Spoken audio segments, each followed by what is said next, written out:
What's going on, Colts Nation? Welcome back to another Bring the Juice Colts podcast live stream. Guys, it has been a while. Cody, it's been like almost a month since I've done one of these, so I'm a little rusty, but I'm glad that you're here to help me figure this whole thing out. How are you doing on this cold Saturday afternoon? Yeah, what a perfect day to watch this team. Not a whole lot to do. It kind of represents this team this year. Very cold, very unappealing. So might as well knock it out so we don't have to wait till tomorrow to watch this happen. So right. yeah.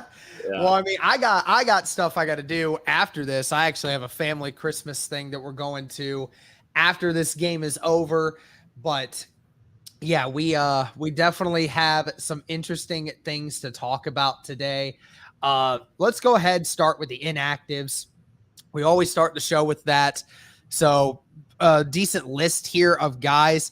You have Ben Banagoo, you have Sam Ellinger, you have Brandon Faison, who was questionable to come into this game and then was marked out yesterday, Wesley French, Mike Strawn, Chris Williams, and also cornerback Kenny Moore as well is inactive for this game. So there's a lot of issues right now with the cornerback position, Cody, and that kind of goes into the first spot here. Do you think that the idea of Kenny Moore and Brandon Faison being out hurts the Colts today in the secondary? I mean, certainly you have two of your top, I guess, four corners out of this game. So your depth is definitely going to be tested. I looked to a guy like Dallas Flowers to really fill a role today and see kind of what he provides. Really he's been a special teams guy, in the kick return department this whole year. But I'm looking, this is an opportunity for the undrafted rookie Flowers to kind of prove what he has, especially, with some situations like, is Kenny Moore going to be back with the Colts next year? Is Faison going to be back with the Colts? Both, all these guys, these two guys have their kind of futures with Indianapolis in question. And so I think if you see a guy like Dallas Flowers who comes in, competes, and plays well, that can maybe factor into this decision a little bit more. So certainly it's going to be tested today. I think the good thing for the Colts is their top two corners are active in this game, and Gilmore and Isaiah Rodgers, two of the best in the NFL. So I'm intrigued to see what they do with that slot corner position. Is it going to be primarily more Isaiah Rodgers and Dallas Flowers is more that number two outside corner, or how do they do that? And I'm assuming they'll implement more three safety looks as well. They did that in the Dallas game, as well with Kenny Moore out of that matchup. So I'm looking for them to do something like that. I'm looking for them to get, a combination of, obviously, Julian Blackman, Rodney Thomas, and Rodney McLeod out there. So we'll see exactly what they do. And maybe we see a little bit more of Nick Cross. Maybe he'll get a little bit more action today. We'll see exactly what that looks like. I mean, I know he's right now the fourth safety on the depth chart. So, but yeah, certainly an opportunity for some of these young guys to show out today. Yeah, shout out to everyone who is in here as well. Thank you guys so much again for tuning in. Be sure to like the stream, guys. Helps it get out to more and more people. Greatly appreciate all your support. Be sure to comment. Be sure to subscribe if you haven't already. Greatly appreciate that. As we get ready for this Colts matchup against the Minnesota Vikings at US Bank Stadium. I would say this to the Kenny Moore and Brandon Faison argument, and it's something we're going to talk about here very shortly, is, when it comes to, we all know what the Vikings are this year, and they are a team that has beaten teams by being able to pass the football. That is what they primarily focus on. And that's obvious with having the best wide receiver in the NFL in Justin Jefferson. But I think that hurts us in a lot of different ways here, Cody, because you mentioned the depth being a thing here with this team. And, you're looking at Justin Jefferson. And of course, we know Isaiah Rodgers, and Stephon Gilmore can play on the outside. We know that they can guard Justin Jefferson. But now you're talking about who are they going to guard on the inside? Right? Because Adam Thielen is a lot of times a guy that can line up in the slot, can do a lot of great things. And, Kenny Moore, who, for past years, Kenny Moore, this is the kind of assignment you absolutely needed him to be around for this kind of situation. And right now he's just not. So you're going to be in a very bad situation with a good wide receiver that you're going to now have to figure out a way to get around it with a bunch of inexperienced guys, unless, like you said, putting Isaiah Rodgers in the slot. So it's going to be very interesting to see how they handle this. Yeah, I will say one thing for sure is you can't, and this may sound bad, and I know Kenny Moore has been a great part of this organization, but he's been flat out terrible this year for the most part. He's had a couple nice games, but so, maybe you look at it as like, is this, and this maybe, for some people they won't like this, but like without Face On, without Kenny Moore, with how poor he's played, is this addition by subtraction? It very well could be, with how bad both of these guys have played. So does Dallas Flowers get an opportunity? I think this is the best case scenario for the Colts long-term at corner, to see Dallas Flowers and what he has. And, if he's primarily more of a special teams guy, then so be it. We know what he can do on special teams, but with the season essentially, on ice at this point, like, I think it's good that you get some of these young guys like Dallas Flowers and Nick Cross more of a look, because you need to know what you have at your future at some of those positions. So, yeah, I definitely hear what you're saying. The experience from Kenny Moore especially will be sorely missed in this game. But at the end of the day, you're 4-8-1.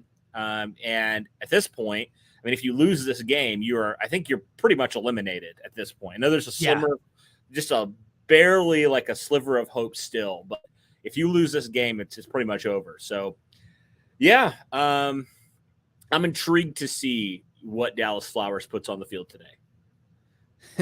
Our chat will probably most likely be Vikings fans today, just here showing support and giving a like. Appreciate that, reserve currency. I think most Colts fans are checked out at this point.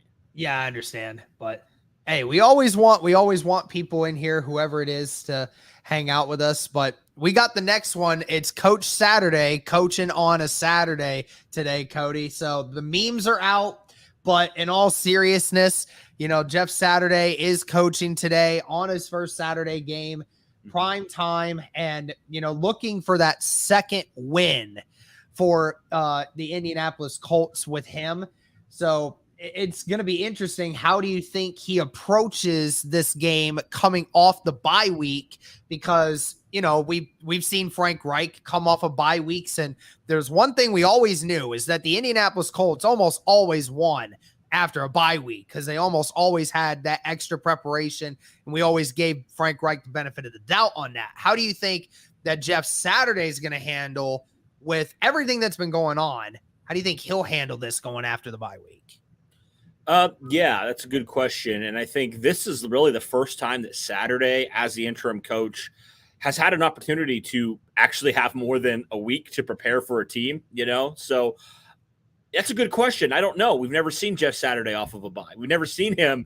It was like a lot of times this whole season with how crazy it was with him getting hired and essentially, ahead of the Raiders game, not even having a full week to prepare. Like, he's basically had to fly by the seat of his pants himself and, a couple other people, Parks Frazier, to name another one.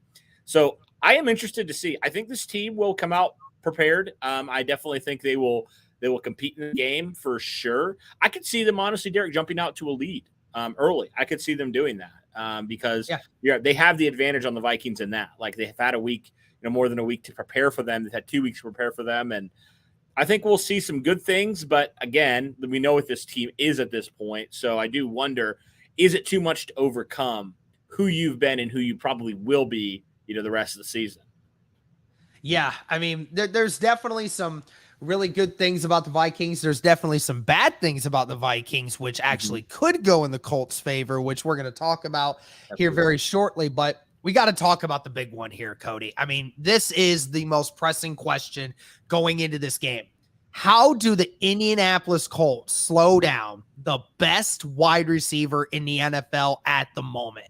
Because last week just had 10 receptions for 234 yards. That's the most reception yards by any receiver all season long. Jettas has 1,500 yards on the season, is going to break his previous record of receiving yards in a season from last year. I mean, Jefferson is just a dog and just seems like a guy that no matter how much pressure you put on him, just seems to always find a way to make a play. He absolutely does. Yeah, he's electric. He's a unicorn out there. He just does things that people don't do at the wide receiver position. So to answer your question, how do they stop him? I don't think you can fully stop a player like Justin Jefferson, just like Jonathan Taylor last year. You can't fully stop him, but you can do what you can to limit him. And I actually think the Colts, on paper with their top two corners, that's a big strength for them that they've had this whole year. So I think you put Gilmore on him. And you have him shadow Justin Jefferson. So it's, elite on elite. Honestly, I think that's what you have to do in this game. And Gilmore's shown that he can still shut down receivers. He hasn't been perfect this year. He hasn't been defensive player of the year great, but he's still been, I think, a Pro Bowl corner. So I think that's kind of how you do it. You just have to put your best player on him and hope to limit him. And if Gilmore can do, a pretty decent job on him, you dare the Vikings to beat you in other ways. You mentioned Adam Thielen, TJ Hawkinson, some ways that the Vikings, might look to attack, but you certainly have to do what teams have struggled to do and somehow take away Justin Jefferson to the best of your ability. Yeah, I mean, there's a couple things that you talk about when it comes to Justin Jefferson in this game. Yeah, Gilmore has to be on him all game. I don't think that there is any other option besides that. You can't put Isaiah Rodgers on him because that is a mismatch. I don't care how good Isaiah Rodgers is. Isaiah Rodgers is about 5 or 6 inches shorter than the dude. And we know Justin Jefferson is the king of catching 50-50 balls. So it's really just an impossible situation if you're forcing Isaiah Rodgers to cover him man on man. So it would definitely be a smart idea to have Gilmore shadowing him all game, especially if you're going one-on-one, because even though Jettas is definitely the better contested catch guy, he doesn't kill people with his speed. He's not much of a speedy guy. So that's a good thing, is that, he doesn't destroy you with that. But the biggest aspect of this is you really want to make sure that he's not getting those 20+ yard receptions, right? That's the best way to kind of limit his impact, is keeping everything in front of you. Force them to try to get things underneath. Don't allow Justin Jefferson to make those 40, 50-yard catches just straight down the field, right? That's the biggest aspect of it. And if you can do that, then you give your defense a chance here to slow down this offense that they have going for them. Yep. And that's the ultimate thing as well with Dalvin Cook. I mean, Dalvin Cook, it's been a very underwhelming season for him, Cody. I'm not sure if I don't know if it's really his health that's the issue, or if it's just been the scheme. I know they've kind of had a different scheme, and early on in the season, it was about getting Dalvin Cook involved, and then they were, but then at the middle of the season, then they started going back into, throwing the football a ton. And Dalvin Cook has had some very mediocre games this year. Dalvin Cook, who most people say is a top 5 running back in this league, sometimes even higher than that, has been in the same issue with Jonathan Taylor, right? Sometimes has had injuries. Sometimes the scheme just hasn't been working. Sometimes the offensive line hasn't been doing very well. I mean, what do you expect from Dalvin Cook in this game? I mean, I think the Colts are going to do a pretty good job of holding him in check, him and Alexander Madison in check, because Garrett Bradbury, the Vikings center, is out as well. So I think Grove and Buckner are going to feast in the middle. I really do. I feel like this is a big mismatch against this Vikings offense, and that's the way the Colts are going to have to take advantage, is, to be able to do that. Yeah, all that to say, I think the Colts have a great opportunity with the players they have, and obviously they have Quiddy, who is a really good run defender as well, to really slow down this Vikings offense that, and really force them to be what they've been all year, one-dimensional in terms of the passing game. Now, that's going to be a challenge for sure, because they've been really, really good this whole year. So, I think they have a great opportunity, and I would look at it almost, Derek, in this game. If the Colts don't, pretty much eliminate Dalvin Cook from this game, they're doing something wrong. Mm-hmm. Yeah, you're right. And I mean, and unfortunately, with Dalvin Cook, he's kind of sometimes like what the Colts have been this year. Random times the offense, the run offense, he can just get going, right? Like sometimes he's flat. They can't run the ball with him at all. And then the next week, you're just like, where's this Dalvin Cook been, right? Like, I mean, it just happens like that. So very strange to say the least, but it's going to be a very big task for them to deal with that. But let's flip it now real quick, because this is actually interesting. And I asked this question, and people are going to be like, Derek, the Colts offense biggest day yet? What are you talking about? The Vikings are 10-3. What are you talking about? Well, ironically enough, in regards to yardage, Cody, per game, Yep. Vikings are dead last in yards given up per game on defense, which is very, very strange because we've been dogging the Detroit Lions, right, all year. They're right behind them, but yet the Lions haven't, been winning games quite like the Vikings have. But I mean, it is very strange that, the Vikings defensively are just terrible. I mean, giving up rushing yards, they actually give up less rushing yards per game than the Colts do, which is very strange. But the Colts are top 5 in total yards given up in the passing game, while the Vikings are dead last, and it is not even close. So is it strange to think that maybe somehow, some way, Matty Ice might actually have something going for him today? No, I mean, I think this is this is the best matchup on paper for the Colts passing game all year. I mean, let's just be honest with it. So, yeah, but the biggest question is, just because they can, will they? They haven't shown they will all year. So as much as I'm like, yeah, the Colts are Matt Ryan's going to throw for 350 and the Colts are going to just run all over the Vikings. I don't know, because this Colts offense is equally as incompetent. So it's very much a strength on strength with the Vikings offense, Colts defense, and a weakness on weakness with the Colts offense and the Vikings defense. And so, I think they're going to definitely try to get JT going in this game and really help set that up. But it's very, very obviously they're very able to. Like, it's a very matchup friendly for this Colts offense. But it's not like the Colts offense has been anything all year. So I struggle with it because I'm like, I want to say yes, but should I say yes at this point? Do I have any sliver of confidence in this Colts offense? I really don't at this point.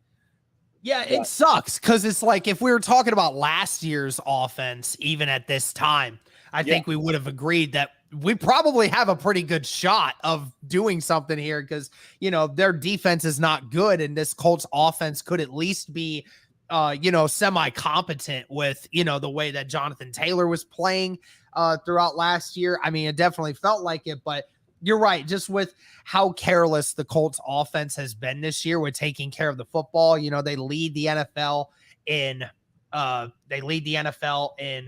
turnovers given up. So that's something that is very concerning. But it's one of those scenarios. This just seems to me like definitely the kind of game where the Colts could win. They have like a Jaguars type of game when they somehow put up 35 and, Vikings put up like 32, it's like really freaking close, right? Yeah. It just spells that kind of game for me. Yeah. The Vikings defense was like our offense. Absolutely. Yeah, I don't know. I just don't know how to feel about this game at all. I will say, I believe the Vikings are getting back Carson Smith, so that's a big addition in the secondary for them. We'll see. It's like the battle of the bads. Which team can outlast the other, poor performance? So, I don't know. But also, like, the Colts offense has not shown that they could keep up with the Vikings. Even the Vikings scored 30. I don't think the Colts are going to win. Unless they just explode. Yeah, I don't know, man. It's tough because, it's been rough this year, especially looking at the offense. But it will be interesting to see how, they respond with the bye week and everything. Mikey, what's up, man? How you doing? Again, guys, thank you so much for tuning in. Be sure to like the stream. Be sure to comment. Be sure to subscribe if we haven't already. We just hit 15,000 subscribers literally just 2 weeks ago. We greatly appreciate you guys hanging out with us. Game time is still about a half hour away. Not very long, but let's go ahead. Let's talk some other games here real quick, Cody, because we got a couple games today. We'll because I always do this with Matt. Let's do some games around the league, and you just give me a win or loss here from some of these teams. Okay. We later on have the Ravens versus the Browns. Who you taking? Ooh, it's a good question. My heart wants to say the Browns because because they got flat out embarrassed a week ago. So I'll go Cleveland. I'll actually go Cleveland in this game. Yeah, I'm going to go with Cleveland as well. I think with Lamar Jackson being out, that really hurts them. Yeah. Thoughts on the Vikings, 8 or 9 in the box? I could definitely see a lot of 7 or 8 for sure. But I think that they don't. I mean, listen, guys, as much as the Colts have been bad this year at passing the football and turning the ball over, you certainly don't want to give Indianapolis chances, right? Like, I mean, I think people are starting to get a little crazy here, Cody, with the fact that, yeah, we just gave up 53 points that last week. But we got to remember that, or 2 weeks ago, but you got to remember that a bunch of those came off of scooping scores, right? Throwing interceptions, fumbles, all of this. There was times early in that game where it looked like the Colts were in control of Dallas. Yeah. And even offensively, they were. Through the first half, the Colts were just as good, if not better, offensively than what the Cowboys were in the first half. The offense just continues to screw over this team with untimely turnovers in the red zone, like just spotting the Cowboys like 21 points, if not more, like, just that kind of crap where you're like, the defense is just like, you can't even blame the defense for all the points scored in that fourth quarter, just because the offense was putting them in consistently terrible positions. So, yeah, I mean, the Colts easily should have been up. I think maybe double digits going into the fourth quarter. Because 100%, yeah, by like 2, I believe it was, and they had multiple times where they should have like punished it in, but they didn't. Yep, and it's just turnovers. It's just turnovers and turnovers by this team that just apparently just doesn't have an understanding of taking care of the football right now. Yeah, and I just don't get that. I mean, even Jeff Saturday this last week, called Matt Ryan careless. We were playing careless football, and that's, I mean, it's very uncharacteristic, of like, I know that Matt Ryan has always kind of had the turnover bug, but never like this. And it's got to make you wonder, just like what has been said in the locker room with the fact that, that everyone is, talking and saying, hey, like, you guys are playing careless football right now. I don't know what y'all are doing, but y'all are just playing reckless and careless. I mean, it's very strange, Cody, that we've seen what this team has done this year, especially offensively. But I mean, I just hope that, they go into another environment where it's going to be better and, they don't turn the ball over, because in my opinion, if they don't turn the dang ball over, this team would probably win the majority, if not all of their games if they weren't turning the ball over, right? They probably have the Vikings record right now if it wasn't for the fact that they were turning the ball over 3 times, 4 times a game. Yeah. Well, absolutely. And the Vikings have I believe that's a negative 1 point differential right now. So, and this is what I said in the game preview.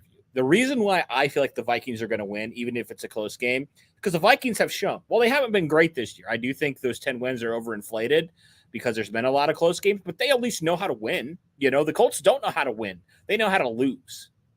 And they just continue to do that.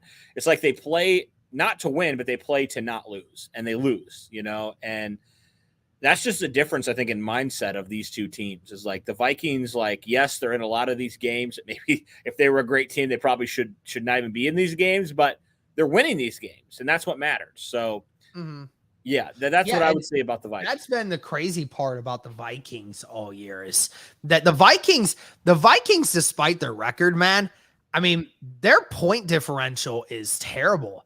I mean, honestly, of all the teams that have winning records, Cody, they have the worst win differential of everyone.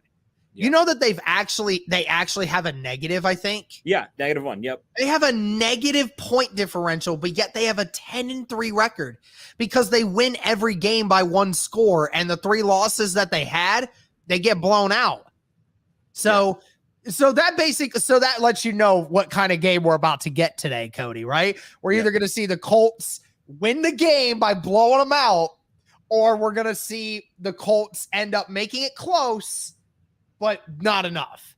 Right. So which one's more depressing at the end of the day? I'm not 100% sure. See, I would rather it be close. At least you're being competitive. And then it's just like there's just some locker room, there's just like there's something that just needs to change. I don't think the talent is in question. It's just like like we just continue to do the same crap over and over again. And it's a trend and it's a culture thing rather than a talent thing. That's what I'd say. Yep. Hey guys, thank you very much to the 100 people who are in here right now. Be sure to like the stream, guys. Be sure to comment and subscribe if you haven't already. Let's get to 50 likes. Yeah, I'm trying to get as many people in here as possible before the game today. We have only about 20 minutes and the game will be starting up. Yeah, what up, man? How you doing? What's up, man? It definitely sucks when the Colts are terrible because like we just lose so many people who have had interest in the Colts. Like, people are just done, at this point. Yeah, no, I totally get it, and I hate that, it gets to that point, but I wish some people would stick around, but I get what it is, but it does stink. I wish that we thought we were going to be in a lot different position going into this part of the season than what we are now. Yeah, that's why I'm kind of just like, I'm almost looking forward to the season being over so people can start having hope again, Yeah, because that's what we Colts fans do, right? We are optimistic about everything. We are optimistic. So when we, if we have a bad season, this off season, we're going to go into it. We're going to be optimistic and we're going to have a lot of fun with it. Absolutely. And we'll be fair. I feel like we've done a good job of being fair about it. We definitely were, we expected a lot more from this team and ourselves. We'll admit ourselves and a lot of others. We definitely overhyped this team. We thought that there was going to be, because I think we thought everybody did. Yeah, everybody did. I mean, there were people on all the major networks that were talking about, the Colts making the playoffs and Matt Ryan being a dark horse for MVP, right? Like, I mean, there was all those talks. Yeah, I mean, that wasn't just small, but I mean, yeah, it's been wild because it just hasn't been anything close to what we thought. Well, it's weird because two positions that we thought would get sorted out just have not been, like we thought, okay, Matt Ryan's an upgrade from Carson Wentz. He's got the mental aspect that Wentz just didn't have. That was, the narrative. And that's what we were told, all off season. And so the fact that you go in and Matt Ryan looks almost worse, pre-snap than Carson Wentz, and he doesn't even have the physical factor. I mean, and he just looks like a deer in headlights. We said that before. It's just like, how in the world can you be in the league for 15 plus years and look like that? Yeah, very true. Like, yeah, I get even after, if you were talking about him losing confidence in the O-line, right? Even then, like, still being smart enough to know how to take care of the football and knowing how to read a defense. Yeah, I mean that still should have been a thing. When you have a quarterback that's over 30, certainly the physical aspect is something that you weigh. Absolutely. Wow. UCF, get out of here, bro. At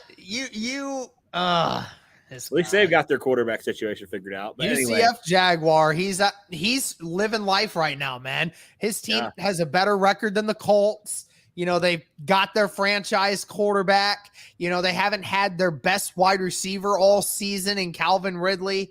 He's going into 2023 and he's thinking, man, we're going to whoop the Colts ass for the next whole year, man. But hey, they could. They got the most important position figured out. So that's the big deal, We need to feed JT 35 carries today. That might be what it takes. You guys want to put a bet in? Do you think Jelani will play the whole game or just the last minutes of the fourth quarter? Probably, knowing the Colts, yeah. Jarvis, I'm here bringing the juice today. Hope we can have a fantastic draft this year. Hey, I totally get that. Yeah. Hey, UCF, tell me the other four. Yeah. I'm curious. I'm curious if he could just name four. Honestly, I want to see if he can. I'm at the game. Decent amount of Colts fans here. Of course, my first NFL game, so don't know what to compare it to. No, there was a ton of Colts fans at Dallas, though. Really? It was. I saw a ton of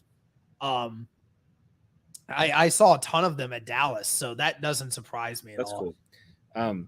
But yeah, I'm excited for this year's draft because it's like we finally, hopefully, have understood like we need to go get our guy, and there's some hope for the future. It just feels like there hasn't been that for so long. And, out of all the classes coming up, this is one of the classes where I'm like, hey man, like if we're going to be bad, let's be bad. Cause there's some prospects that you can actually work with here. Apparently my brother saw something and he said that an anonymous GM said that Will Levis reminds him of Josh Allen, like 100%. I'm like, that's Ballard. That is 100% Ballard. He's had somebody at Will Levis's games more than anyone else all season. Yeah. How do you feel about him? How do you feel about Levis? Because like I would love Levis. You would? Okay. I was underwhelmed this year by his performance. I guess, I know the physical tools are there, but I was just like, I don't know. Like some people are just hyping it up and I'm like, should they be, is this just, cause I feel like every year draft Twitter just gets into like this, they're very critical. What's actually real? Which one isn't? Yeah, I get it. Yeah, they're like super critical for a little bit, and then everybody's like, well, this quarterback can do this, let's look to this. And I'm just like, I don't know who to even think about anymore, I know. The difference is when it comes to all the rest of the quarterbacks versus what Will Levis has, especially like the top four, right? When we talk about Bryce Young, CJ Stroud, Anthony Richardson, Will Levis, things like that, those guys played with guys that are going to get drafted. Right. Like when it comes to CJ Stroud, I mean, he's playing with some NFL prospects. Right. You're talking about Bryce Young. He's playing with prospects, right? There's a bunch of different guys. And even Anthony Richardson is just a different build altogether. I mean, Will Levis is just playing with guys that aren't going to get drafted. So, there's a lot, and the system and he's playing in, I don't think plays to his skill set very well. I think they want him to be like, Big Ben Roethlisberger, not move around, just sit in the pocket all the time and deal with that, right? So I hope that they don't deal with that. But I think that you're looking at his intangibles, you're looking at who he is, and that's a guy that's the whole package. He's 100% the whole package. Biggest knock on him. And he shows great quarterback instincts. Biggest knock on him is for some reason he likes to put mayonnaise in his coffee. And I'm just like, are you like a serial killer, dude? Like, what the heck? Yeah. Like I've seen people say, okay, I don't want this guy anywhere near the Colts, but I swear, man, if they draft him, he can take literal dog crap and put it in his coffee for all I care. I don't care. I say if we draft him and then like we're at training camp next year and I smell mayo, I'll know he's near. That would be funny, dude. Yeah. That'll be my first question to him. It's like, you don't really drink that, put that in there, do you? Like, come on, man. You just say that, right? You're just showing that for the camera. Yeah, exactly. This is a good question. And I know Derek, we just talked about this actually. Oh, whoops, here it is.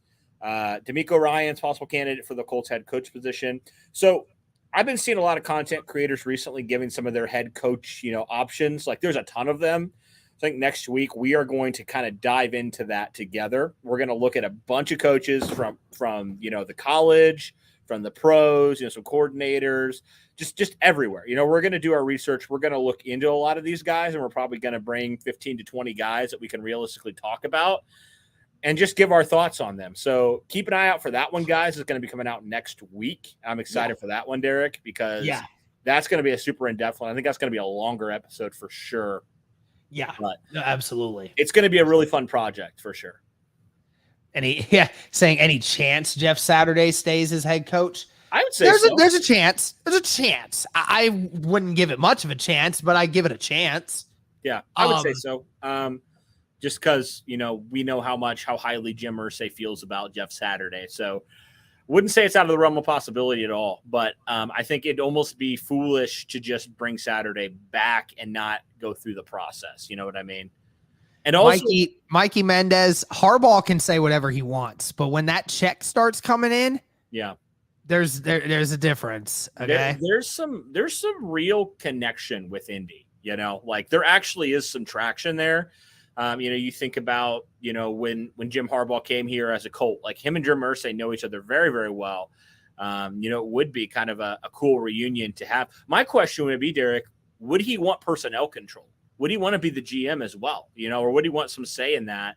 I don't know. Like, that's a good question. But yeah, I mean, I think that would be for Jim Irsay. That's his 1A. Absolutely. That would be his dream. Yeah, it would definitely be 1A. Because like you said, the connection, he's been a coach before. He knows how to work with a quarterback. So, he's been successful at both, Yeah. This particular situation would be perfect for Jim Harbaugh. It would be perfect for him. So, but the question is, like, he's got a really good thing going at Michigan. Does he want to leave there? I don't know. Hey, listen, money talks at the end of the day. If you're getting paid double what you're getting paid at Michigan right now, listen, it can happen. It can. Yeah, absolutely. But there's a lot of really good candidates. D'Amico Ryans is one of my favorite ones, Derek.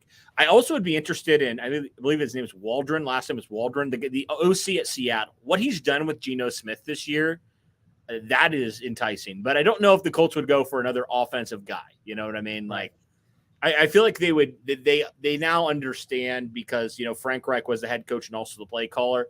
I don't feel like the head coach role should be to call plays. I feel like the head coach should be the guy with just that. Only if you are a god at doing it. Like, AKA like what Andy Reid does, what Sean McVay does. Sure. Right. And Nick Sirianni, right? Like those guys. But Sirianni's not even calling plays anymore. And Nick Sirianni, Nick Sirianni's not even calling plays, but obviously he has a ginormous input on how things get done. But yeah, I think Nick Sirianni was smart enough to understand that sometimes his tendencies got in his own way. And I think he just trying to focus more on other things. And he found somebody that you could trust. This is something I will definitely say in the video when we actually do this. When it comes to D'Amico Ryans, that would definitely be in my top 3. Yeah. If and only if you went and got an OC that man could trust.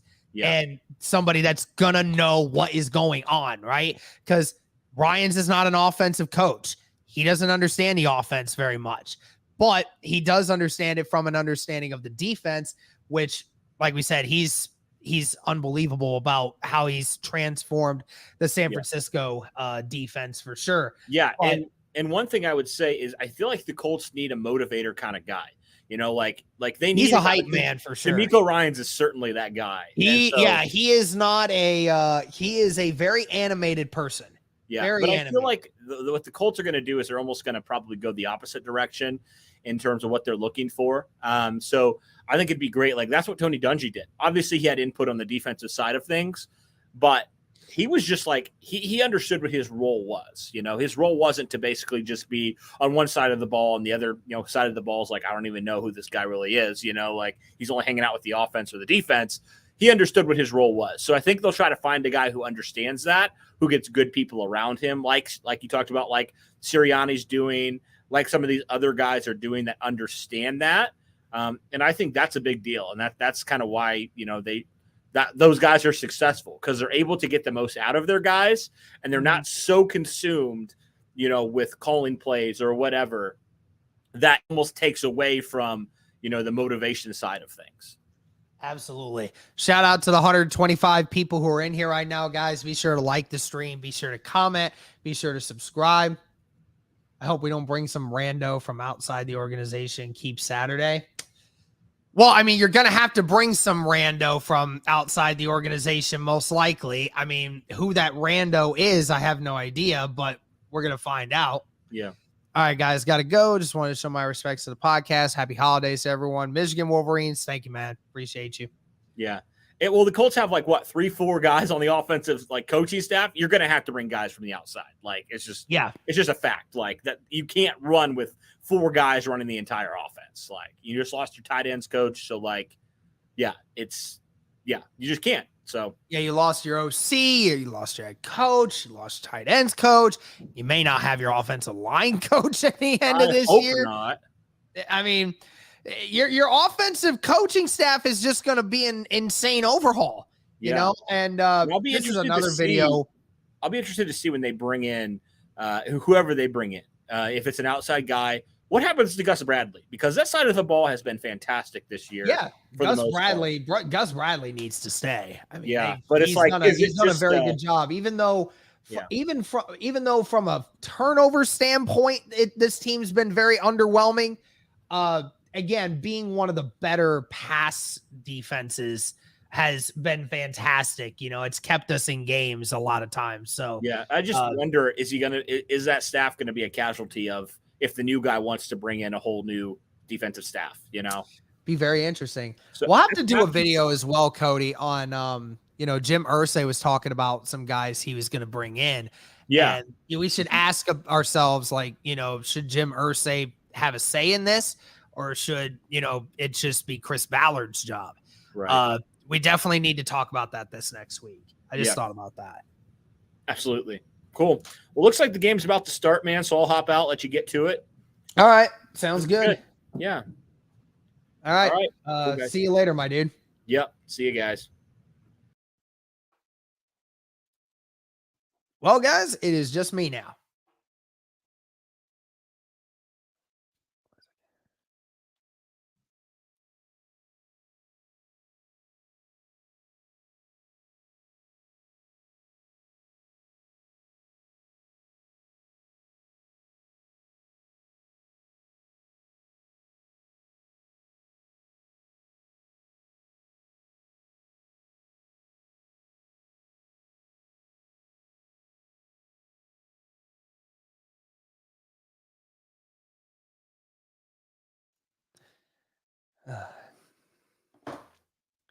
Hey, everyone listen to Kim, like the stream, all right? It's so much better without that other rando in the stream. I dare you to text him that. I dare you. It's weird. It was weird doing that with Cody, because normally I don't do these with Cody. So most of the time it's on a Sunday though. So, he has some free time now. So again, guys, thank you so much for tuning in. Greatly appreciate it. Thank you to all the new subscribers. Thank you to all the old subscribers. Be sure to like the stream, guys. Be sure to comment. Be sure to subscribe. Greatly appreciate you. We are just a few minutes away from game time, so not much longer. Your live viewers are about to spike. I don't know. I doubt that. How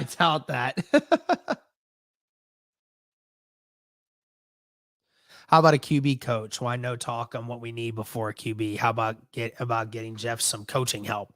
Well, yeah, I think that's also the criteria here, Joe, is, with this team, the coach that you bring in, they have to have some experience or an understanding of what they're going to do with the new quarterback, right? That's got to be a thing. So that's probably the biggest criteria of all of this is, what are you going to do when a quarterback is brought in? How are you going to make them better? How are you going to make them great, right? One of my favorite parts of the stream, watching your energy, Derek. Appreciate that, Thomas. Thank you. Bill, go Colts. What's up? As a Lions fan, I'm rooting for you guys today. Hey, appreciate that, Corey. Love the Colts. Austin, thank you for being in here. They're just going out for the coin toss right now. Game should be starting in 5 minutes. So not much longer. Is there anything you guys want to talk about before we actually get into this?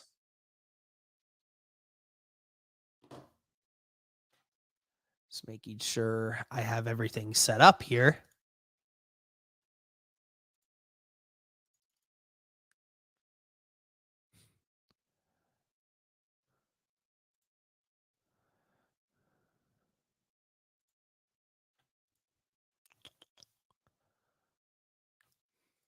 Have Colts fans given up on the playoffs, or are y'all more in off-season mode? Well, I think a lot of Colts fans have given up on the playoffs. I mean, the problem is like, we got to win out in order to even have a chance. And then on top of it, even if we had a chance, the amount of teams that need to be losing like 3 of their last 4 for us to get in, we have less than a 5% chance to make it in. So there's a lot. I think a lot of people are starting to look towards the off-season mode a little bit. How about Jim step down and let the Colts under new management? Well, Jim's not stepping down because he's the owner. Like, he's the owner. He ain't going to just step down. I mean, Chris Ballard is the only one that would step down and let somebody else come in and manage it. But that's it. Do you think it would be too big of a step back for Jeff Saturday to be the O-line coach next year? No, I don't think so. I mean, you just got to be respectful about it, right? You're going to respect Jeff Saturday for who he is. Jeff Saturday might take it. Jeff Saturday may not take it, and I don't think he'll take that job. But I mean, yeah, that's just the thing. I don't think it's serious to say that, but I think that is something that, I don't think they would do. But game is about to get started, ladies and gentlemen. Thank you to the 140 people in here right now. Greatly appreciate it. Be sure to like the stream. Be sure to comment. Be sure to subscribe if you haven't already. We are in week 15 of the NFL season. Colts taking on the Minnesota Vikings in beautiful US Bank Stadium. I've been there before, been there for the Super Bowl 5 years ago with the Eagles and the Patriots. The Colts are going to receive first to start this game. We're going to see how this offense looks. And the kick is off, and we are underway. Dallas Flowers will return it. Flowers with a decent return. Flowers has some room to his left. Oh, wow. Breaks one tackle. Gets pushed out by the punter at the 48-yard line. Wow. What a start. Dallas Flowers, who had almost returned a kick last week 2 weeks ago, ended up almost getting another one. Wow. Or actually, it was 3 weeks ago against the Steelers when he did that. Dallas Flowers coming on to the special teams. And the Colts with fantastic field position here. We'll see if they can capitalize. Indianapolis Colts led by Matt Ryan. One receiver to the left, two to the right. Tight end on the right. Now Pittman motions in. It's going to be a flip to Michael Pittman. Pittman has a lot of room in front of him. He gets the first down and more, brought down at about the 33-yard line. That is a gain of 17 for Michael Pittman on the first play. Very nice design there, and the Colts get it. Remember, this is a Minnesota Vikings defense that is dead last in the NFL in total yards given up.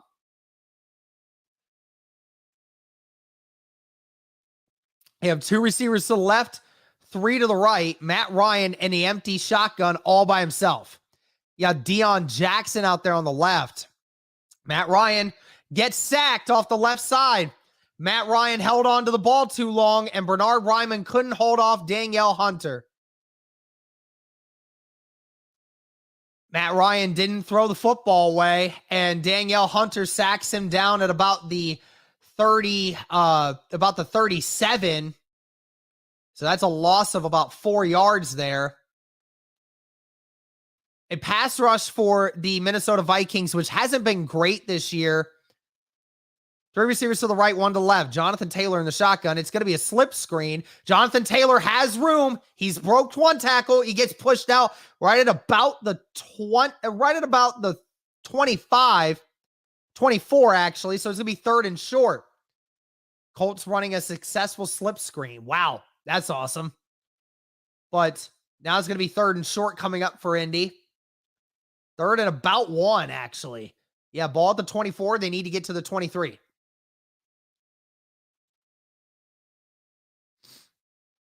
Matt Ryan in the shotgun again with Deion Jackson.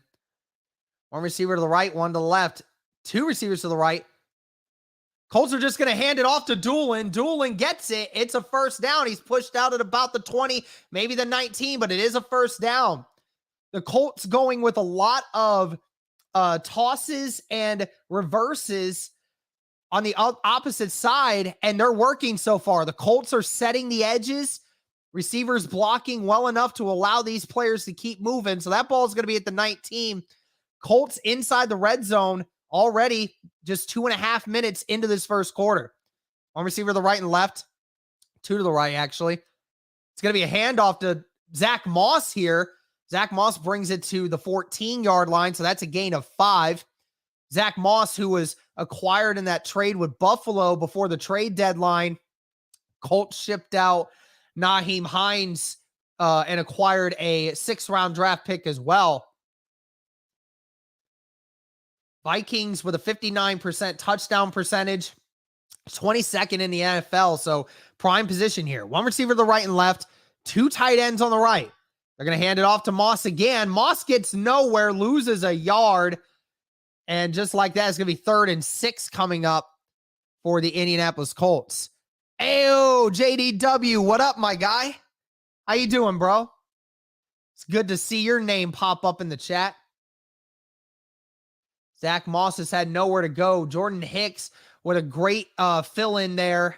Nobody blocked him, and Jordan Hicks just makes a great tackle in the backfield.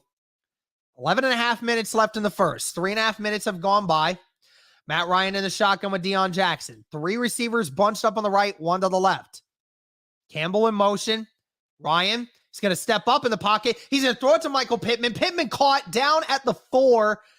Matt Ryan looked back to his left, found Pittman somewhere in the zone, and Pittman gets the first down. The Colts are inside the 5. Great job there by Matt Ryan seeing it, and Pittman doing a great job of catching it and then securing that ball, making sure he doesn't get hit. 1 receiver to the left, 3 to the right. Ryan in the shotgun with Deion Jackson. Ball's at the 4. It's going to be a pass. Ryan looking. He's just going to throw it up and throw it away. Had nowhere to go, so he just throws it out of the back of the end zone as the pressure gets to his face. I actually want to look up.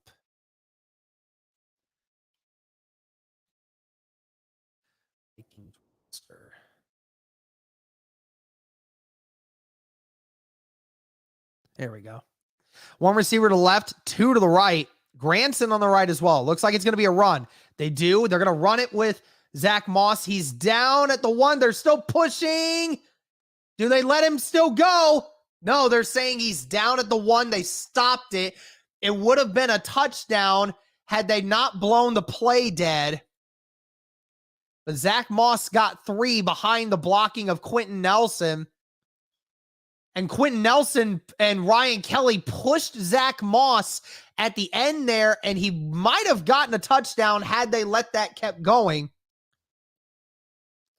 But this drive has gone 5 minutes so far, and it looks like there's going to be a timeout called by the Colts here. Colts are going to talk this through. I'm wondering about the status of Jonathan Taylor, because Jonathan Taylor came off of the field after that slip screen and hasn't returned to the field since. Curious what that would mean. What up, Uncle Greg? What up?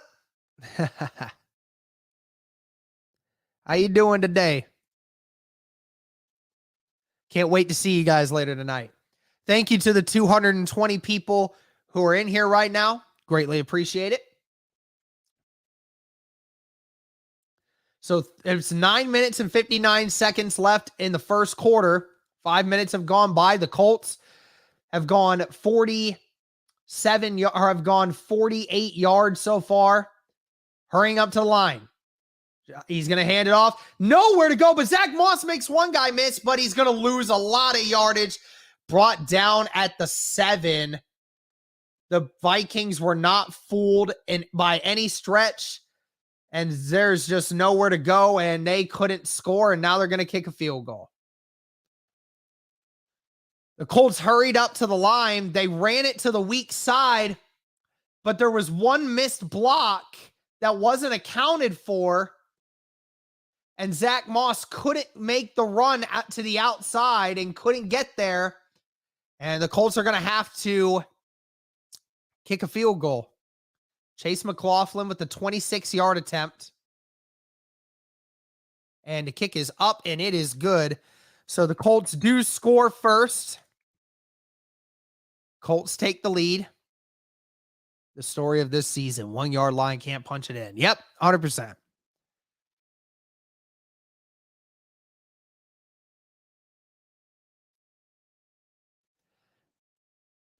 All right. Be back in 60 seconds, guys. Don't go anywhere.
All right, ladies and gentlemen, I'm back.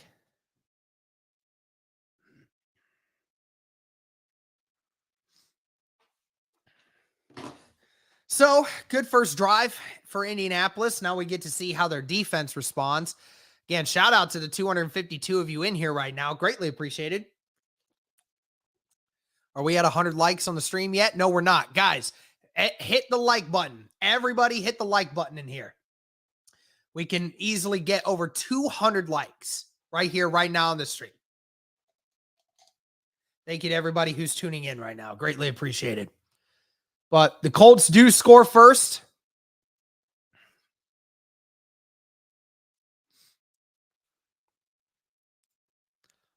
Listen to JDW over here, y'all. Come on. Like the stream.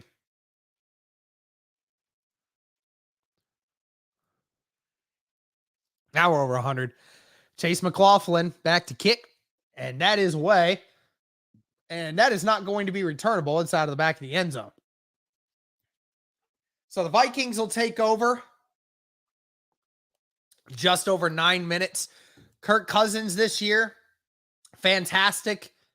Almost a 110 passer rating this year. Vikings definitely figuring out some things offensively with their pass game. See how effective Dalvin Cook is today.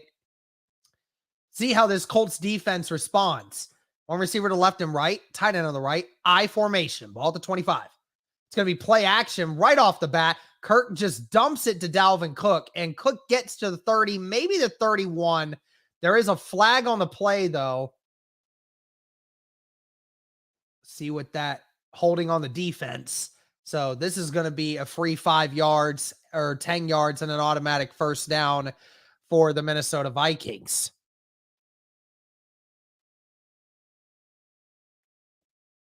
Great to know first play. It's a holding on us. It's a 5-yard penalty. Okay, so it's an automatic first. So that was on Stephon Gilmore, who, is going to have the tough day of, being on Justin Jefferson.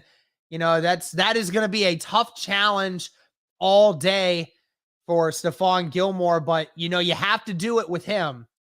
So ball's now at the 30, first down and 10. Bunch formation at the bottom for the Vikings. They are just going to throw it straight to Jettas, though. Jettas gets brought out by Gilmore right at around the 33. That's a gain of 3. Justin Jefferson, probably the best wide receiver in the NFL, just dominates games. Vikings hurrying up. One receiver to the right, 2 to the left. Vikings has time. Kirk throws it across. It's tipped up in the air. It's almost picked and caught by Justin Jefferson. Gilmore with a little bit of a shove right at the end. Jefferson, jawing at Gilmore a little bit, but Gilmore just not bothered. Gilmore has faced some of the elite wide receivers in this game over the last decade. not afraid of any kind of competition. But that one could have either been intercepted or caught by the receiver in either aspect there. So be 3rd down and 6 coming up. 3 receivers to the left, 1 to the right. Dalvin Cook in the backfield. Kirk under pressure, and it's incomplete. Was intended for more so, but is incomplete, thrown behind him, and just like that, it's a turnover, and the Colts are going to get the ball. Almost a 3 and out. So far, Indianapolis off to a really good start. Off to a really good start.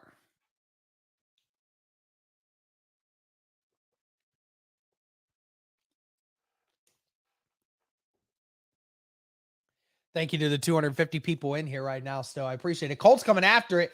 Oh, man, and it got blocked. It got blocked. The Colts got it. The Colts blocked it. JoJo Doman gets it. A touchdown. The Colts blocked the punt. JoJo Doman grabbed it out of the air, and JoJo Doman took it in for a touchdown. The Colts just got a touchdown. What a play. Holy cow. The special teams rewarding the defense, saying, hey, we got you. The Colts came after it. The punt was blocked by Ifeadi Odenigbo. JoJo Doman was spying it, just plucked it out of the air, had a line of blockers behind him, and it was a touchdown. And the Colts now take a 10-0 lead. Just like that, the Colts with a commanding lead to start the game. Wow. You could almost not get this any better if you were a Colts player or Colts fan right now. Wow. JoJo Doman and Ifeadi Odenigbo. The Colts are fired up on the sideline. Thank you guys, everybody, for tuning in. We'll be back in 60 seconds. Don't go anywhere.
What's up, guys? I'm back.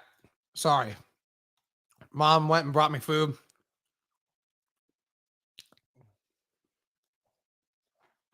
Gotta love her. Oh, delicious. Ribeye steak sandwiches, baby. Let's go.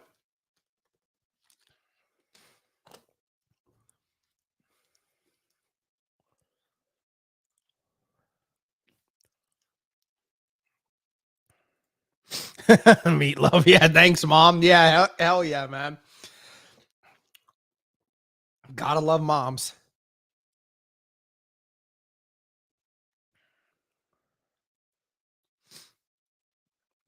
Is Taylor out for the rest of the game now? Chase McLaughlin back to kick.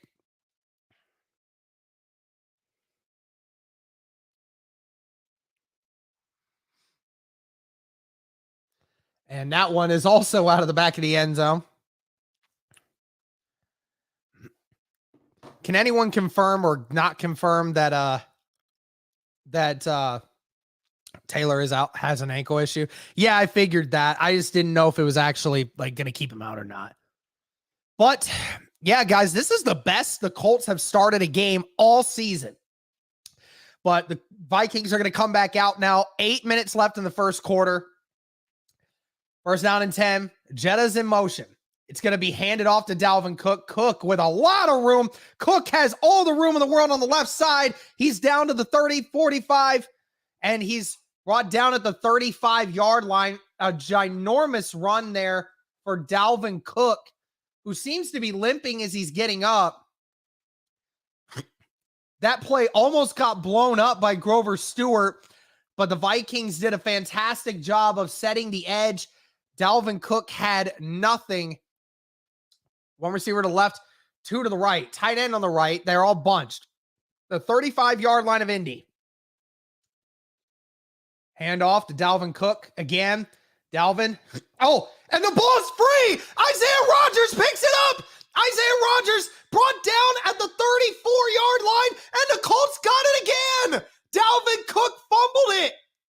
Dalvin Cook lost the football, and Isaiah Rodgers picked it up. No shot. Dalvin Cook comes through. Zaire Franklin, or no, it was Julian Blackmon. No, Zaire did. Zaire Franklin knocked the ball out. The peanut punch that we all know for Shaquille Leonard, and Isaiah Rodgers picked it up, and the Colts have the ball. No shot. You could not get a better start for the Colts defense right now. No way. Thank you to the 285 in here right now, guys. Be sure to like the stream. Be sure to comment. Be sure to subscribe if you haven't already.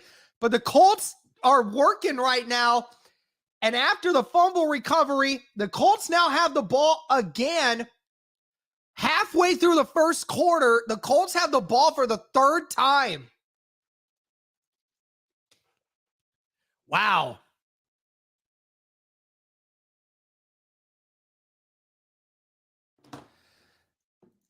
Hopefully y'all don't mind. I'm going to eat my applesauce real quick. All right, don't judge me. Trying to enjoy this while I can.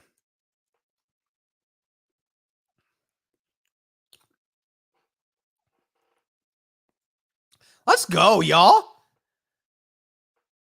Oh, great. All these bots keep showing up in the freaking chat, man. Alicia Schaefer, go Colts. I agree. Let's go. Alex McAfee, what's up, man? Who do you think Derek, the next head coach, will be? No idea, man.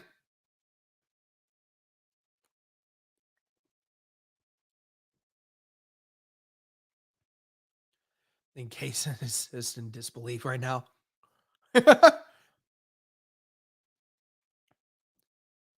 Whose ball is it? The Colts ball right now. Dalvin lost the ball. So out after Dalvin Cook gets a 40-yard run, then runs the next one, gets a fumbles the ball.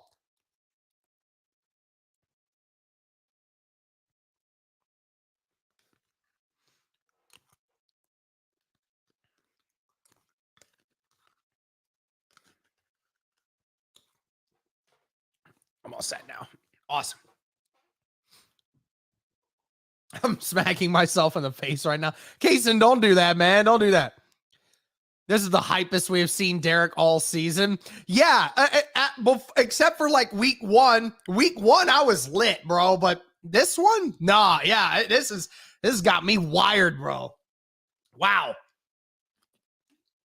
So first, Indy gets a 48-yard turn on the first play, get all the way down to the one, get stopped, get the field goal. Then they block a punt on the 3-and-out, get the touchdown off that. And then you have the Colts get a fumble off Dalvin Cook. So the ball is at the 34 of Indy right now. One receiver to the right and left, tight end on the right, I formation. Deion Jackson looks to be the running back here. Gets to about the 37, so that's a gain of 3. So it looks like Jonathan Taylor will be out. for at least a good chunk of the rest of the game, if not all of it. Yeah, looks like Jonathan Taylor going back. Looks like that ankle issue continues to be a problem. He's been dealing with that for the majority of the season. 2 receivers to the right, 1 to the left. Tight end on the left.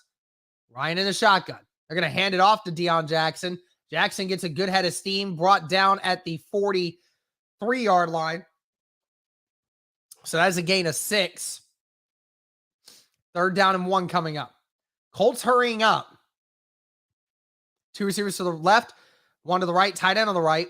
Shotgun again. Going to hand it off to Deion. Deion gets enough, it looks like. Gets at least 2. So he does get 2. He gets to the 45, so that will be a 1st down. Colts will now bring in Zach Moss. How incredible would it be if the Colts had a 3-score lead going into the end of the first quarter? We have not seen anything close to that all season. Just under 6 minutes left in the first quarter. Colts dominating the first so far. It's going to be play action. Matt Ryan throwing across the middle. Wide open is Jelani. He's got no one in front of him. Jelani brought down at the 20 or the 19, actually. And it's 1st down and 10 for the Colts. They're in the red zone again. The Colts offense right now just on a tear. Jelani was lined up on the left side. No one accounted for him in the middle of the field.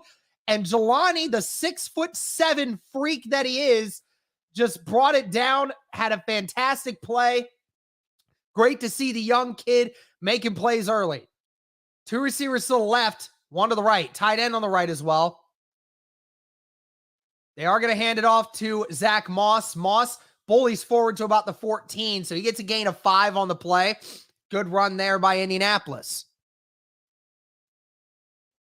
Thank you, everybody, for tuning in. Greatly appreciate all of you.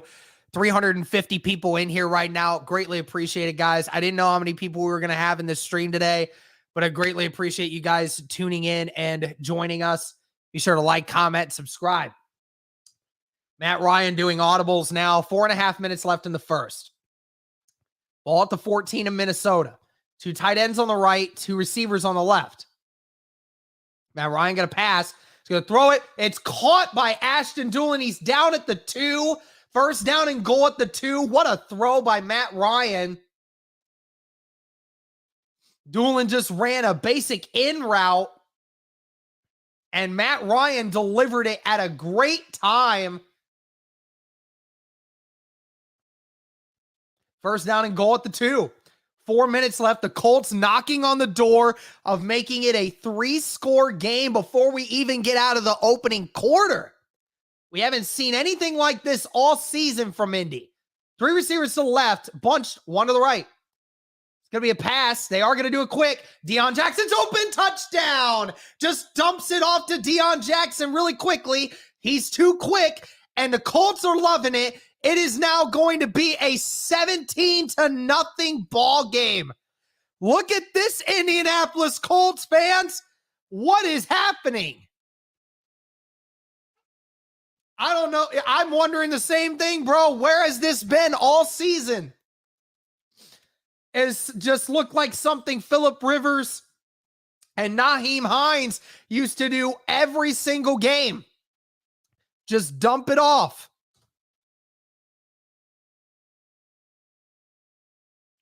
McLaughlin's kick is up, and it is good. The Colts leading 17-0 in Minnesota, ladies and gentlemen. I don't know what I'm seeing right now, but all I can say is I am loving it. Guys, we're going to be back in 60 seconds. Don't go anywhere. Smash that like button, comment, subscribe. Loud Tech in with you guys in a sec.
I'm back, ladies and gentlemen. I just have one thing to say.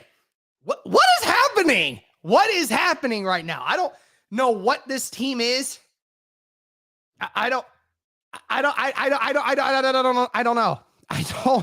know. This is crazy.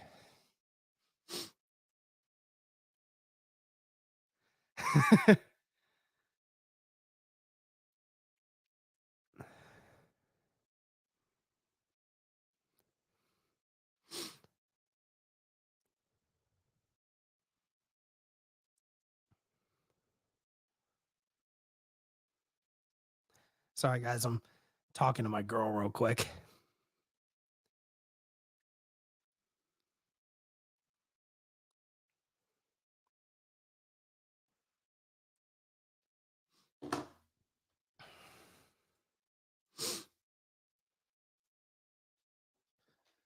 Man, this is crazy. I can't believe what I'm watching right now. I mean, this is the best the Colts have looked all season, and it's not even been close. I don't think they've scored this.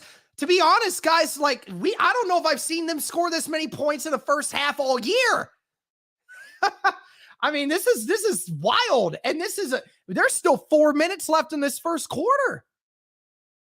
It's crazy. Kick is back. They are going to return this one. Oh, and he's hit real hard right at the 21. Maybe gets to the 22, but good coverage there by the Colts kickoff team. There's Shaquille Leonard, 2022 Walter Payton Man of the Year nominee. Isaiah Rodgers actually went up to Shaquille Leonard and gave him that ball from the fumble the last time.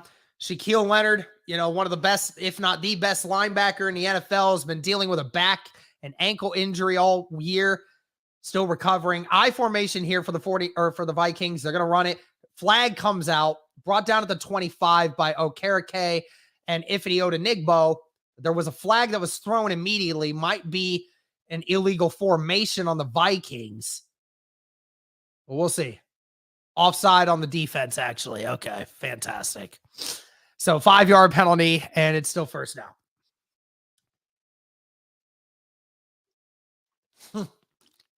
I guess that's true, yeah. Ifeadi Odenigbo was lined up over the ball because the Vikings were lined up so far back on that side. So 3.5 minutes left in his first quarter. Colts leading 17-0 over the Vikings. Jettas is lined up on the right side, along with another tight end, 2 other tight ends on the left. Ball's at the 27. And Kirk falls to the ground, and I thought he lost the football for a split second, but Kirk lost his footing on the center. Every single thing that could go wrong for the Indianapolis or for the Vikings so far has gone wrong. Ingram, the right guard, stepped on Kirk's foot, and Kirk just fell over and got stepped on. So it's now 2nd and 7. Wild first quarter. The Vikings fans must be like, what the hell is happening? 2 receivers to the left, 1 to the right. Tight end on the right. Ball's at the 25. Kirk going to rip it. It's caught. Doesn't quite get to the first down. It's a gain of 6. Blackman on the tackle. That catch was made by number 17, KJ Osborne, who has already been targeted a couple times in this.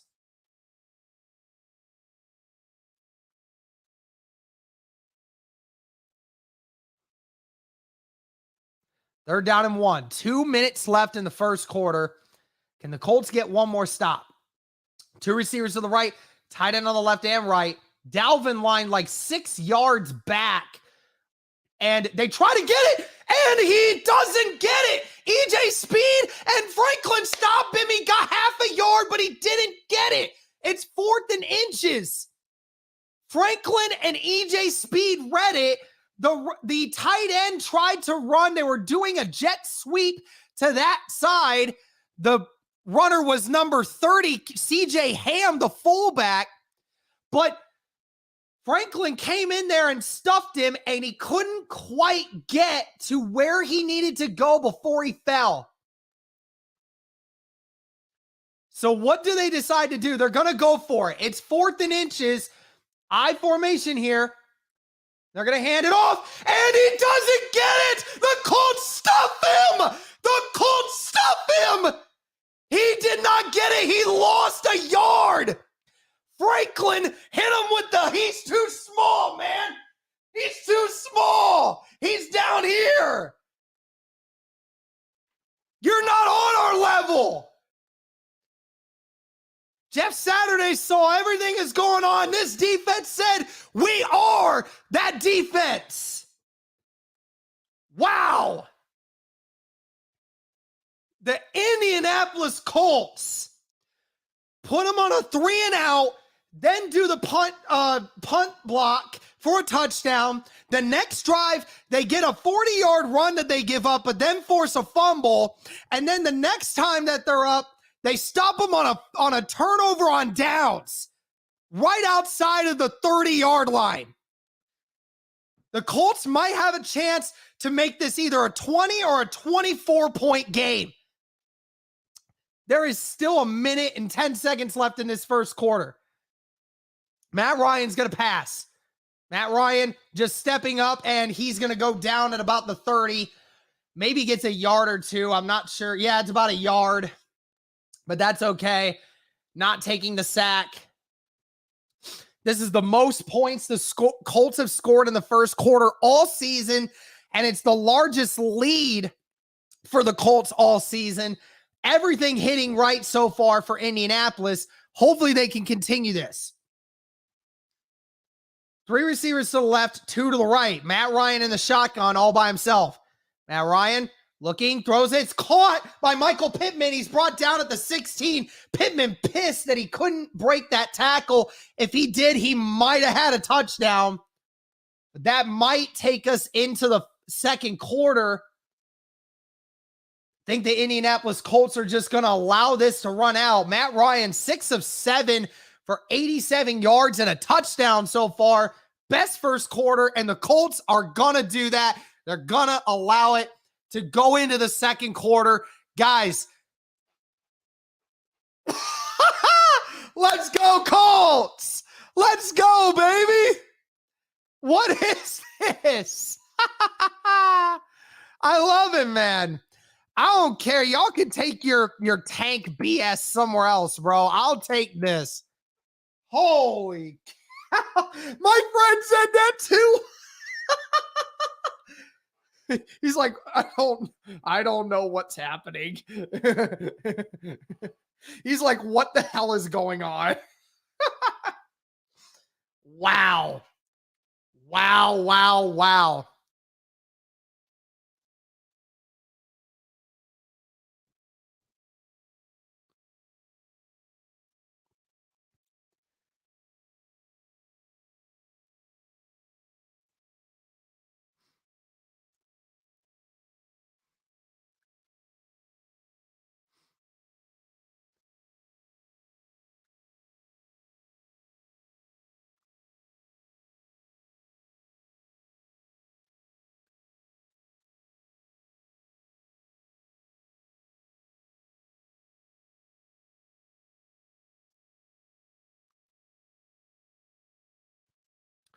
Wow.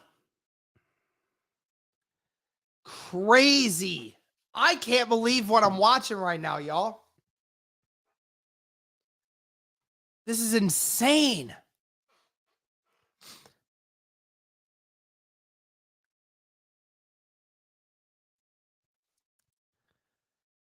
Well, Derek, what are you going to do for a QB next year? Great thinking. Well, I mean, you got to draft one. You got to go and get something, you know? I mean, you're still, regardless of what happens at the end of the year, you're still going to have a low draft order. You know, you're going to have to figure some things out, but but yeah, it's wild right now.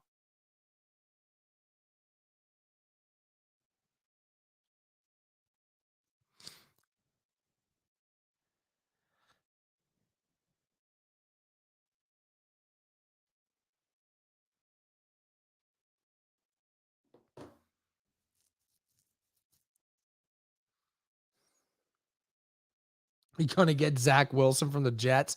Please, God, no.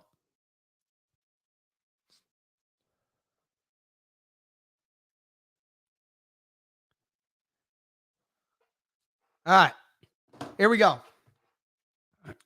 It's just starting the second quarter. Colts at the 16. 3 receivers to the left, 1 to the right. Going to hand it off to Deion Jackson here. Jackson almost broke through. Deion mad. He almost had one there, but another 5-yard run. So far, the Colts offense doing just about anything they want right now. You know, offensively, they're running the football pretty efficiently, and passing-wise, it's been pretty good. Besides that first sack that Matt Ryan took, you know, things have gone very well. 1 receiver to left and right. Going to hand off to Jackson again. Jackson brought down, but gets to about the 8-yard line, so that's a gain of 3. So it'll be 3rd down and short coming up. Zadarius Smith on the tackle. Colts so far with 50 rushing yards on 15 attempts, so 3.5 yards per carry right now. Vikings fans praying to God that this does not turn into a touchdown, making it an almost insurmountable lead. 2 receivers to the left, 2 to the right.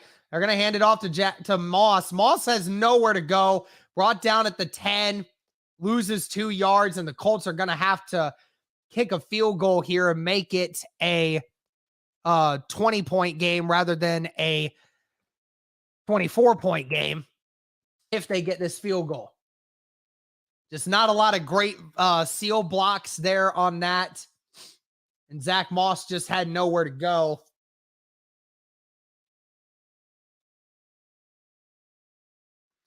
McLaughlin out to kick his 3rd field goal of the game so far.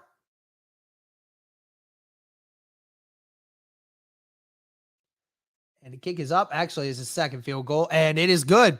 So the Colts now have a 20-0 lead over the Minnesota Vikings.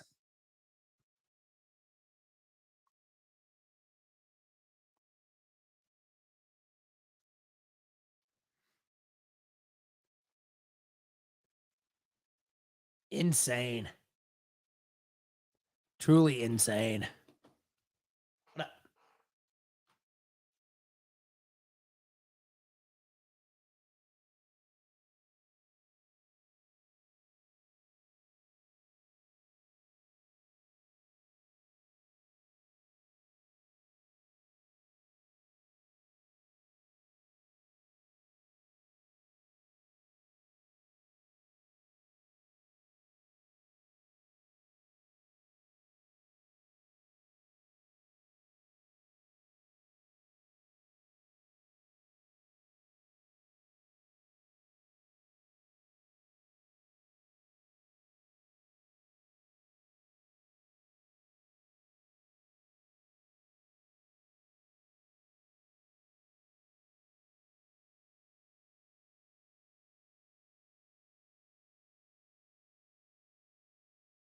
I'm back. Sorry, guys.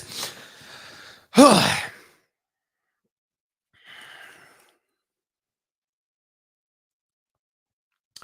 is wild, man. What a game. We're early in the second quarter.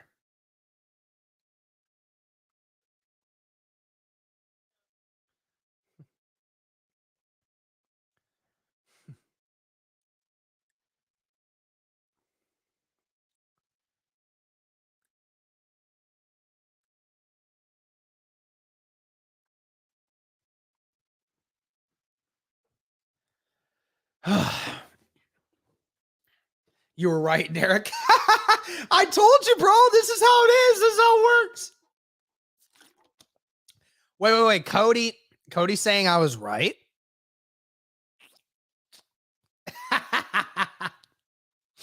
I told you, man, it's either going to be a blowout or it's going to be one of those games where the Vikings come back. Now, you got to be careful, though, because it is only 20 points, okay? No, that sounds crazy. But we haven't had an offense all year that has done something like that. So maybe we need more Saturday games. Yeah, I agree completely.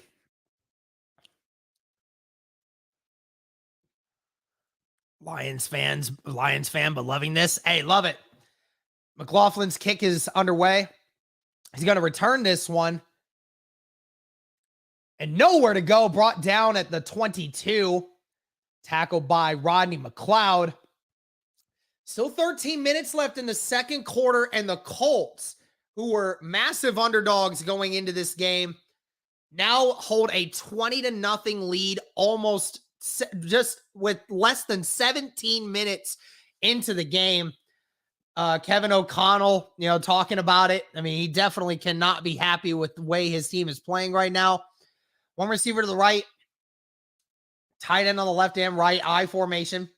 It's going to be a run here for Dalvin Cook. Dalvin gets a good run, brought down at the 29, so that is going to be a gain of 7. Actually, it's going to be the 28, so it's a gain of 6.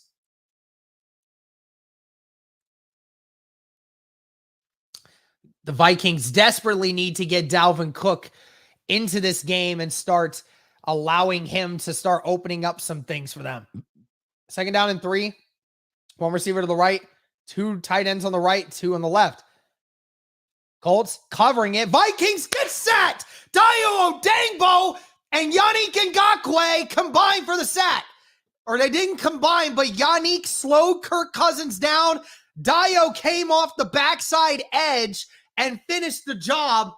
And now it's going to be 3rd and long coming up for the Vikings again.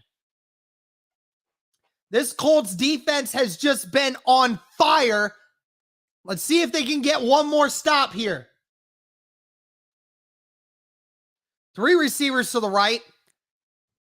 TJ Hawkinson on the left. Now Osborne motions back from left to right.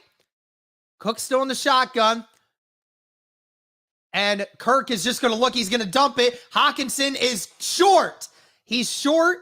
He's a yard shy of the first down. It looks like they'll probably go for this. You'd have to go for it because if you don't get it, then you're just going to, you're not going to end up getting anywhere with not doing it. Oh, great. Please don't do that to me now. Stream East, don't do that to me now. No. Stream East, don't do that. Please don't do that. Shoot. Hold up a second, guys. Yep, it's probably going to do that to me. Shoot.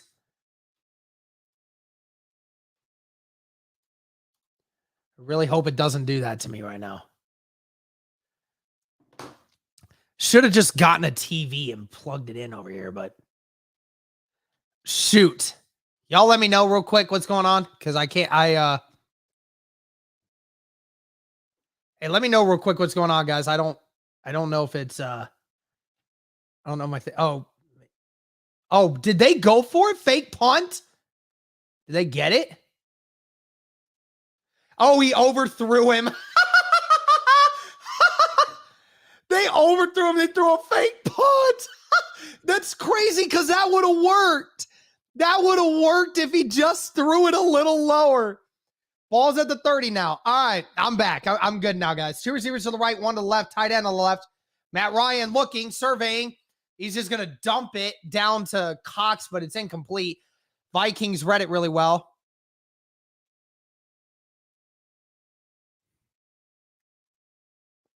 Thanks, guys.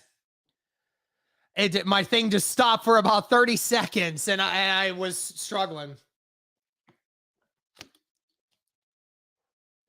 The Colts need to score here, man. This is dire. 3 receivers to the right, 2 to the left. Ryan in the shotgun all by himself. Moss motions in.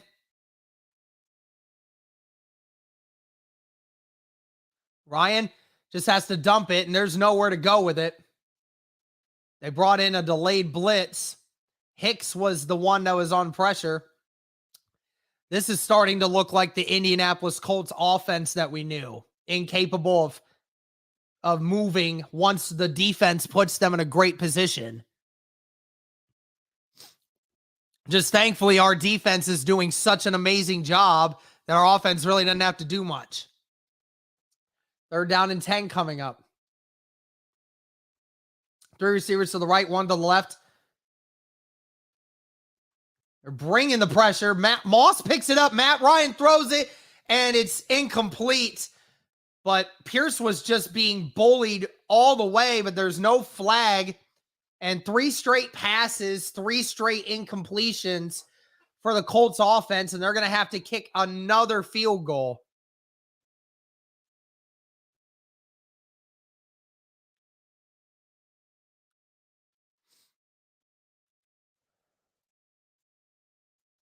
And now McLaughlin has to come out for a 49-yard kick.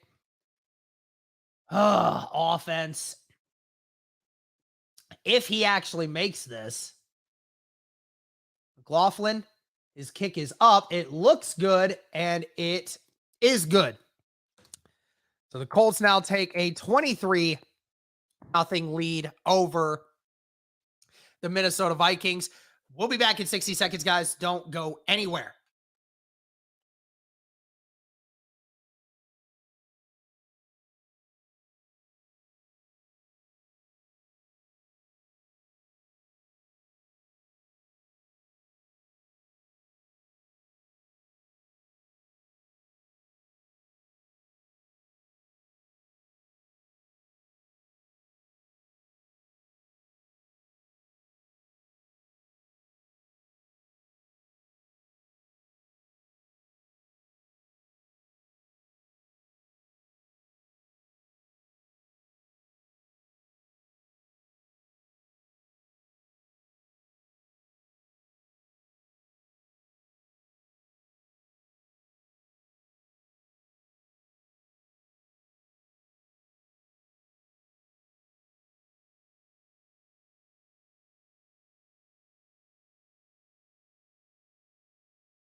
I'm back.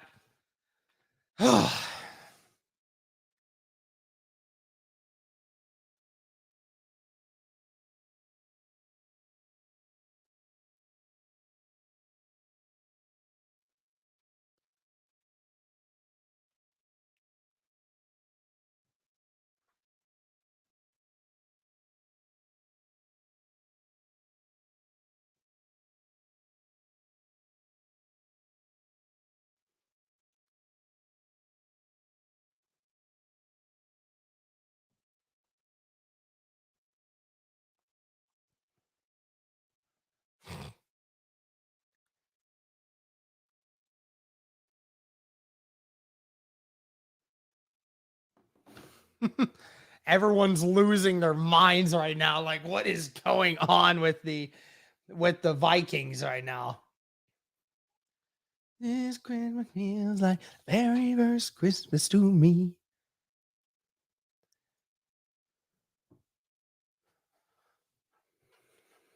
Thank you to over 300 people in here right now. Greatly appreciated. Thank you for the 175 likes so far.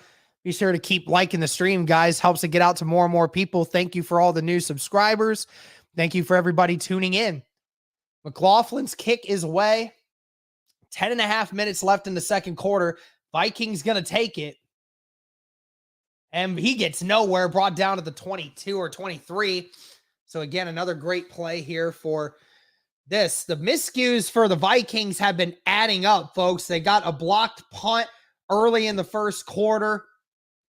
You turn the ball over on downs, and you lose the fumble as well after a huge play. And then, the fake punt as well that was just overthrown. And the Colts have just been in complete control of this game. 2 receivers to the left, 1 to the right. Tight end motions to the right. Ball at the 23. It's going to be a handoff for Dalvin Cook. Dalvin, not much room, but does get to the 27. Grover Stewart almost blew that play up. Couldn't quite make it work, though. Great. Things stopped again. No. Come on. Quit doing that to me.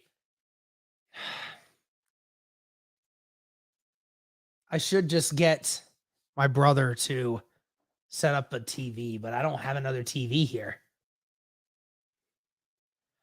Let me know what's going on, guys. Sorry. Defoe with the sack. That would be nice.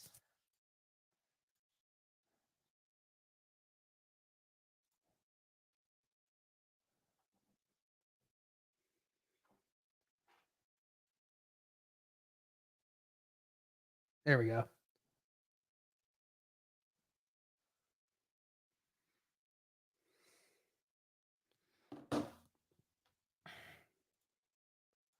There we go. 2nd down and 6. Kirk dumps it to Jettas. Jettas gets about 4. Brought down at the 31. That's right, Daysaw. Yeah, loser's tank. Yep, loser's tank. That's right.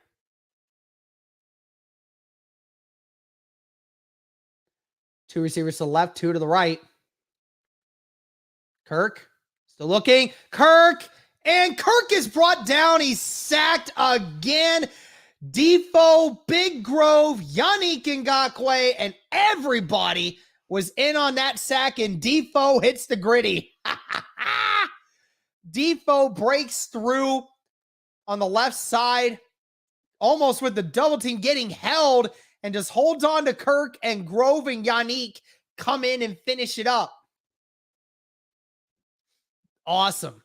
And great coverage downfield. Colts coming after the punt. Weren't able to get it, though. It's going to be fair caught at the 27-yard line by Dallas Flowers. Folks, this game is wild, man. This game is wild. We are halfway through the second quarter, and the Colts have a 23-0 lead over the Minnesota Vikings.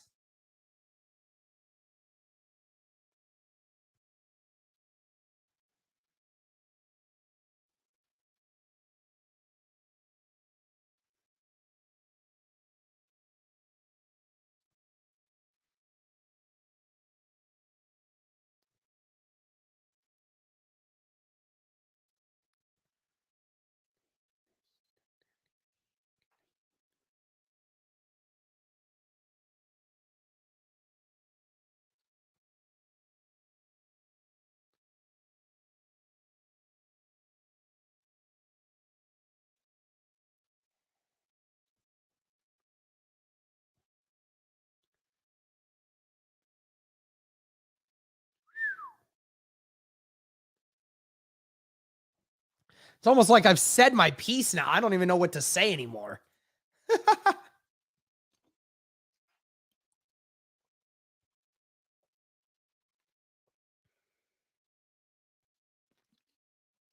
Or the Colts elite. I mean, they're looking like the elite team today, right?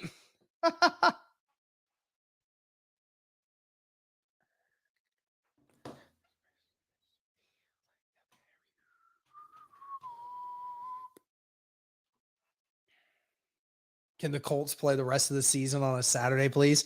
Well, I'm telling you, dude, it's Kirk Cousins when he's playing prime time when all the world is watching. The Vikings just suck. It's just, it is how it is every single time. Niner gang, what up, bro? How you doing? Keep it up, Colts. Yeah, absolutely. We'll see if they can actually keep it up, though, because the offense has been struggling the last few drives. So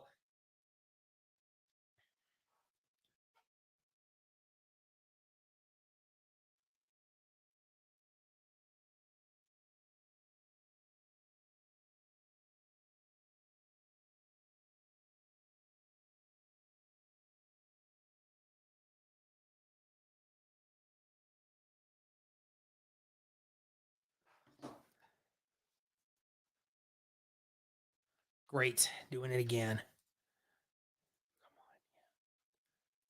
Okay, there we go. It caught back up, I think. Yeah, it caught me up all the way to the front. Holy cow. Okay, so is 3rd down now for Indianapolis. Yeah, it caught me all the way back up. Just my stream caught up literally just there, but But 8 minutes left in the second quarter. Colts still leading 23-0 over the Vikings. 3rd and 5, ball at the 31 of Indianapolis right now. 3 receivers to the left, 1 to the right. Deion Jackson in the shotgun with Matt Ryan. And they're bringing pressure. They're going to get it to Paris Campbell. Paris gets it, gets about 6 on the play, and that is a first down. Paris Campbell's first catch of the game. The Vikings just overloaded and went straight zone, but didn't bring enough pressure on Paris Campbell right away. Matt Ryan does a good job of dumping it off quickly, and Paris just going forward, understanding where the sticks were. 2 receivers to the right, 1 to the left, tight end on the left. Ball at the 38 of Indy. So we play action. Matt Ryan looking, dumps it, and Pittman drops it. It was a first down for Michael Pittman, but he dropped it.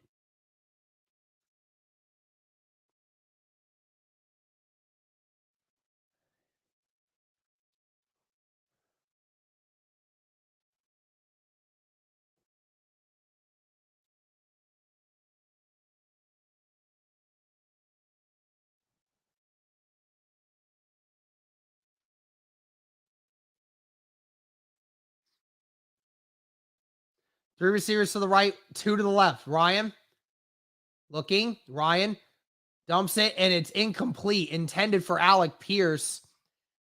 They have just not been able to get anywhere where number 20, Duke Shelley, is at corner. He has been locked in with Alec Pierce all game and has just not been able to get anything to Alec Pierce.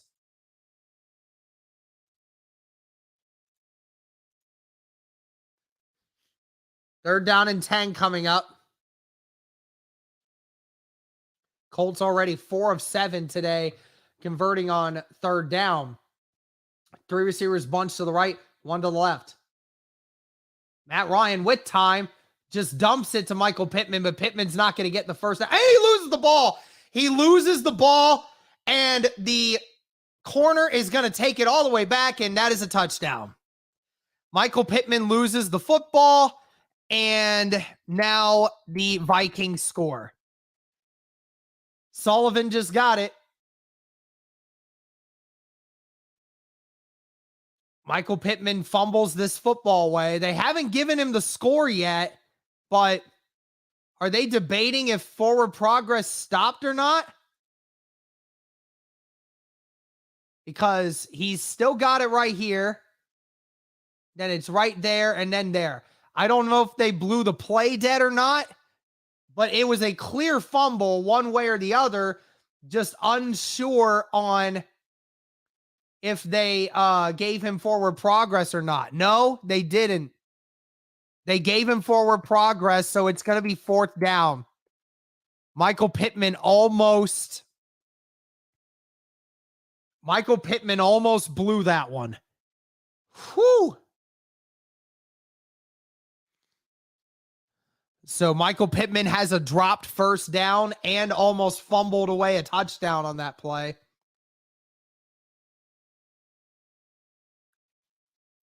Mr. Clean, Pittman is becoming a thorn to this wide receiver group lately.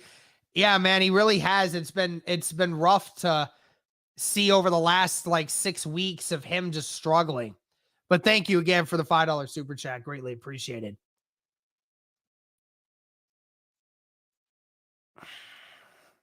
So Matt Hawk will come out to punt for the first time today. And they're saying there's an offside. They think somebody from Minnesota jumped early. False start. Never mind. I should know, there's never an offside when it comes to Indianapolis. Never. It's only ever when other teams get it, but not when it's Indianapolis who wants an offside. They never get it. Never. It's always on Indianapolis. Always. They can't make it any more worse for Minnesota at this point. 6.5 minutes left in the second quarter. Matt Hawk back to punt. Punt is away. That's a booming punt. He'll return this at about the 10. There's a flag on the play. pushed out at about the 20. There's a flag right at about where the punt was caught. Maybe a hold.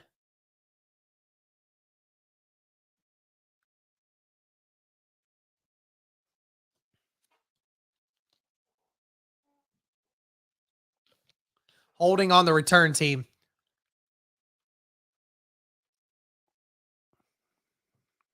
Crowd is super pissed, and I don't blame them. Yeah, I don't blame them either.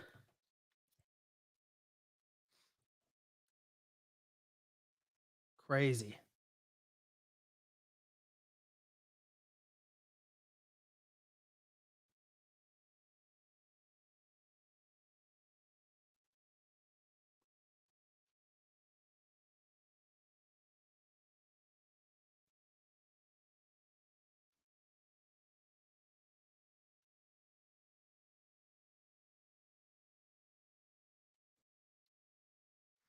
Wow, this is wild.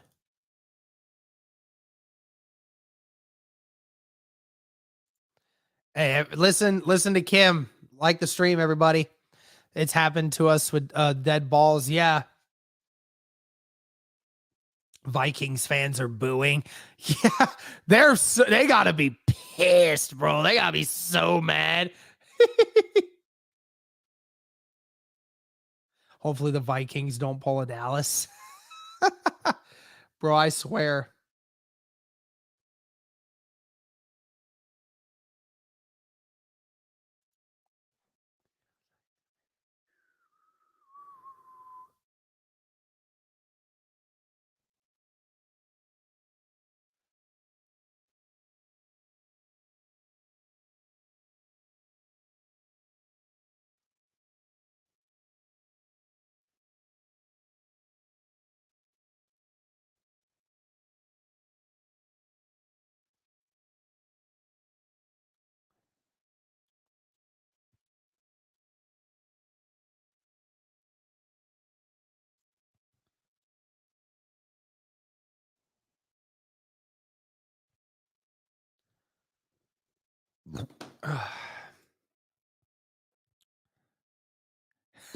Yeah, I had to deal with them too. I was at the game.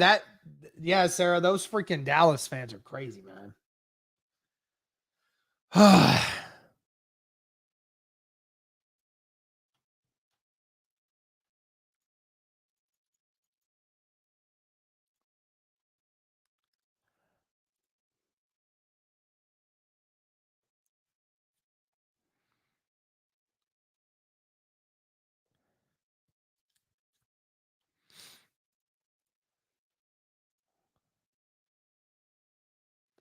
Do I think TY can be a real weapon? I have no idea.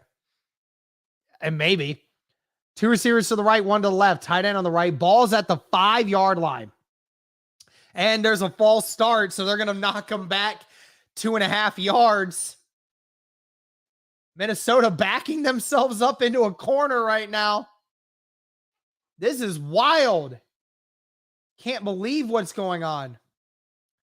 Kirk Cousins been sacked 3 times today.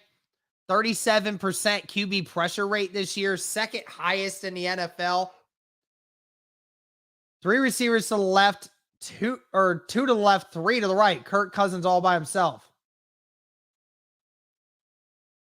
Kirk just going to dump it to Jettas.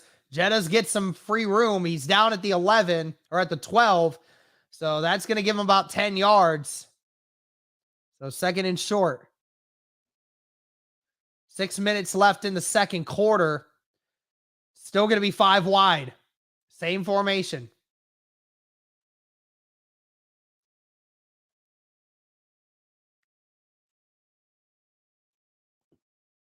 Kirk gets rid of it quickly, and it's incomplete. Defoe hit him as he threw. Bobby Okereke on the coverage for Justin Jefferson, and Jefferson is down. Jefferson is in pain. Not sure what he hurt, but he is down face first in obvious pain. I'm going to take a look and see what happened here. I wonder if he landed on his hand wrong.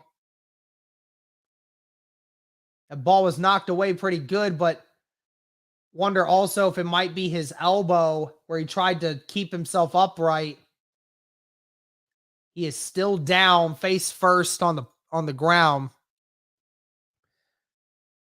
Jefferson is getting up though. He does appear to be okay. Maybe just had a stinger.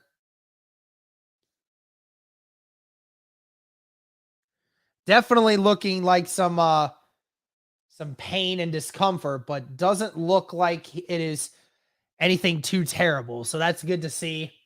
Never want to see a guy like Justin Jefferson, have to come out of a game like this.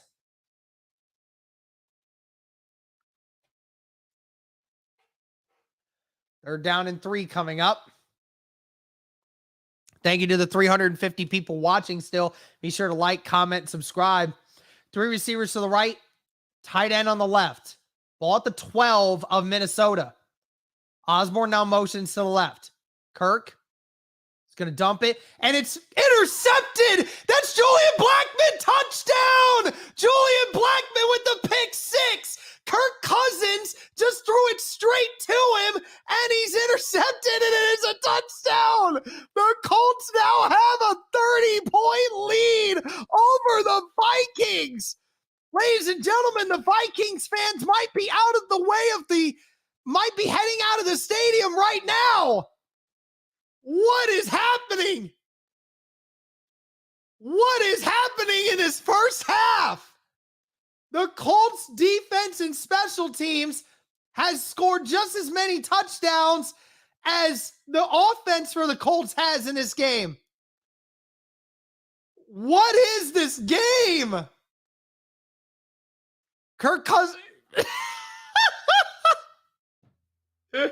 What is happening in this game? The Colts, with halfway through the second quarter, have a 30-point lead over the Minnesota Vikings. If any of you had bets on the Minnesota Vikings winning the Super Bowl this year, don't do it. Don't do it. I'm telling you, they are not good. I've been telling people this all year. Listen, they beat teams, but they only beat them by so little. And when they get beat bad. So, incredible. It's the first pick 6 for the Colts in 33 games. They haven't done it since one of the last few weeks of the 2020 season when Kahari Willis did it on Derek Carr.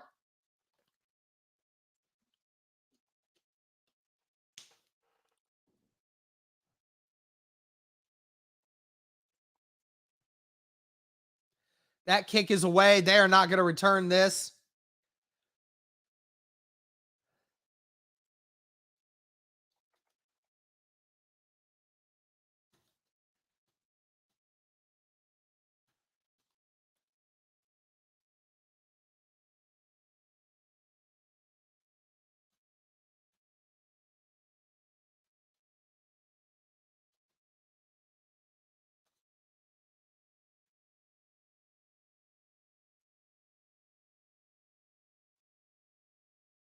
All right, 2 receivers to the left, 1 to the right.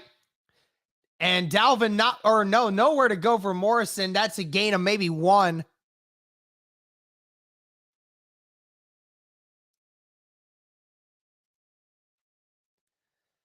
That was number 2, Alexander Madison. I'm sorry, Alexander Madison on that.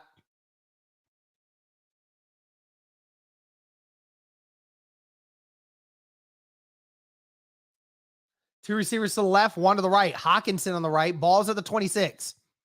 Kirk going to throw it. It's caught, and it's going to be a first down. That's Osborne on the catch. It's a gain of 10. One of the first downs for the Minnesota Vikings in a long time. 2 receivers to the right, 1 to the left. Tight end on the right. Kirk has time. He's going to throw it deep. He has his man Osborne with the catch brought down at the 24-yard line. That is the biggest play for Minnesota yet today. Huge catch there by Osborne. Just has to get vertical with it. No, don't do that to me again. Come on. Great.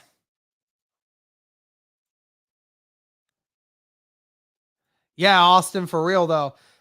Saturday's challenging it. Okay, good. Gives me time to get my thing back.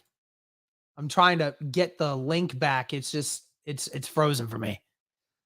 Challenge. Okay, good. Appreciate you guys.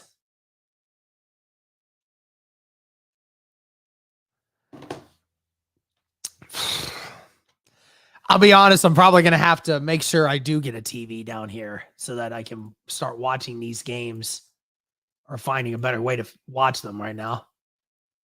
That's a drop. Good challenge. I couldn't tell.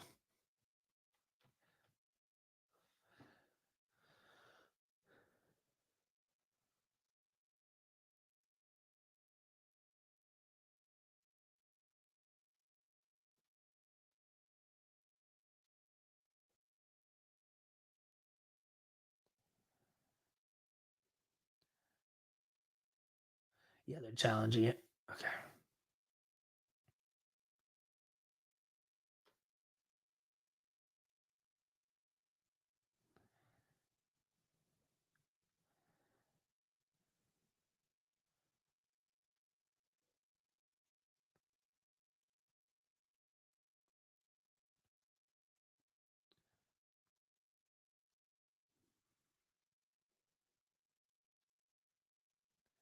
Yeah, that does, yep, that does look like a drop. Yeah, I'm looking back at it now, guys. You're right. That definitely is going to be an incomplete pass. Yo, we have 375 people in here right now, guys. How many likes do we have in this stream? 207? Come on, let's get to over 300 likes. The first time we've gotten to see Indianapolis dominate all season. And you guys need to help me out with these likes. Okay, you guys need to help me out with liking this stream. Okay? What's up, Caden?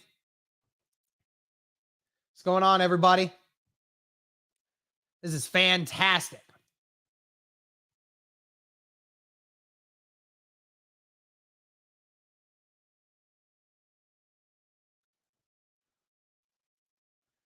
Indy. Packer fan enjoying this game. Oh, I bet you are. See, yep. Looks like they're going to send it back. So the biggest play for the Minnesota Vikings all game is going to get called back.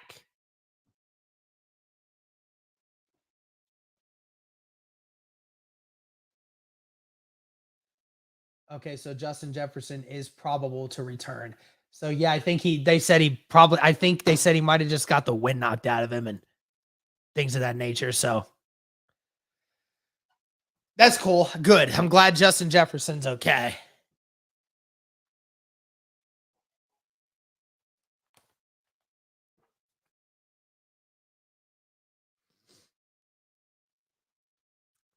Four and a half minutes left, or 4 minutes and 48 seconds left in the second quarter.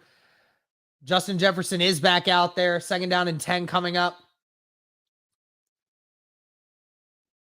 Kirk Cousins, 6 of 11 so far for 44 yards and an interception. 2 receivers to the right, 1 to the left. Hawkinson on the left as well. And Madison nowhere to go. Loses a yard. Brought down at the 35 by about 5 different Colts. The Colts defense is just like, man, I don't care what all y'all think. We are out here. We're going to make a statement. Byron Cowart doing a fantastic job. Had a lot of questions about him going into the season, wondering why he was on. I must admit, I definitely think he's a very quality depth piece for us. Third down and 10 coming up. 2 receivers to the left, 2 to the right. Madison in the shotgun with Kirk. Colts bringing pressure. Kirk going to throw it quickly, and it's incomplete. Gilmore hits Osborne as he caught it, and Gilmore knocked it free. It is 4th down and 10. The Colts are getting the ball back. Let's go. Stephon Gilmore read that perfectly. He had his eyes on it the whole way, waited to make sure that he didn't hit Osborne before he got it, knew the circumstances, hit him really well. Fantastic play. Stephon Gilmore, Gilly Lock has just been locked down for the Colts all season long. Punt is away. Flowers is going to get it. There's a flag on the play. It's fair caught at the 20. See what this flag is.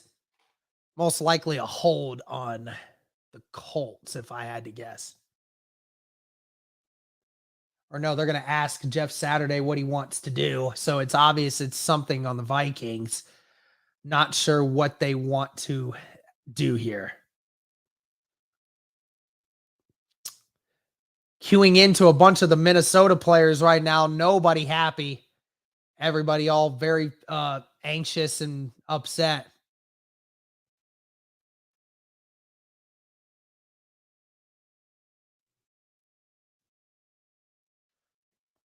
I think they said they're going to replay the down.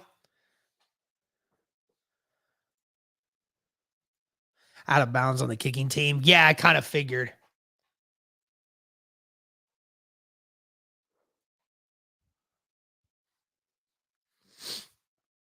No, they're just going to take the 10 yards. Okay, so ball is at the 30-yard line or 26-yard line, my bad.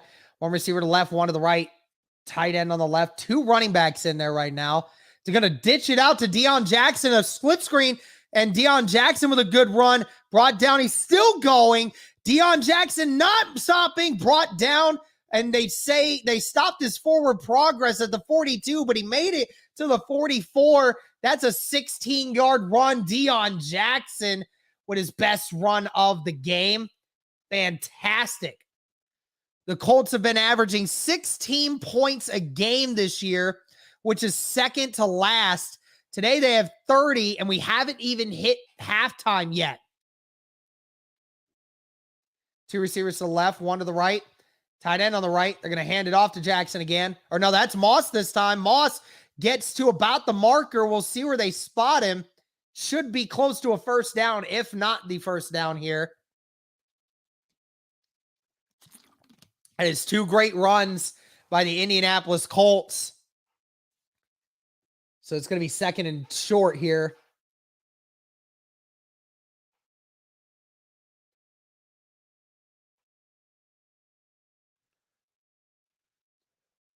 One receiver to the left, 2 to the right. Tight end on the right. Ryan, he's got him. He's wide open. Granson brought down at the 27. Granson's first catch of the day, and it's a huge gain for another Indianapolis Colts first down. Indianapolis, we'll see if they go one more play here before the 2-minute warning. I highly doubt they will, but the Colts are in field goal position again. Matt Ryan, 9 of 15, and it looks like they're just going to allow this to go to the 2-minute warning and be right there at that spot. The Indianapolis Colts, 30-0 over the Vikings. 2 minutes left in the second quarter. We'll be back in 60 seconds, guys. Don't go anywhere.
I'm back.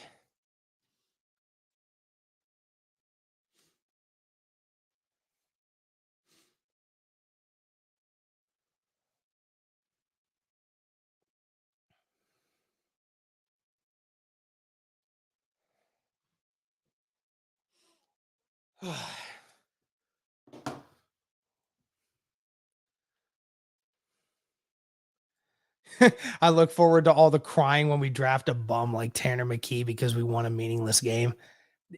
People are going to cry regardless of the fact that we're winning this game.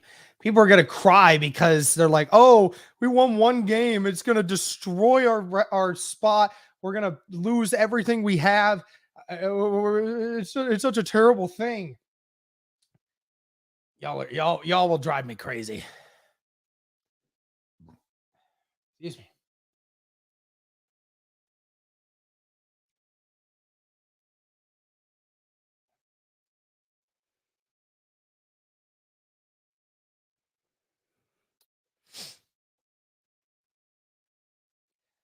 Now, can the Colts get a touchdown?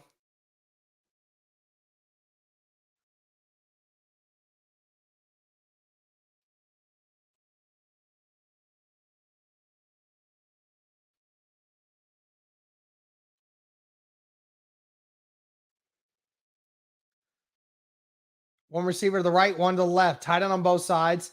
Now Jelani will motion to the right. And it's a good run there by, it looked to be Deion Jackson. Gain of about 4 on the play. Now that is Zach Moss actually on the carry. So we'll see how the Colts deal with this. I think the Vikings called a timeout there.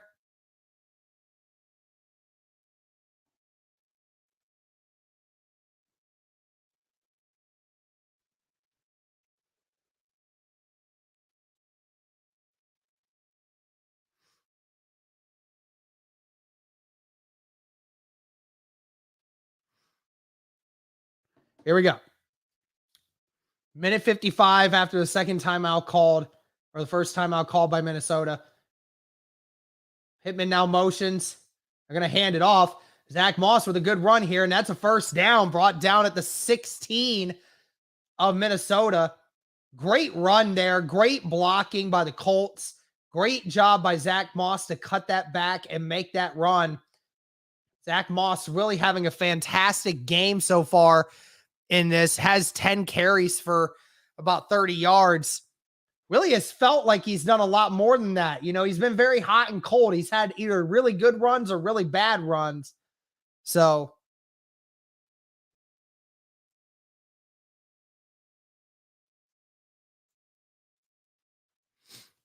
first down and 10. Minnesota called its second timeout. Minute and 48 seconds. Colts with 90 rushing yards on the day so far. It's exactly what you want to see. 2 tight ends on the left. Receiver on the left is Pittman. Doolin on the right. Ryan in the shotgun. They're going to hand it off again to Zach Moss. Moss, not much to get there. Maybe about 2 on the play. We'll see if Minnesota calls their last timeout. They are going to call their last timeout. Going to try to have some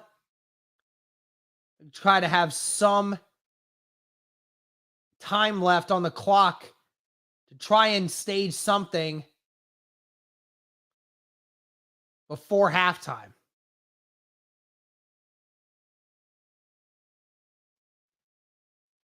Nate Burleson with the Vikings. 91-yard punt return all the way back in 2004. That's crazy. Gotta love Nate Burleson, right?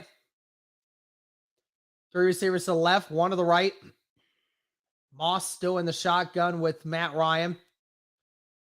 Jelani now motions in. They're going to run it again with Zach. Zach gets to the edge. Gets about another 2 and then brought down. Colts trying to knock it down to under a minute left to not allow Minnesota to get any time if they were to not get this first down. The Colts still have plenty of time. Minute and 20 seconds. 2 timeouts inside the 20-yard line. So they definitely don't want to try to go too fast.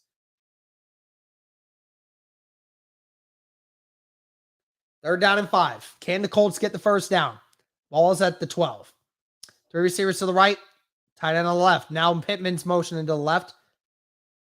And they're going to call a timeout here.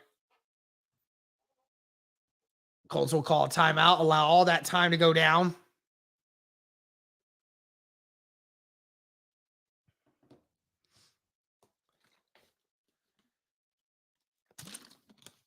I mean, truly incredible, guys. I have no idea like what is going on.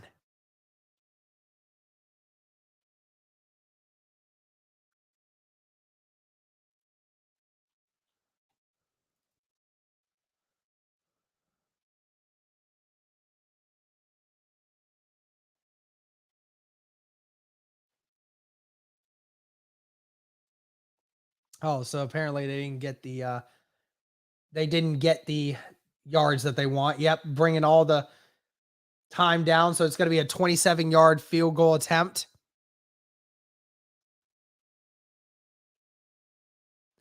It's crazy to think that the leading receiver for the Minnesota Vikings is Justin Jefferson with 3 catches for 17 yards. I mean, this is incredible.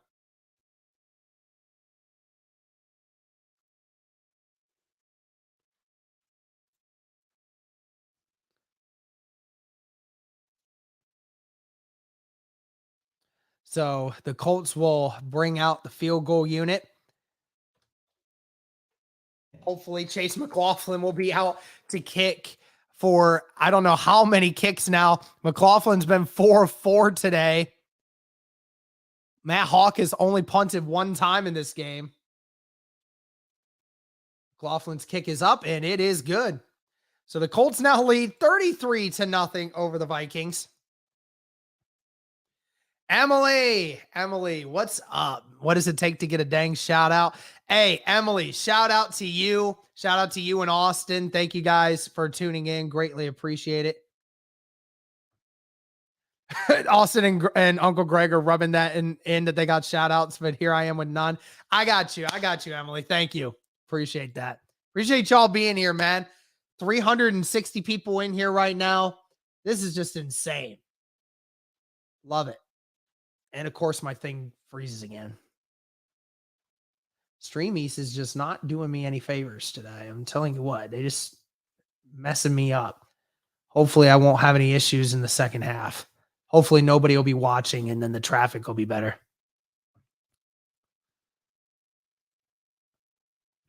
We are up 33-0. McLaughlin is 4 for 4 today. That is just insane. I don't even know like how to react, like I'm at that point. I don't even know like how to feel about this. Like it's insane.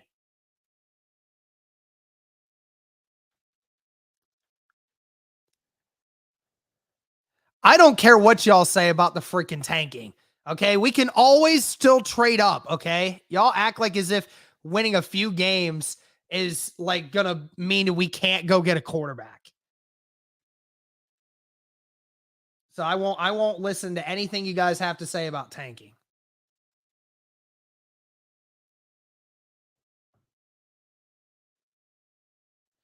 And it's halftime.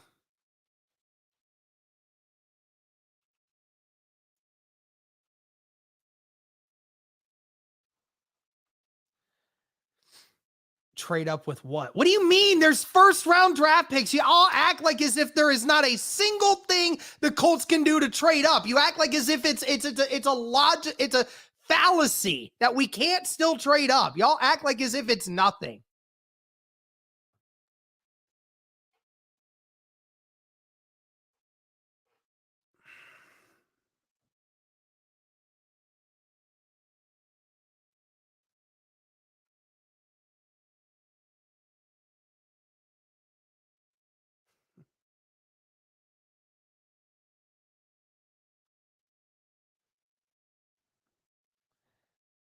Shout out to my girl, by the way, y'all. She's like a good luck charm now.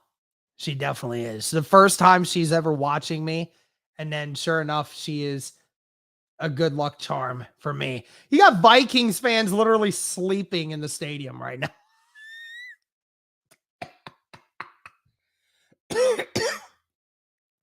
Ugh.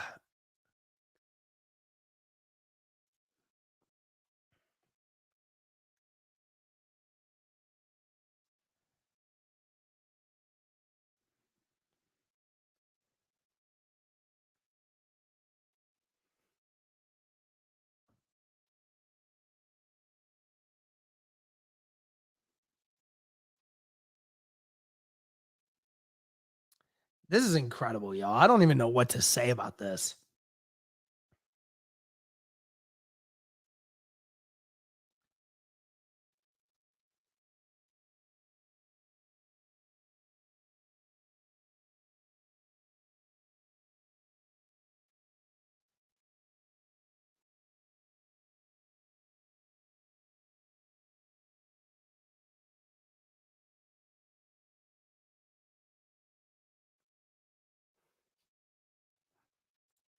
What up, Lewis? We'll drop a few spots from the draft. Yeah, I know. Like we win, so what? We drop a few spots, so what? Such a terrible thing. This says a lot more about the Vikings than it does the Colts. Absolutely. Absolutely agree with you on that.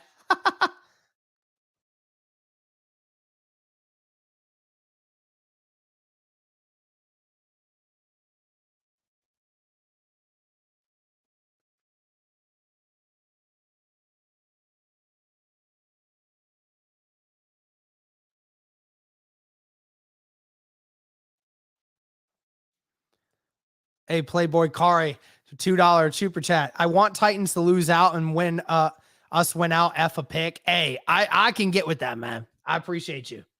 That'd be awesome. Eric, can we get a comment on your neck beard, please? You don't really have a neck beard. It goes to right here. So like I don't really got much right here, you know?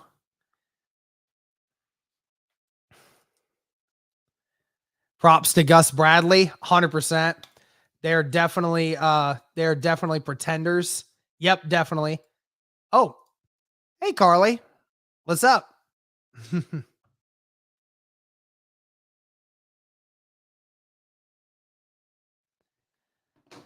Oh man, this is wild. Nice of you guys to hop in. Nah, the beard looking sharp. Hey, appreciate you, Austin. Appreciate you. My favorite cousin. Beard is good, bro. He hating. Hey, I appreciate you, Trey. Appreciate you. I think the Colts should draft Marvin Harrison Jr. and Richardson. Hey, I'll be down for that. I mean, I just say get Stroud and Harrison and then just watch them be the dynamic duo of the next like 10 years. It'd be like Manning and Harrison from 20 years ago. Great game show, Derek. Go Colts. Hey, Kenny, I appreciate you, man. Yeah, it's nice to be able to call a game like this year, man. Tell you what, realistically, what quarterback can the Colts actually get? I mean, Levis and Richardson and a few others are definitely good ones. TV people have no idea what to say about this. Yeah, I mean, I don't know what to say about this. How am I supposed to react to this? I don't know what to feel. This is the most first half points that we've scored all season. It's almost the most points we've scored all season altogether. I mean,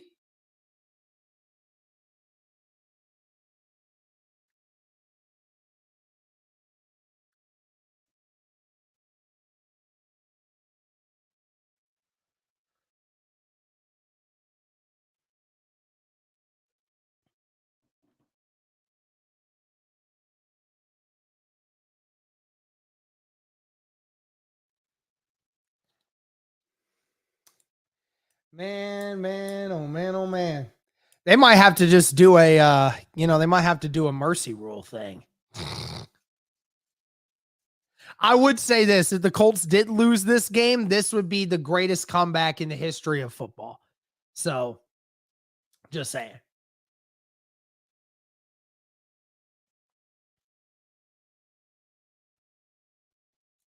Yeah, Harrison won't be ready until next year's draft. Yep, not till 2024. I'm glad I cut the Vikings D last second. Yeah, yeah, you made a good call there.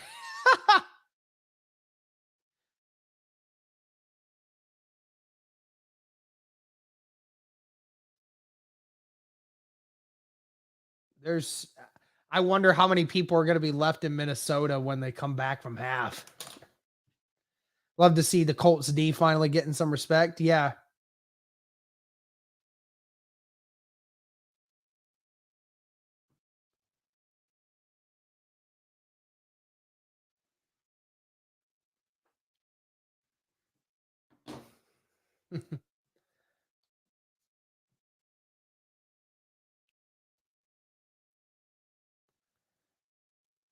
Colts D might save my potential fantasy playoff run. Hey, I feel you on that, dude. Kenny Moore, too, is not seeing this field again this season, is getting traded in the offseason.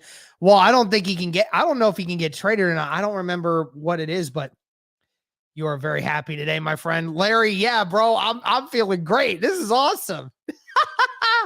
This is the first time I felt like this all season, man.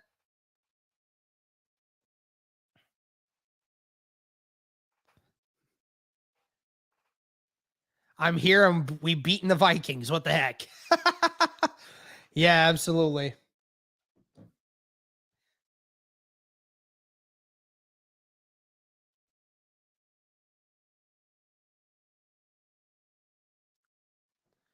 Wins will make your day better. 100%, man. Always. Always.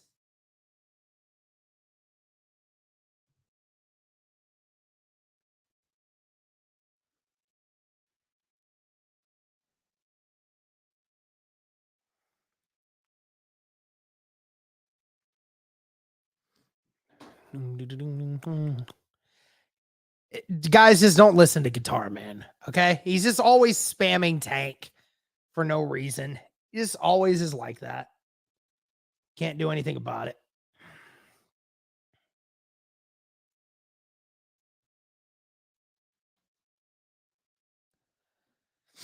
Oh man. Man, I would hate to be in Buffalo right now. There's all that snow that's going on. That's why I think the Bills are probably going to end up winning, because Dolphins, I don't think are going to be able to handle it.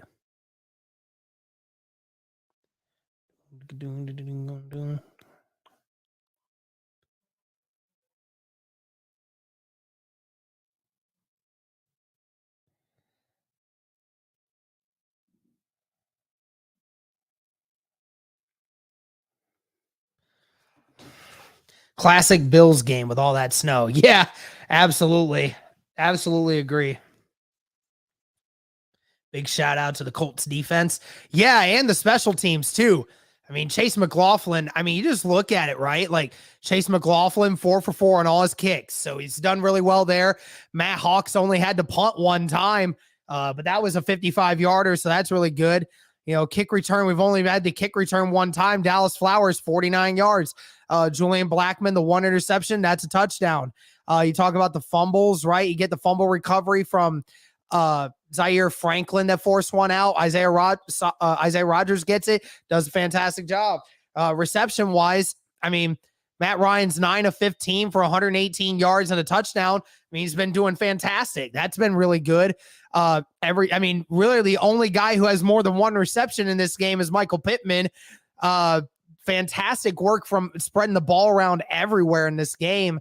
So, fantastic work there. And, the defense just fantastic. Kirk Cousins only completing 50% of his passes for 43 yards. Dalvin Cook has one rush, or one of those rushes, for 40 yards. Other than that, everything has been 1 or 2 yards, if that. So, I mean, their rushing stats have been just inconsiderate when you look at the total picture. I mean, Dalvin's got a 40-yard rush, but he's got 4 other carries for about 15 more yards. So it's been very, very chill.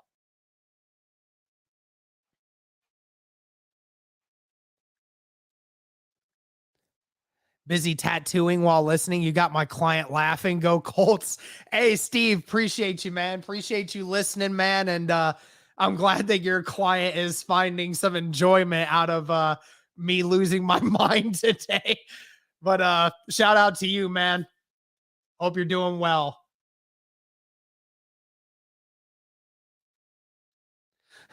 As a Vikings fan, though, you demand I need the defense to keep giving up yards and points, get Dontel fired. They might. Oh, by the way, on a break now. Oh, cool. Y'all got to stop acting like it's over because it's not impossible for the Colts to choke this. Bro, for real, though.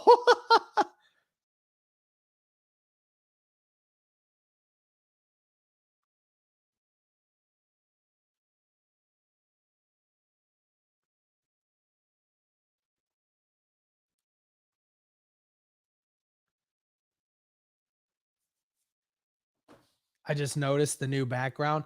Yeah, I haven't put all my stuff up because I'm going to be moving in about 2 months.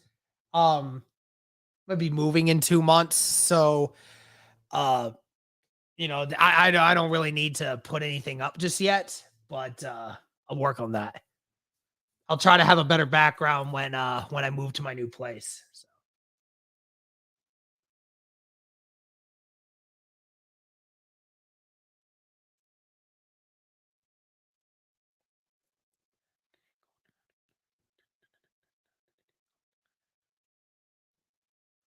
What up, Anthony? How you doing, bro? The Indianapolis Colts defense in the first half. You had 1 pick six. You had a block punt for a touchdown. 0 points allowed. 2 turnovers. 3 first downs allowed all half. 0 for 6 on third down and 27 net passing yards.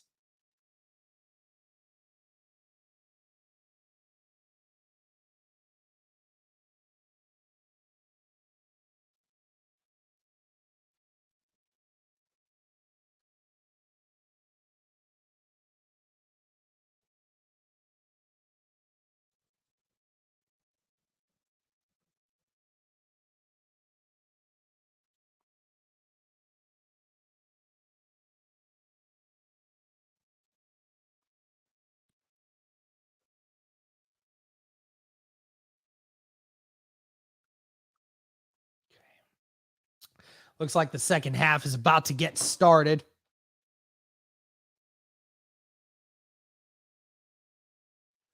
They scored 33 because 21 of those points literally came off of them getting the ball off touchdowns or everything else. I mean, seriously. And he's brought down at about the 23. The Vikings will start out.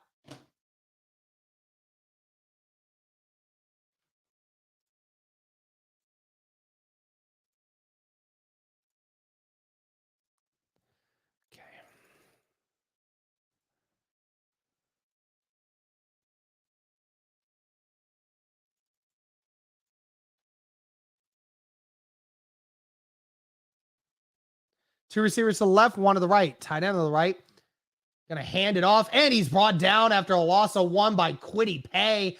Grover Stewart again forcing Dalvin Cook to come back. Kwity Paye broke the block. And just like that,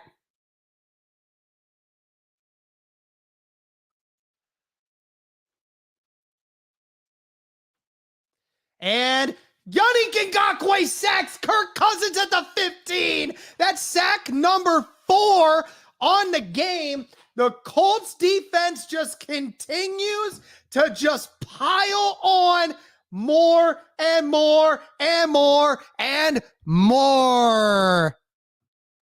Third down and 18, 5 wideouts. Colts or the Vikings hurrying up. Dio giving pursuit. Kirk just throws it away, and the Vikings are going to have to punt. Just like that, Colts force a 3 and out. 0 for 7 now. Jefferson is definitely capable of mossing our whole secondary. All right, chill, ancient. All right. I think you're underestimating the Colts at this point.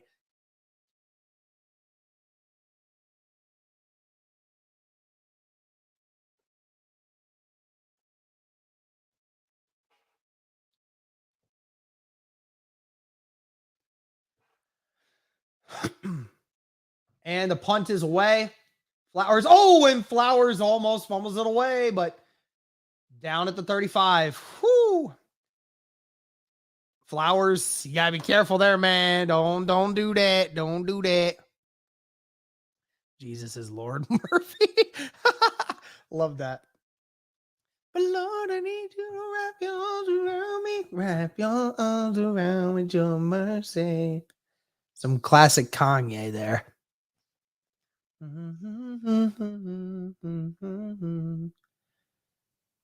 All right. So ball at the 34 of Indianapolis. Two receivers to the left, one to the right. Tight end on the right. It's going to be a handoff here to, I think that's Zach Moss, and that's going to be a gain of 5, brought down at the 39. Good run there. That's actually Deion Jackson. Man, I can just never tell them apart right now. But good run there by Deion Jackson, 5 yards. Defoe's had a sack today. Odangbo's had a sack today. Yannick's had a sack today. I don't remember who else had the other sack.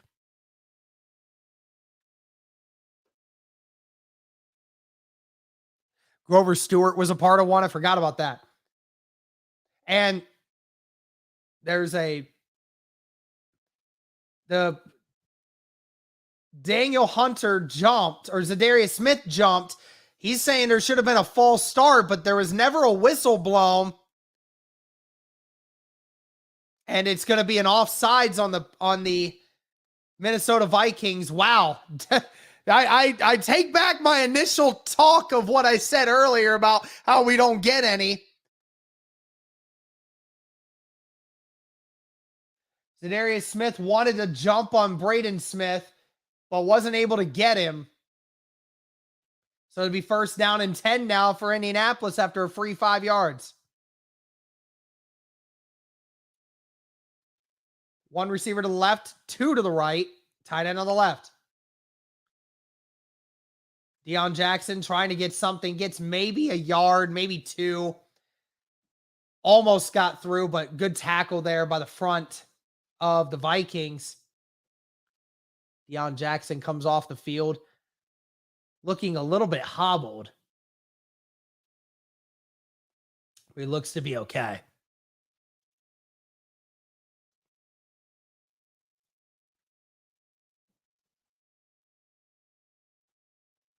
One receiver to the left, one to the right. 2 tight ends on the right. Colts going to pass. Matt Ryan observing, and it's incomplete. Good coverage there by number 7, Patrick Peterson. First time calling his name out today.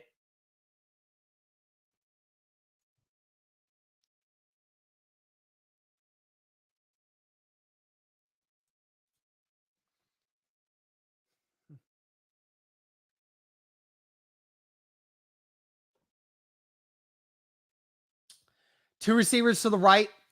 Pierce down to the bottom left. Granson on the right. Ball at the 47 or 46 of Indy. They're going to do a screen. Pittman trying to get there. He's close, but he's 2 yards shy. My guess is the Colts will punt this. Not quite in field goal range. They're going to punt it and be smart about this. Pittman almost got there. Good blocking on the outside edge. Just couldn't quite get past the hands of number 98, and that was DJ Wanham, the outside linebacker. This will be the second time Matt Hawk has been out to punt. 11 and a half minutes still left in the third quarter. They're actually going to take the delay of game so they can give some more room for Matt Hawk to punt this.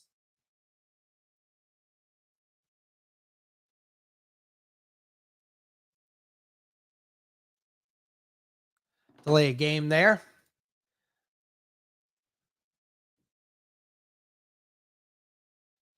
Delay, what a great Saturday. Delay, what a great Saturday. Vikings are going after this one. Hawk. Somebody just threw a paper plane onto the field. Ball's down at the 11. I saw a paper plane go flying onto the field behind Matt Hawk. That just tells you the state of where the Vikings fans are at right now. Bro, yeah, you see that too? Oh, yeah, you're right. I need to change the thing. I didn't even take that into account. Yeah, you saw. Yeah, somebody threw a paper plane onto the field, bro. I swear to God, I saw it. And a lot of other people are doing it too. That is just hilarious.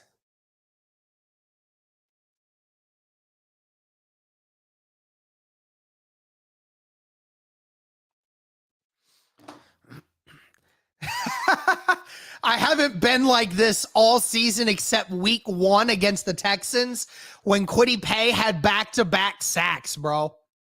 I literally have not. The paper plane probably has more yards on it than the. I'm tweeting that. I'm tweeting this. I'm taking a picture of this comment, and it is going on Twitter.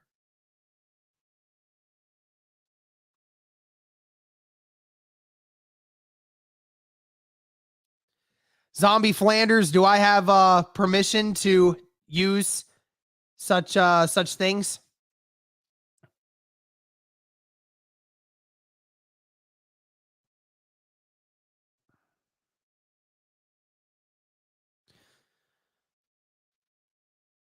Zombie Flanders, do I have permission? Go ahead. All right.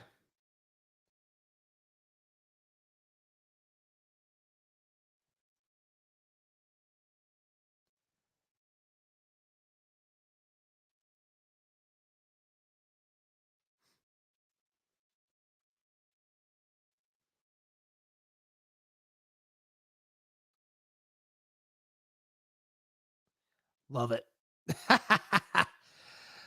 Oh, man.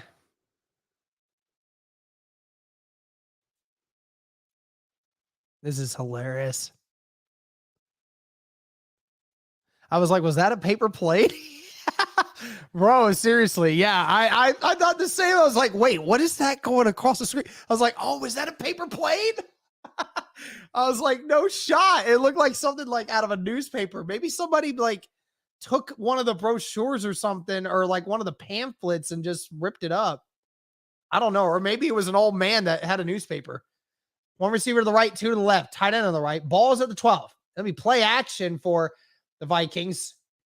And they get it. That's Justin Jefferson brought down at the 25. That's a gain of 13. The best play for the Minnesota Vikings all game. This is our early Christmas present. Yeah.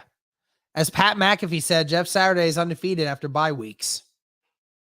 He ain't wrong. 2 receivers to the right, 1 to the left. Tight end on the left. 10.5 minutes left in the third quarter.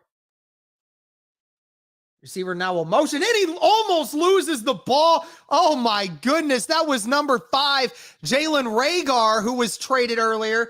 He was getting the handoff from Kirk Cousins and tried to pull way too quickly, but Dayo Odeyingbo was there to meet him in the backfield, and he just got flung. But they're going to call a face, or they're going to call a taunting on Dayo Odeyingbo, an unsportsmanlike conduct for, I think it was taunting afterwards. Dayo threw him to the ground and then like walked over to him. That is terrible. That is terrible.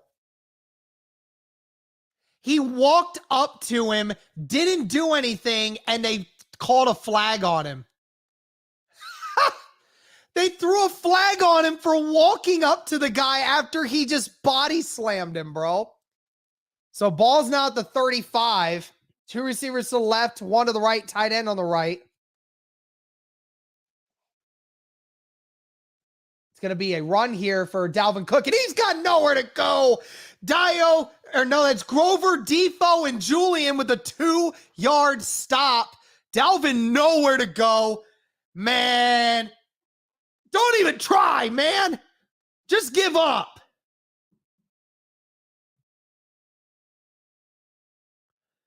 Just give up. Three receivers to the left, two to the right. Kirk has time. Oh, and he's wide open. That's Osborne. Osborne trying to outrun him, and he is brought down at the 4.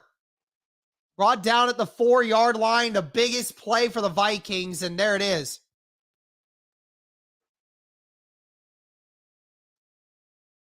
Osborne was wide open in the middle of the field. Obvious miscommunication there from someone. Rodney Thomas did not get over fast enough. Wasn't able to make the play. Dalvin still trying to get there, and he's brought down at the 2, brought down by Kwity Paye. Vikings trying to get their first score of the game.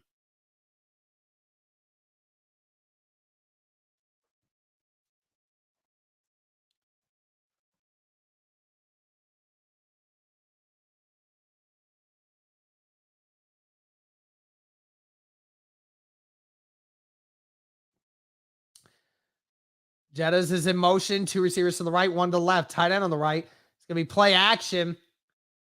Colts got everything covered, and it's almost intercepted. Rodney Thomas could have intercepted it, but knocked it away.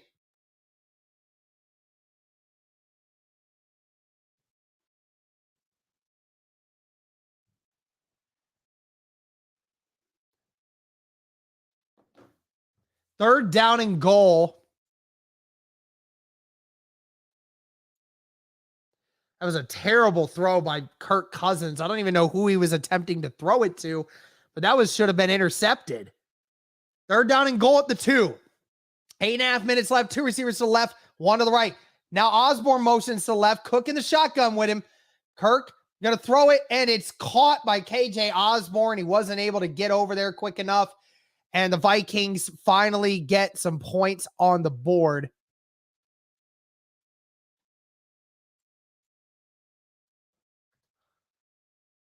Took only 2.5 quarters to finally, get somebody to actually score for the Minnesota Vikings. Osborne motioned over. The Colts weren't able to get there quick enough. Gilmore wasn't able to jump it quite quick enough. And the Vikings finally score. Yeah, it's all right. I don't care if they keep scoring. I just, obviously now you kind of want the Colts to score one more time just for good measure.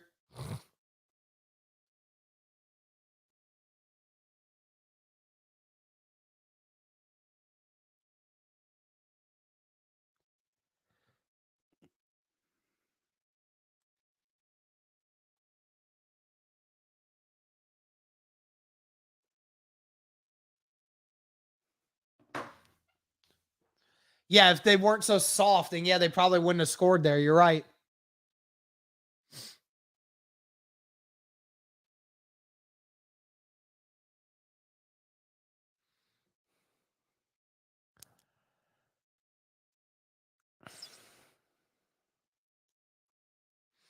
I forget that Dallas scored 33 in one quarter. Yeah, as long as we don't turn the ball over 4 times in a quarter, then we'll be all right.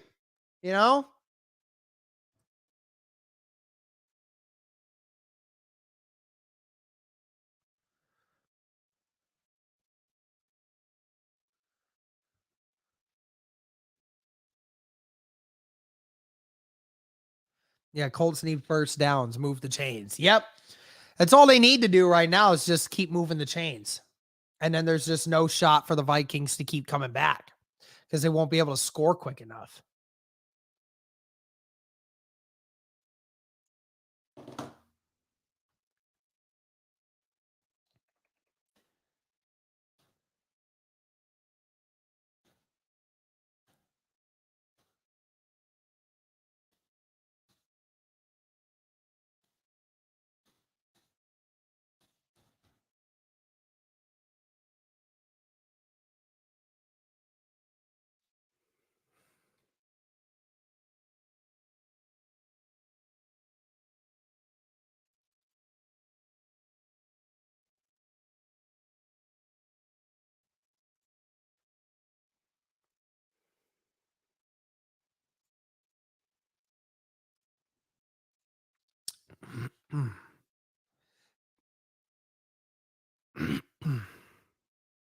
Thanks again, everybody, for all the subscribers recently. Greatly appreciate all of you guys for tuning in. Thank you to everybody who has been watching today.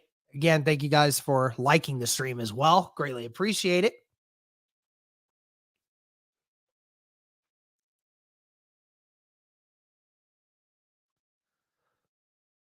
First 9 drives, the Vikings had 62 yards. This last one had 88.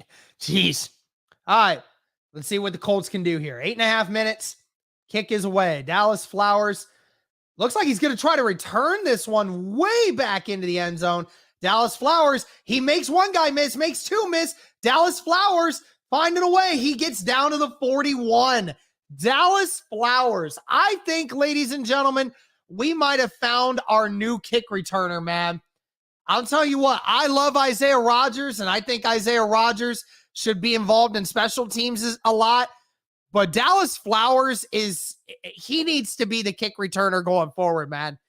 He sees that field so well. He's always getting us to past the 30-yard line. It's phenomenal. 2 receivers to the left, 1 to the right. Tight end on the right. Colts going to run it. Zach Moss with a good run here, brought down to the 49 of Minnesota, and that is a first down. Fantastic run there by Zach Moss. Indianapolis Colts get a first down. This is what we were talking about. Colts just need to move the chains here, knock some minutes off this clock, even if they're not scoring touchdowns. If you can get field goals while taking off, 3-4 minutes, then that makes it much easier for you. You're putting less pressure on your defense. The defense has been out there quite a bit today, ironically enough. 2 receivers to the left, 1 to the right. Tight end on the left. The Colts are going to pass this here. Matt Ryan dumps it. It's caught by Doolin, brought down at the 38. That's another first down. Great throw and great catch by Ashton Doolin. That's another first down. 2 plays. The Colts on a kick return that brought them all the way to the 40. And then 2 straight plays after, the Colts are in Minnesota territory and threatening. Fantastic work. I formation now for the Colts. 1 receiver to left and right.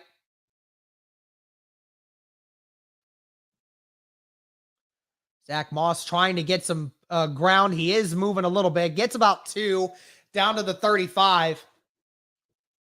Still a really long field goal here.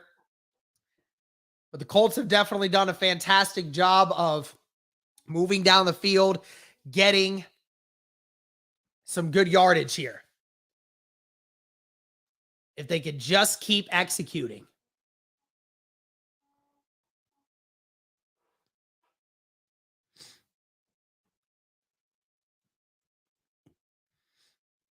Two receivers to the left, 1 to the right. Going to hand it off to Zach Moss again. And he gets down about the 35, maybe the 34. So it'll be 3rd down and long coming up. 6 minutes left in the 3rd quarter for Indianapolis. Indianapolis actually dominating the time of possession today, actually having the ball for more than 10 minutes more than the Vikings. Very few times has that been the case this year. The Colts have almost always been the team that has had the ball the least amount of time. 3rd down and 7. 2 receivers to the right, 2 to the left. Jackson in the shotgun. Vikings bringing pressure. Michael Pittman has a chance. Oh, and what a tackle by number 24. That is Cameron Bynum, the safety. Michael Pittman was one-on-one out there in the open field, but Bynum just went at Pittman's legs, and he had nowhere to go. So this is going to end up being a 51-yard field goal here for Chase McLaughlin. We'll see if he can make it. This is definitely the longest one he has had to try and attempt this game so far. The kick is up. It looks good, and he nails it. 5 of 5 for Chase McLaughlin.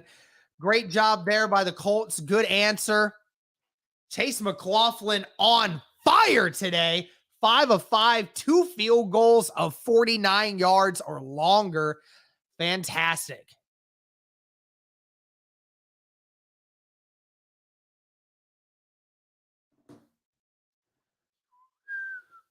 I'm going to be back in 60 seconds, guys. Don't go anywhere.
All right.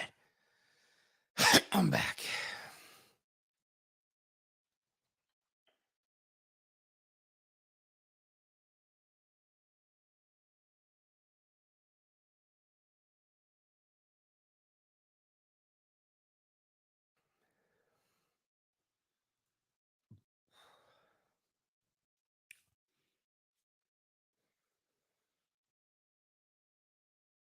Glad I have the Colts defense on my fantasy team. Yeah, they must be doing really good with points today. Holy cow, yeah. Must have.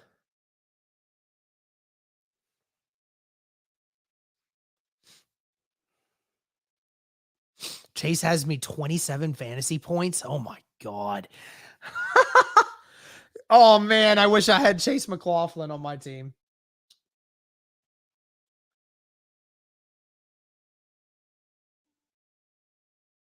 And that kick is back and into the end zone. My girl hasn't responded to me in a while or hasn't said anything, so I hope that she's still listening.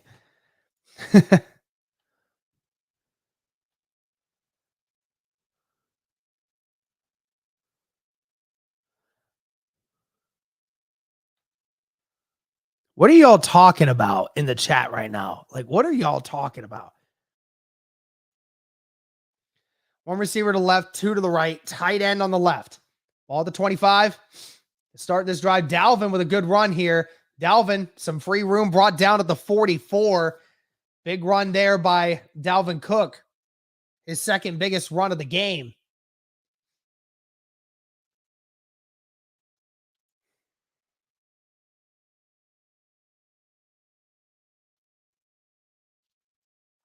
Why is there football on Saturday? Isn't football on Sunday? Well, because college football's done. Bowl games are on, but, you can get some games on Saturday now. Two receivers to the left, one to the right, tight end on the right. Going to be play action. It's going to be a screen here. Dalvin with some room. Julian Blackman gets a first down, brought down at the 43 of Indy. Minnesota Vikings finally getting their offense going.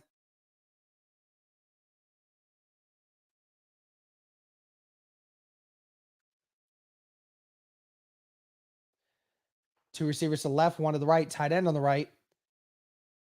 Cousins looking to go deep. He's got Jettas, and Jettas is out at the 27-yard line of Indy. That's another first down. Minnesota making it look really easy.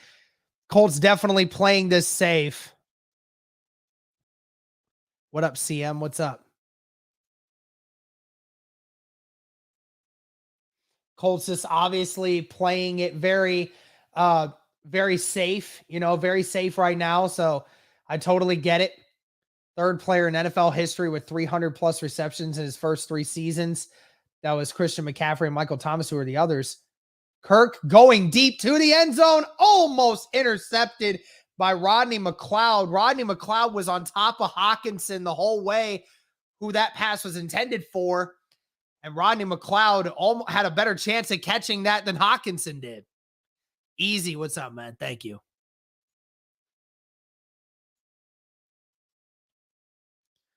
.3 minutes and 13 seconds left in the third quarter. The Colts still have a 29-point lead over the Minnesota Vikings. 3 receivers to the right, 1 to the left.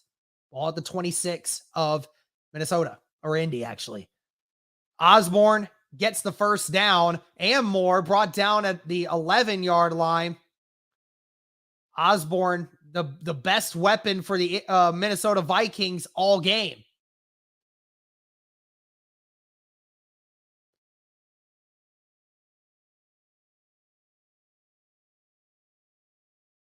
Relax, guys, okay? Don't act like the Colts are going to choke this game away, all right? Just relax. 1 receiver to the left, 2 tight ends on the right. I formation. If this doesn't show that they're running it, Dalvin gets it. Dalvin gets bumped out by Bobby Okereke at the 5, depending on where they spot him. 6-yard run there from Dalvin.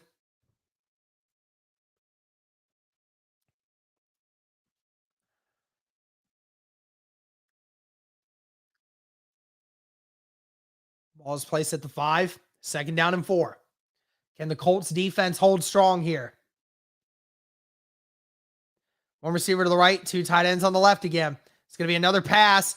Looking for Hawkinson. Doesn't get him. Oh, and the fullback who was number 30, that is CJ Ham, again gets the catch, but it looks like it's going to be a first down because I think he gets to the 1-yard line. Good throw there by... Surprised Ham was able to hold on to that ball the way he did. This will be first down and goal at the 1. 1.5 minutes left in the third quarter.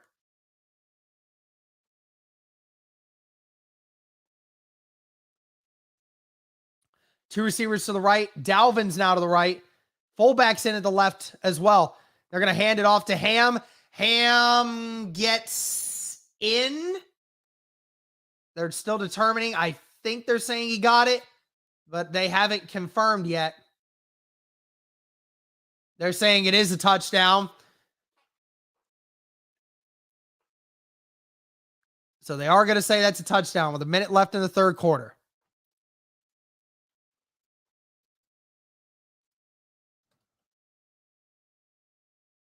There's a flag at the end of the play. The refs, there was definitely some, I think there was an extra pushing by the Vikings offensive line at the end of that play.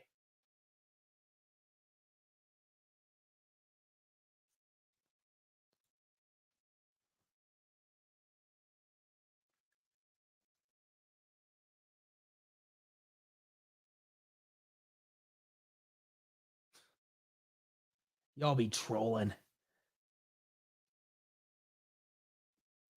See what happens here.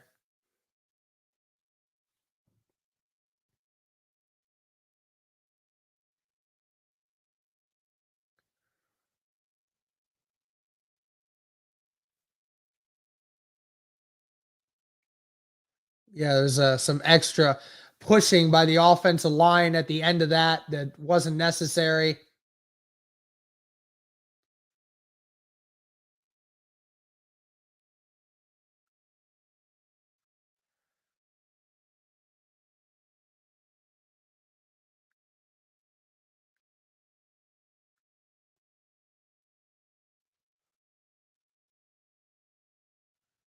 That kick is up, and it is good. So the Colts still hold a 36-14 lead over the Vikings. Only a minute left in the third quarter. Colts still with a commanding lead.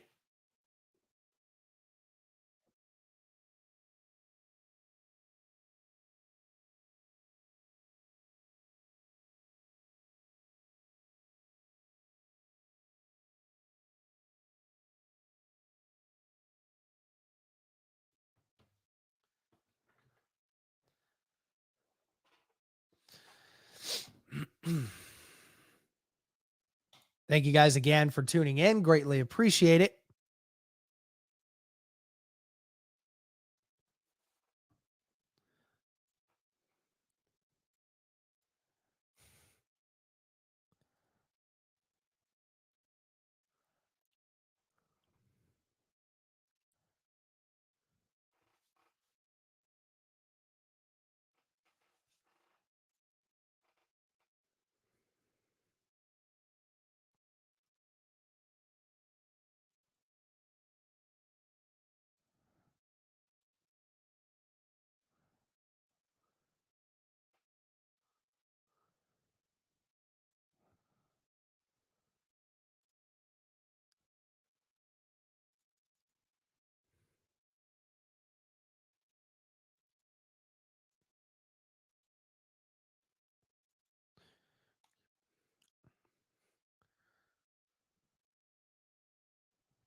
Is it starting? No, it's not starting. Y'all need to chill a little bit.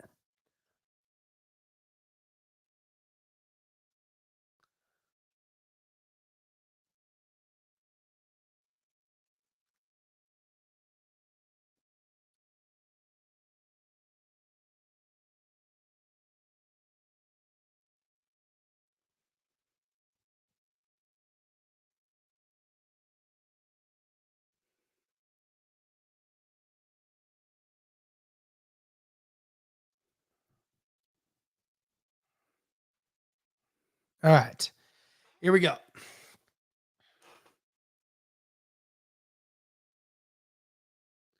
So the Vikings still down by 22. Minute 13 left in the third quarter. Hopefully this starts. And then with that 10-yard penalty that was put on them from the unsportsmanlike, ball's down at the 32. Colts, Ryan on quick passes, 8 of 9 today for 75 yards and a touchdown. He's actually been 5th best in the NFL this year in those quick passes. So why it makes me wonder why he doesn't do more of them. But minute and 8 seconds left in the third quarter. Colts just needing to run some clock out. One receiver to left and right. 2 tight ends on either side.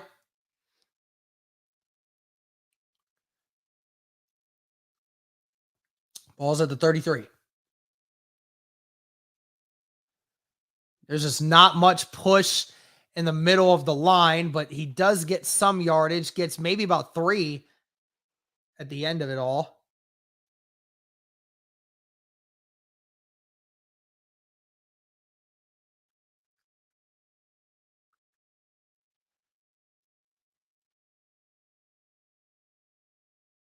Colts gonna run this clock down for sure right here. 3 receivers to the right, 1 to the left. Ryan under center. Zach Moss out in the backfield. Mo Alley Cox now motions in. It's going to be a pass, Colts. And Matt Ryan just dumps it after getting hit and swallowed up by Daniel Hunter and number 97, Harrison Phillips.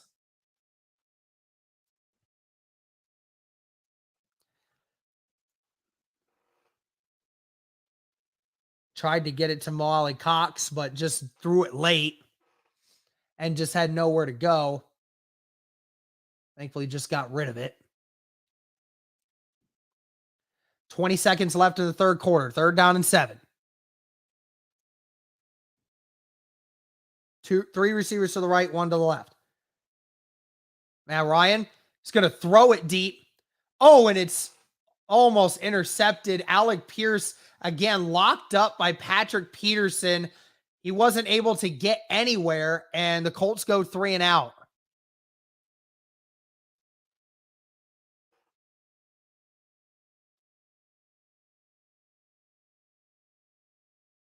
I just don't know how, like, these guys are able to hold Alec Pierce for all game, and then they're allowed to get away with it.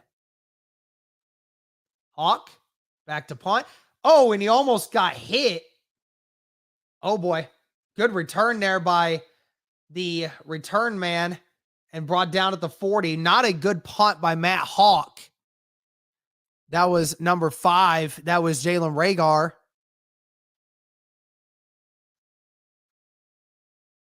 7 seconds left in the third quarter.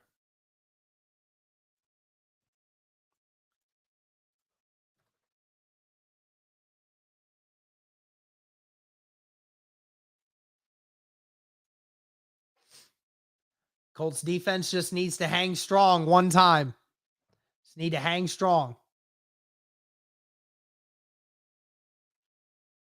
7 seconds left in this third quarter. Most likely be the last play. 1 receiver to left and right. It's going to be play action. Kirk with time, and Kirk is brought down. Ifedi Odenigbo brings him down at the 31-yard line. Ifedi Odenigbo now with the 5th sack of the game for the Indianapolis Colts. That's a great way to end the third quarter there. Fantastic job by the defense. Vikings trying to stage a comeback. We'll see if they can do it.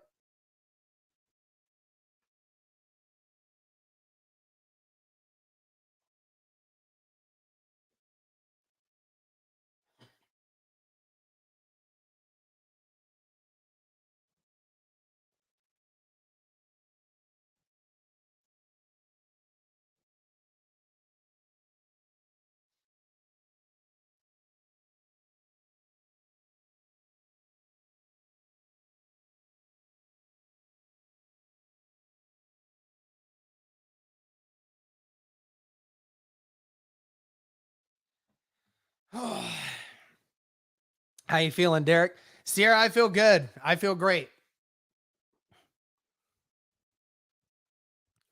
How many of my Colts fans watching from the 260 Fort Wayne, Indiana?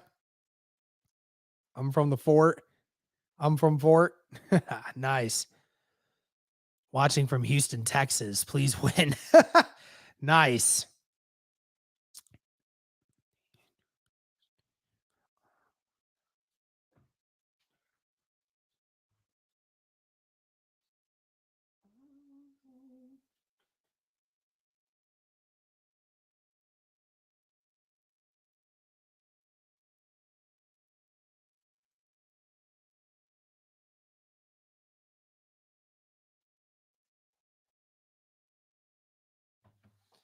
Ugh. Watching from Sweden. Oh, hell yeah. Nice. Watching from Tennessee, Georgia, 30 miles north of Detroit. Nice. Tim Bean, 260 here. Leonard is locked in on the sideline at the game. Oh, I hope. Grew up in Fort Wayne, but now live in Texas. That's cool. That's cool.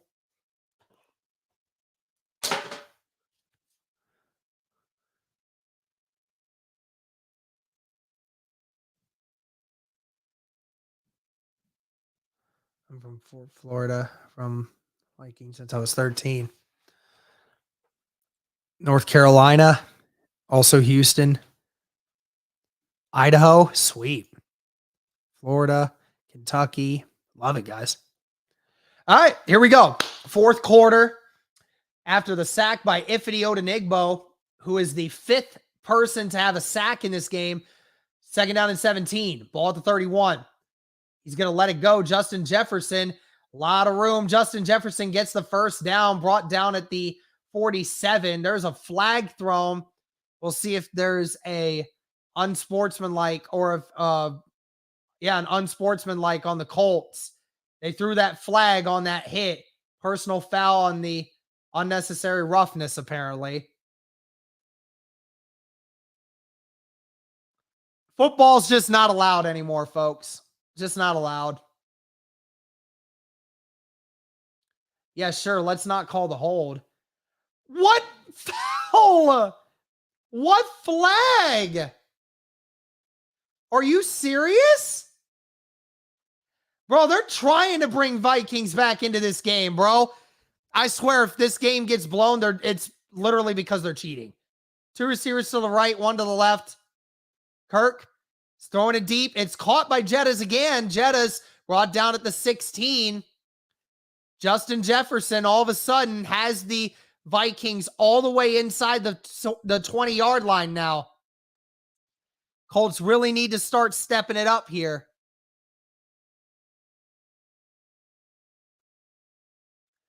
Rodney Thomas needs to learn to wrap up there. Three receivers to the right, two to the left.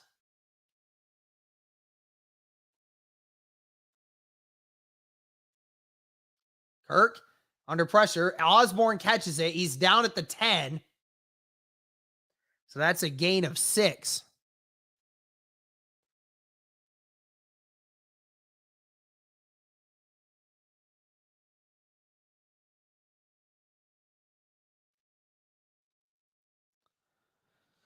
Actually, going to say he's down at the 9. Of course they are, or 10. So they don't know what they're talking about. 2nd down and 4. 3 receivers to the right, 1 to the left. It's going to be a run here for Dalvin Cook. Cook doesn't quite get to the first. He gets about 2 on the run. Bobby Okereke on the tackle. So it'll be 3rd down and short coming up. 13 minutes left. Dalvin really hurting after that run. Definitely feeling something. Not sure if it was an ankle or if it was a knee, but he definitely hurt something on when he tried to cut. 3 receivers to the right, 2 to the left. Kirk looking, and Justin Jefferson gets it, and that is a touchdown. He scores it on Gilmore. Another touchdown for the Vikings. And just like that, it is a football game, ladies and gentlemen. It is a football game.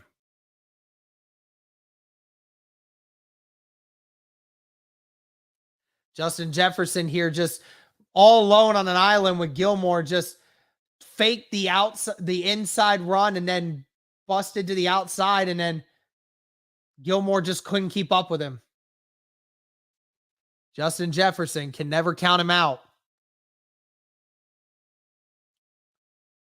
The kick is up, and it is good. There's still a game here.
We'll see.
All right.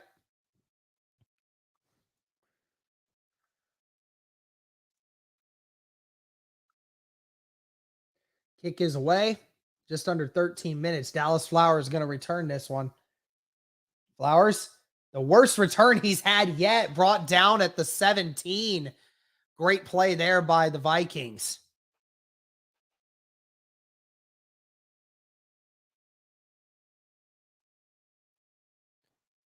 One touchdown for the Colts in this game is done. Yeah, 100%. I mean, you could almost say field goal and it'd be the same.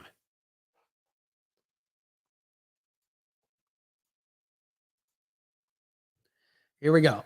One receiver to the right, two to the left, tight end on the left, ball at the 17 of Minnesota. It's going to be a reversal again for Michael Pittman. They did this earlier in the game. Michael Pittman hurdles him and he gets a first down. That's a gain of 12. Another reversal there for Michael Pittman. Great to see the creativity on these plays. Clock keeps running.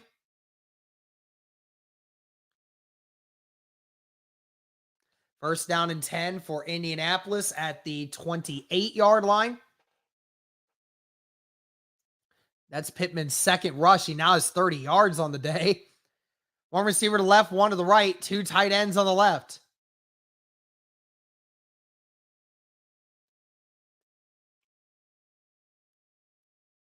Ryan going to hand it off this time to Deion Jackson. Jackson gets down to the 33, so that's going to be a gain of 5. Another good run there for Deion Jackson.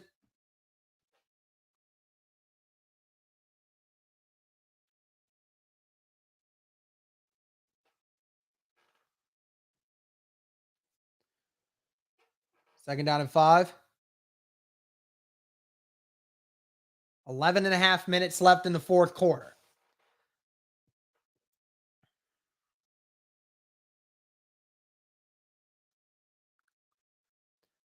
I formation.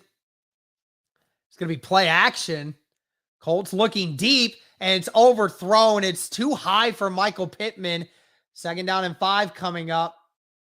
So now the Colts have to go and pass this here.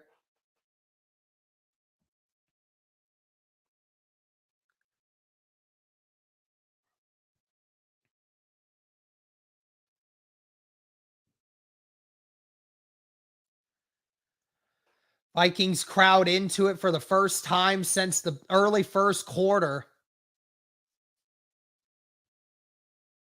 Third down and 5. Matt Ryan going to probably have to call a timeout. 3 receivers to the right, 2 to the left. Going to have to call a timeout maybe. Nope, they are going to get it off. Ryan just going to dump it to Pittman, and there's nowhere to go. They ran a wide receiver screen again. I swear, my teams are notorious for wanting to throw wide receiver screens on third and longs or third and mids and never getting them. They just do. Great. Okay, so now I have to be worried. We were up 33-0.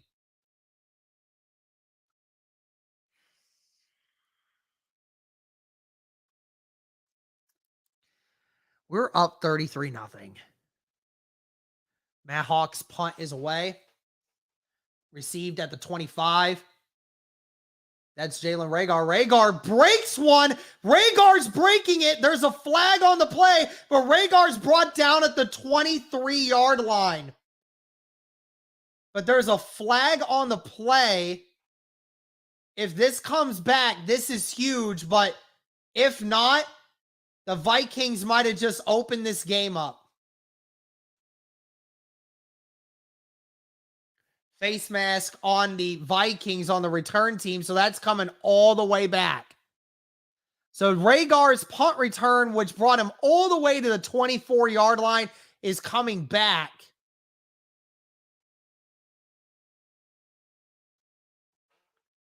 Rhaegar extremely angry. Vikings fans can't believe it.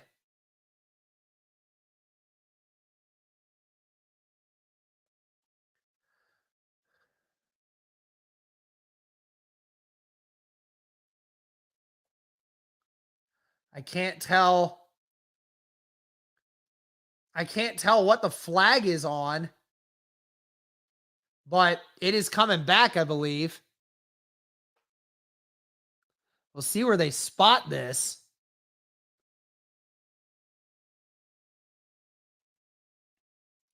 Oh, they're saying right at the beginning they got Bobby, but that's really a lame penalty. It's all the way down now at the 15. It'll be play action for Kirk. Kirk throwing it. Oh, and it's almost intercepted. It was intended for KJ Osborne. And Gilmore almost picked it off. But now the Vikings, instead of being all the way at Indy's 24. They're now at their 14. 13, actually. 3 receivers to the right, 2 to the left. Cousins dumps it quickly. Dalvin Cook, first down Dalvin, brought down at the 27. Oh, boy.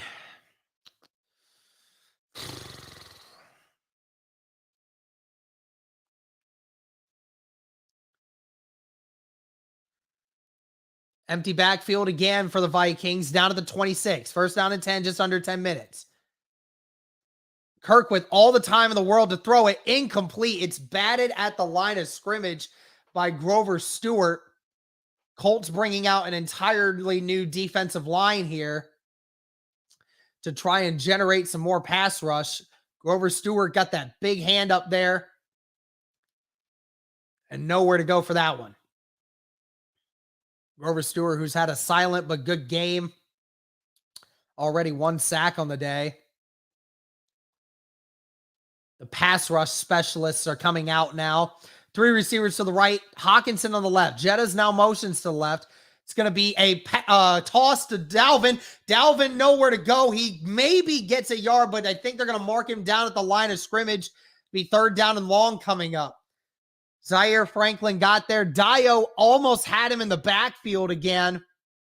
The Dio doing a fantastic job of working it out to the outside. Really been impressed with Dio's. I've been really impressed with Dio's work this year. He's definitely turned into a really good role player. 2 receivers to the right, 2 to the left. Osborne now motions to the left. Dalvin now comes out to the right. Empty backfield. Kirk in the shotgun. DeForest Buckner gets pressure, and he gets the first down. Brought down at the 39. That's KJ Osborne again. Osborne has just been absolutely insane so far today. Vikings hurrying up. 8.5 minutes left. 1 receiver to the right, 2 to the left. Tight end on the right. Cousins under center. Going to hand it off to Dalvin. Dalvin down at the 40, so he gets 2.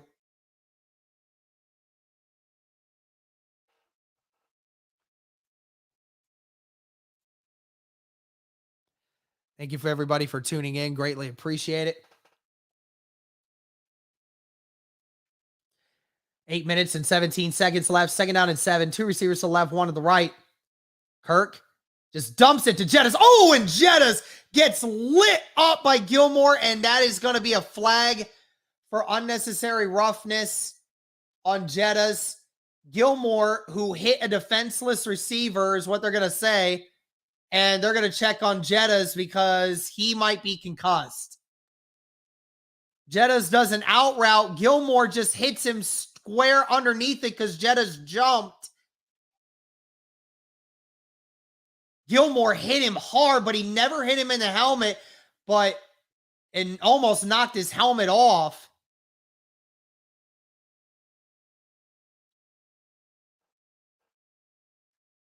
But Jettas is probably going to get checked out just to make sure that he is all good.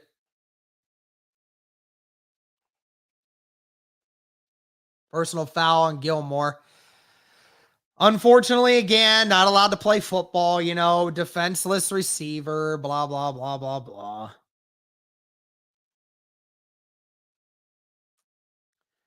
Fantastic play by Gilmore. I'm not even mad about it. Hit him with his shoulder, hit him in his chest while he was in the air. That is a clean hit. And Jettas is pissed because he does not want to be taken out of this game right now. 1 receiver to the left, 2 to the right, tight end on the right. Kirk Cousins motioning, play action. He's throwing it deep, and it's intercepted by Rodney Thomas. Completely overthrew the wide receiver, and Kirk Cousins throws another interception. Rodney Thomas steps out at about the 2 or 3 yard line, and the Colts defense gets the stop. Rodney Thomas gets the next turnover. He was looking to hit his man going deep, but he stopped. Jalen Reagor just stopped in the middle of the zone And Kirk Cousins was thinking he was coming over the top, but he stopped and Rodney Thomas ran the route for him.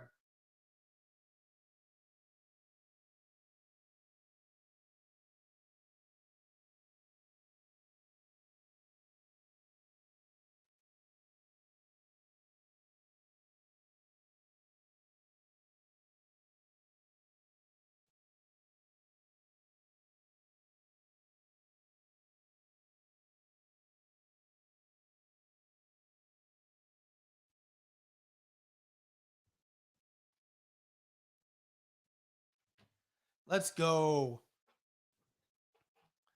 That might be game right there.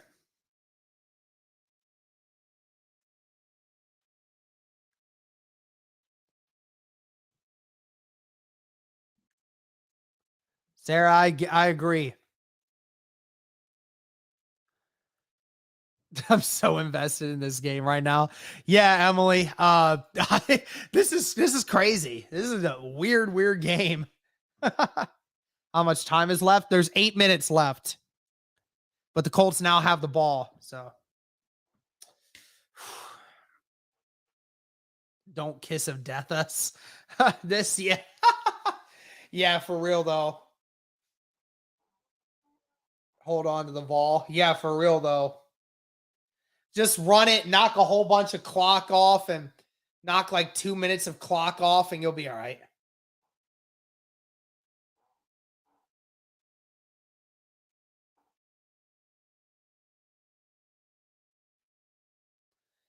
Yeah, it's a soft call on Gilmore. There's no reason to call that, but it's a defenseless receiver, stuff like that, you know?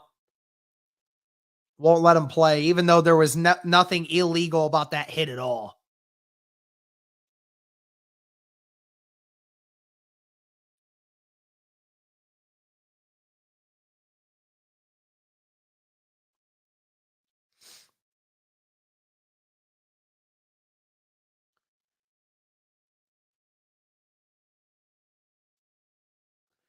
Now let's see what the Colts can do here. And Taylor's out of the game, by the way. First down and 10, 8 minutes left. 2 receivers to the left, 1 to the right. Tight end on the left. That's Mo Alley Cox. Colts going to pass it. Ryan's just going to launch it, and it's incomplete. Never really got to Michael Pittman there. Don't do this. Don't do this. So Rhaegar comes across the middle. He just stops running. He just stops running.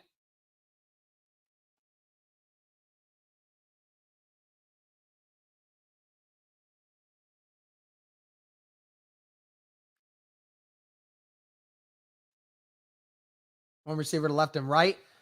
Tight end on the left. They're going to hand it off to Zach Moss. Moss gets maybe a yard on the play.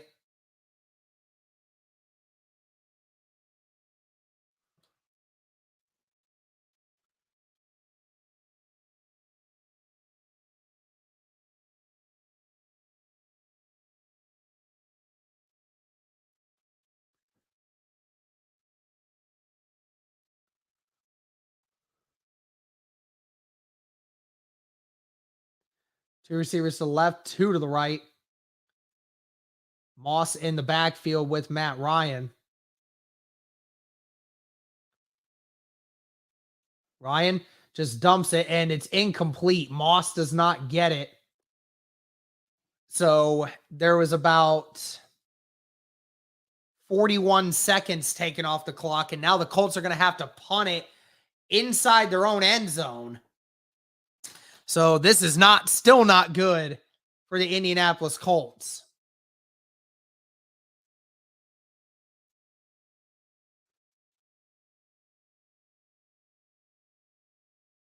Hawks got to get it off quick. He does. Punt is fair, caught at the 49-yard line of Minnesota. That's Jalen Rhaegar there. So 7 minutes left in the fourth quarter. Vikings still with a chance if they score quickly.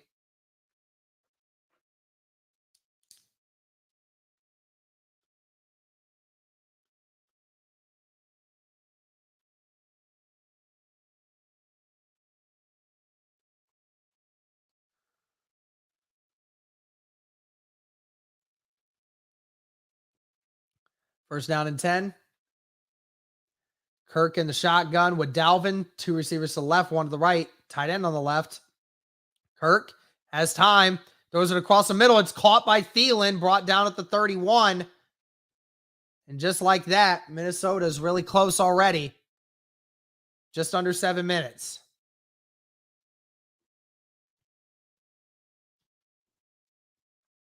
Two receivers to the left, 1 to the right. Tight end on the right. Kirk has time, throws it. It's caught by KJ Osborne. Osborne down to the 14. Just like that. Colts playing soft coverage right now. Don't know what is going on.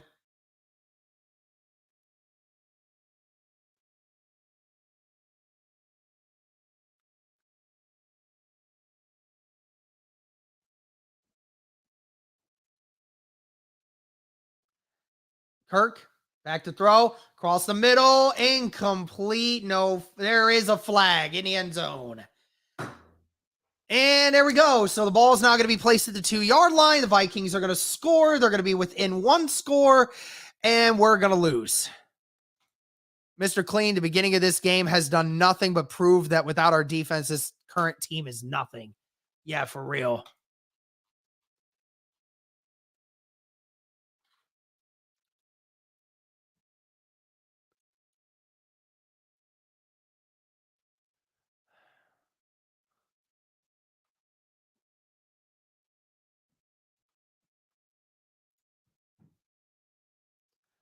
First and goal, 6 minutes left.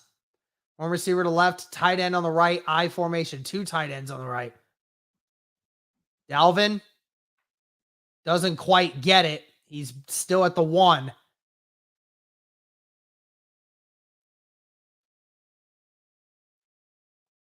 This offense is trash, bro, for the Colts. Honestly, like if you look at it from all perspectives, like honestly, we scored 1 touchdown offensively today. Like still offensively is terrible. Throws it up and it's incomplete. KJ Osborne at the back of the end zone. They tried to just lob it up for him, but Rodgers knocked him out before he was able to get in. 3rd down and goal at the 1.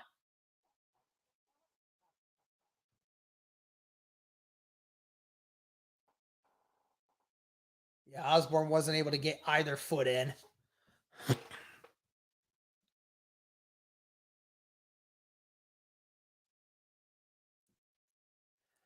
like they're going to run this. 1 receiver to left, 2 on the right, tight end on the right. It's going to be play action. And he's wide open. That's Adam Thielen, and that's touchdown.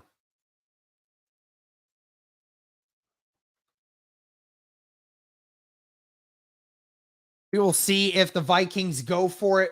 Well, they won't go for 2 here because they're going to need to, they'll save that for the next one.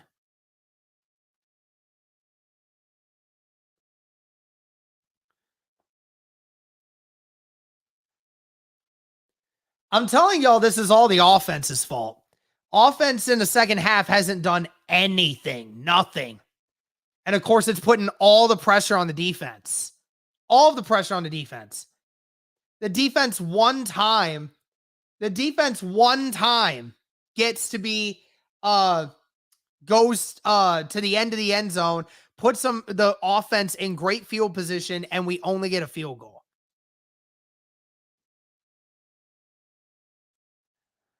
Yeah, I'm gonna just block. Yeah, he's gone. I don't want to deal with him anymore.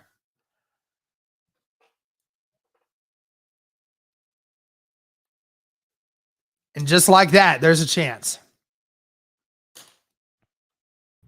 Oh, hey, Cody. Shout out to the Colts offense for that last drive. 45 seconds, baby. Let's go. Hey, this is all the offense's fault. I'm just saying. Thousands. It's all the offense's fault. This whole game is the offense's fault. It's comical, bro. It's seriously because literally if it wasn't for the fact that our offense has contributed maybe 10 points today. Maybe not even that.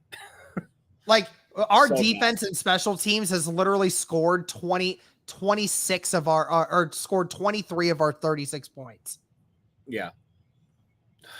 I just had to hop on here, just shout out the Colts offense. Shout out to Matt Ryan for being the worst quarterback in the NFL. You know how it is. So, all right. Just had to come on here and vent some frustration. Of course you had to. We still got 5.5 minutes here, man. I don't know. It's not over. It's just like, good grief, man. Yeah. So, all right. I just wanted to hop on, be a troll, and I'll get off now. All right. See you, dude. Bye. That's what Cody's here for, ladies and gentlemen. He goes off on it.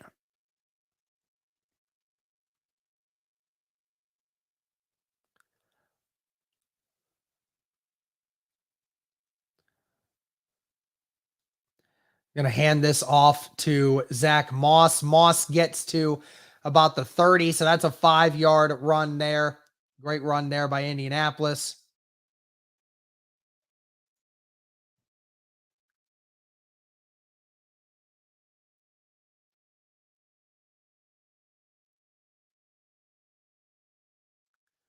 Five minutes left in the fourth quarter. The Colts trying to keep the Vikings from coming all the way back. 2nd down and 5. One receiver to the left, 2 to the right. Tight end on the right as well. Ball at the 30. Colts going to run it. And he gets maybe 2 on the play. 3rd down and short coming up for the Colts.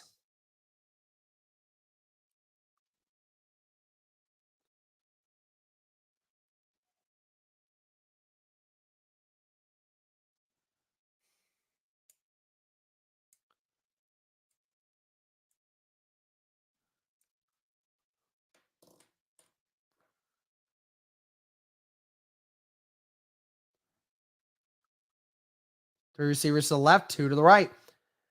And Matt Ryan scrambling, and it's caught by Paris Campbell. Gets down at the 38. That is a 1st down for Indy. That is a huge 1st down for Indianapolis. Huge 1st down. Paris Campbell gets away from it. Finds the soft spot. Gets just enough for that 1st down. Huge. Whew, Paris almost dropped it too. Colts going to take their time here. Let this clock wind down. 2 receivers to the left, 1 to the right. Tight end on the left. Matt Ryan going to hand it off. Gets a yard. Oh, no. Did he fumble it? Or are they saying he's down? Deion Jackson said he fumbled. They say, no, they're saying he's down. Oh, my goodness. So the ball came out. Sullivan thought he had a game-tying touchdown potentially. And the refs are saying that the play was dead. And the ball is out. That is a fumble by Deion Jackson.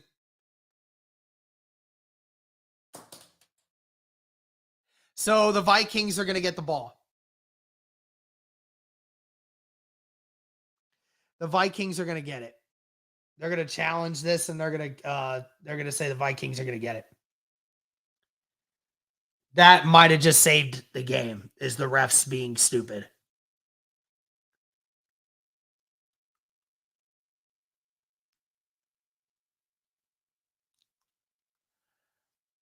There's a flag at the end. I think they might get somebody on the Vikings. I don't know what's going on, but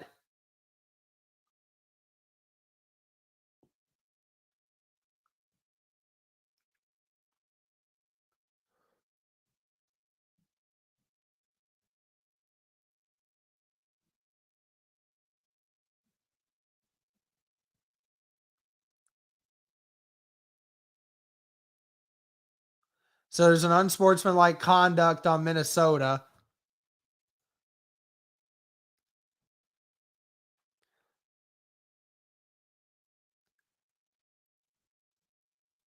It's fine. Everything is fine.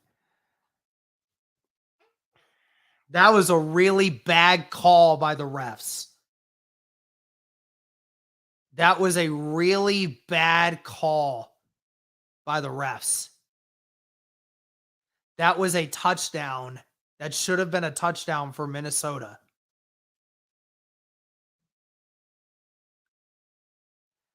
Okay, so that means the Vikings get the ball. 3 minutes and 20 seconds left. This is just incredible. So the ball is at the 45-yard line of Minnesota. This might end up being the largest comeback this will be one of the largest comebacks in NFL history if the Minnesota Vikings were able to pull off a win in this game. 3 minutes and 23 seconds left. Ball at the 46 of Minnesota. One receiver to the left, two to the right. And the refs just stopping it for whatever reason.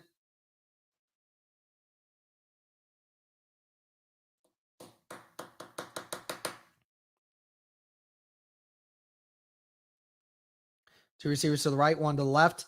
Tight end on the left.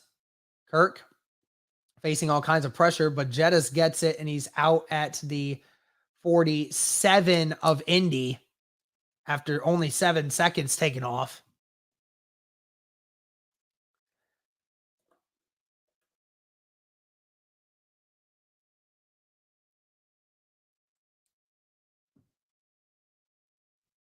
Two receivers to the right, three to the left. Kirk in an empty shotgun all by himself. And he's wide open. Oh, and what a pass breakup by Rodney McLeod. Almost caught there, almost wide open, but Rodney McLeod able to get a hand in there last second on TJ Hawkinson and knock it away.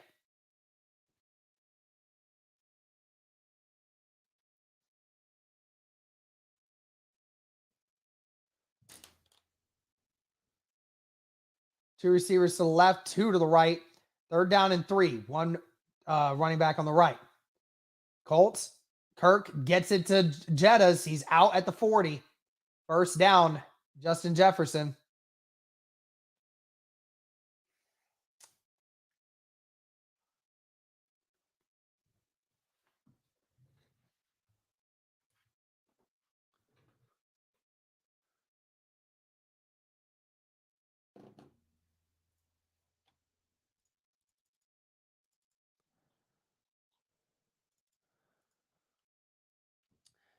Three receivers to the left, one to the right.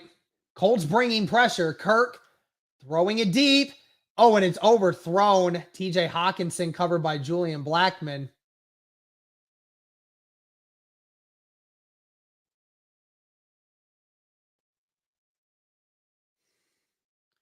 I can't believe I'm in this situation. I can't believe after 33-0 at halftime that it is 36-28 and that the Vikings actually have a good chance of tying this game up. I can't believe it. 2nd down and 10. Two receivers to the right, two to the left. Cook in the shotgun. Osborne now motions to the left. Colts bringing pressure. Kirk throws it out to the right, and it's incomplete. Not anywhere near Adam Thielen. So 3rd down and long coming up for the Vikings. 3 minutes. This might be the Vikings' last chance.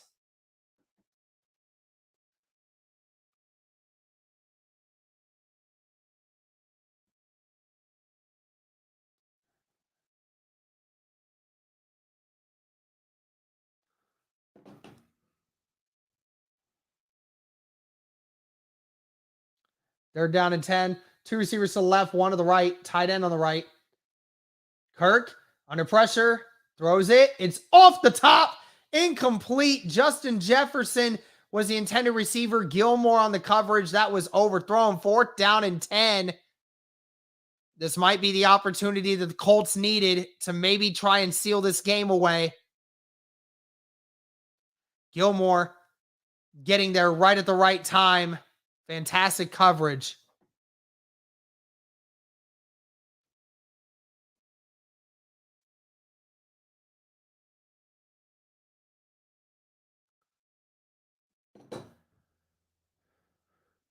Three receivers to the left, one to the right. And a false start on the Vikings.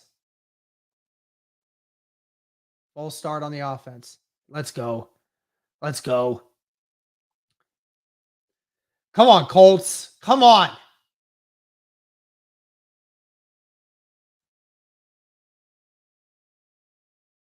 I was on Christian Darrisaw.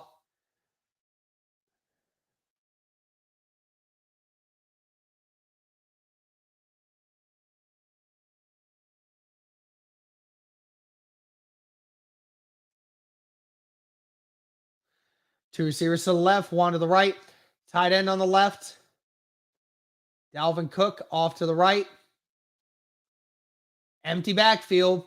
Kirk Cousins getting pressure. Defoe almost had him. Dio brings him down. Fourth down, and there's not getting there. Dio brings him down after a 1-yard gain. The Colts defense gets the stop. Oh.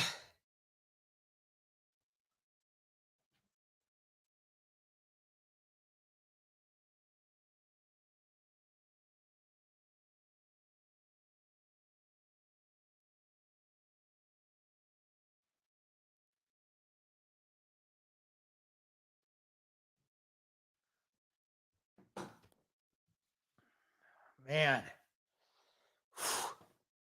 I can't even say that this game's over yet either, because the Colts have to try and get a first down here.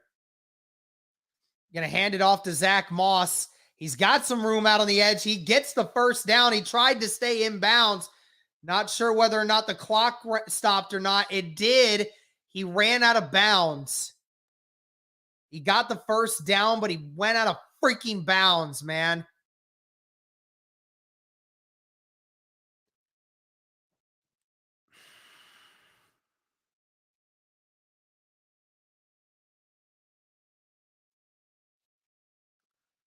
Yeah, well, guys, I don't have a choice, okay? I don't have a choice.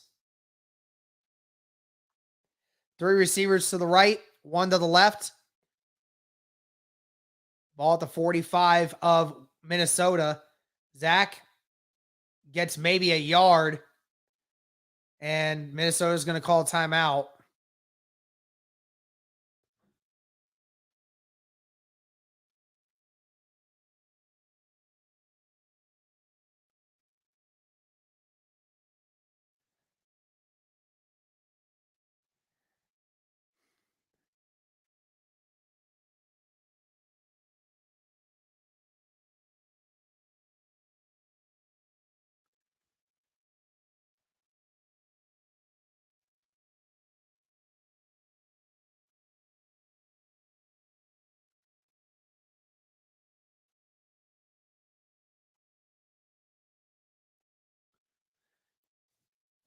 Thank you to everybody who's tuning in, 430 of you.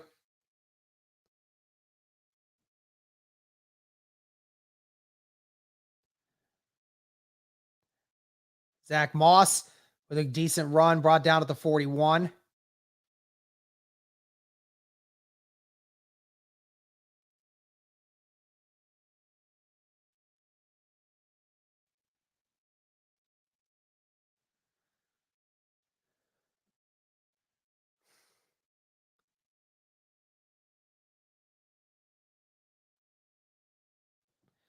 They're down in 7.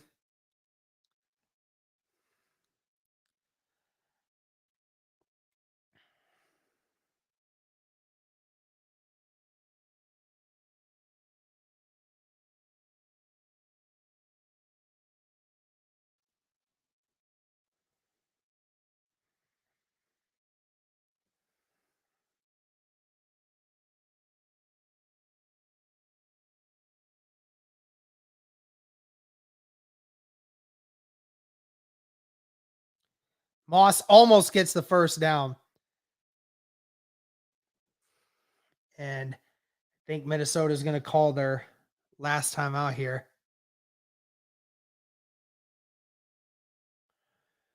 Oh, man. Now what do you do? Do you kick a field goal, or do you go for it and hope to, win the game that way?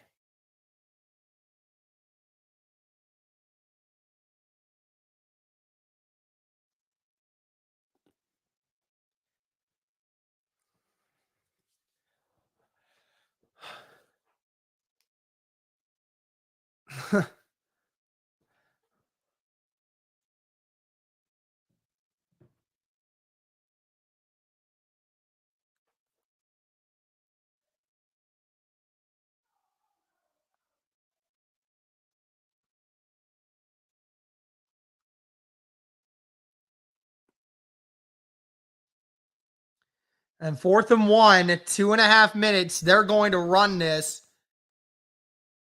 No, they're going to call a timeout.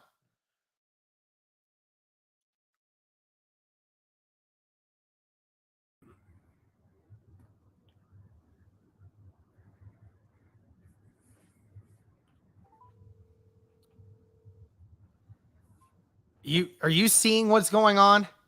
Yeah. Like, how far along are you? Because I'm way behind, apparently. They just QB sneaked it, and they're measuring for the first down. Not sure if he's short or it's very close. Okay. Like extremely. Please let me know. Yeah, I don't know because like in the second effort he fell, but I don't know if they blew it dead. That is so close. Oh my goodness. He might be short, Derek. They're saying that's yeah, weird. He's short. He's short. The Vikings take over. They couldn't even get it on a QB sneak on 4th and inches. So Minnesota with 2:19 left, they will take over. One last time. Yeah. Wow. Absolutely ridiculous that this Colts offense continues to crap the bed in clutch situations, Derek. Yep. Just unable to do what needs to be done every single freaking time.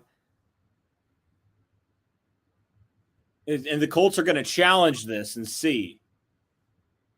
Well, because you're right. In the second effort, he made it. But right. I just don't know when they ruled it. I don't know. Yeah, I don't know when they ruled it dead, though. Right? That's the problem. Right there, he's short. And then they keep pushing, so I don't know if they blow it dead eventually. Yeah, I just don't know when they blow it dead because he clearly got across in the second effort. But yeah, we'll see on this one what they rule it. Let me know. Okay. I want to see if I can get.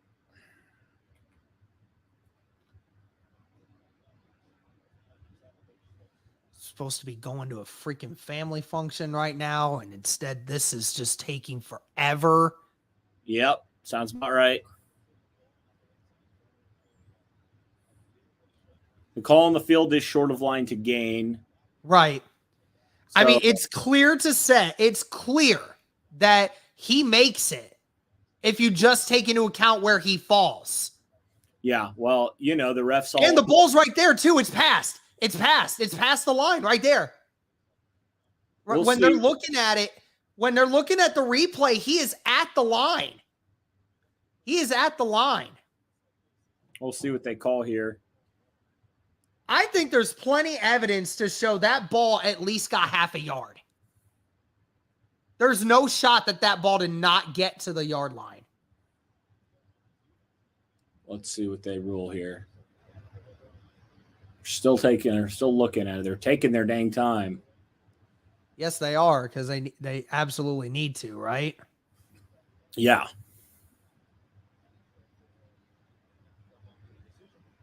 All right, here we go.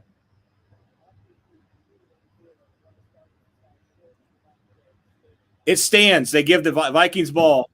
Unbelievable. Wow. Okay, these referees, I'm going to say this, man, like, on both sides, not just the Colts side, like, they need to stop blowing their whistles so dang early. For real, though. Like, the Vikings should have had a touchdown already in that scoop, that fumble. There's multiple times where like, things should have kept happening, but they didn't because they ruled it way too quickly. It's just ridiculous. Like, be consistent. So, all right, 1st and 10 for the Vikings. Yep, call it. All right, Kirk in the shotgun, 3 wide receivers to the left, 2 to the right, takes a snap, throws a little screen out to Dalvin Cook. He has some yardage. That's a big game. Dalvin Cook down the sideline. He might score, Derek. And he's all the way down to the 10 to the 5, and he is in. Touchdown, Minnesota. First play. First play. And the Colts defensive line knew. They waited for that screen, and somehow nobody was over there. Wow. One play. Minnesota is a 2-point conversion away from tying this game, Derek. Let me know if they get it. 33-point lead. The Colts, if they get it here, they've blown that. 33 points. Wow. That is unbelievable, man.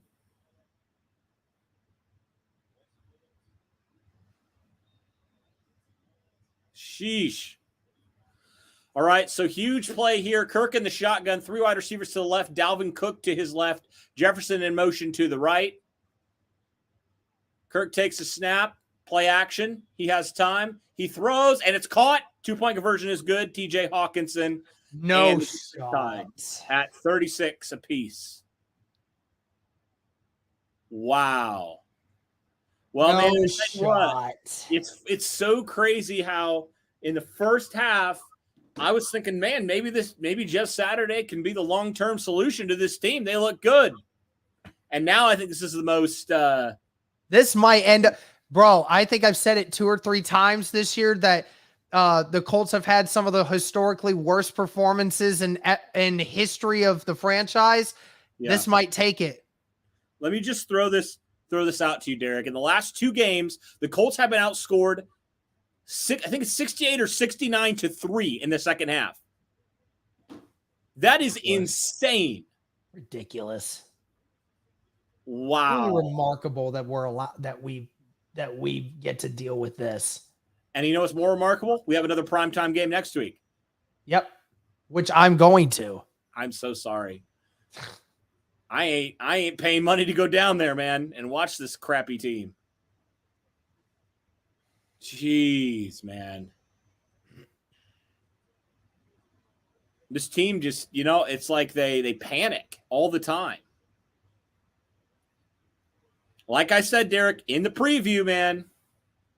And hang on a second. Flowers will take this one. And actually, not bad field possession, 25-yard line or so.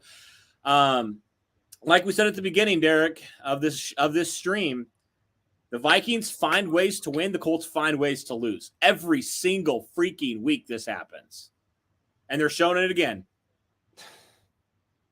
Unbelievable. And you know what? Like, this defense has looked like crap, yes. This offense is just doesn't help anything. They're just horrendous. They can't even sustain a minute drive, man. It's ridiculous. All right, Matt Ryan, shotgun. I'm gonna be honest, bro. I need to get going. Okay. Can you take over for the rest of this? Yep. Just so you know, Matt Ryan just got sacked. Of course. We hit the 2-minute warning, so this is the perfect time for you to hop out. All right. Sounds good. Thanks, dude. Appreciate it. Not a problem. All right, y'all. We get to endure these last 2 minutes. See what happens. Thank you to everybody who is tuning in to the pain session.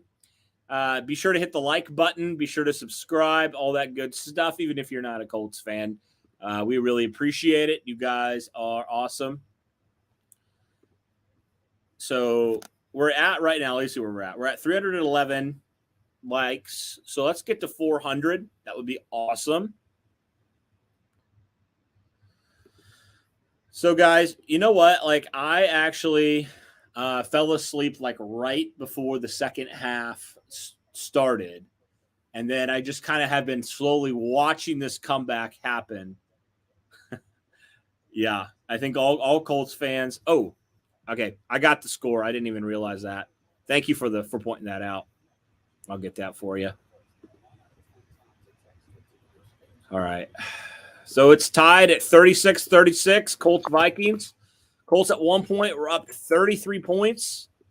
They allow this comeback. And guys, the Colts have now been outscored nearly 70 points, 70-30 in the second halves of games.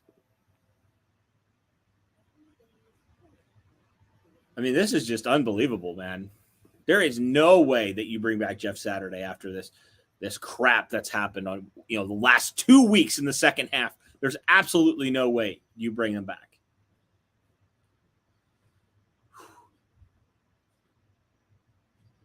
Thanks, Michael. Appreciate it. Listen to Michael.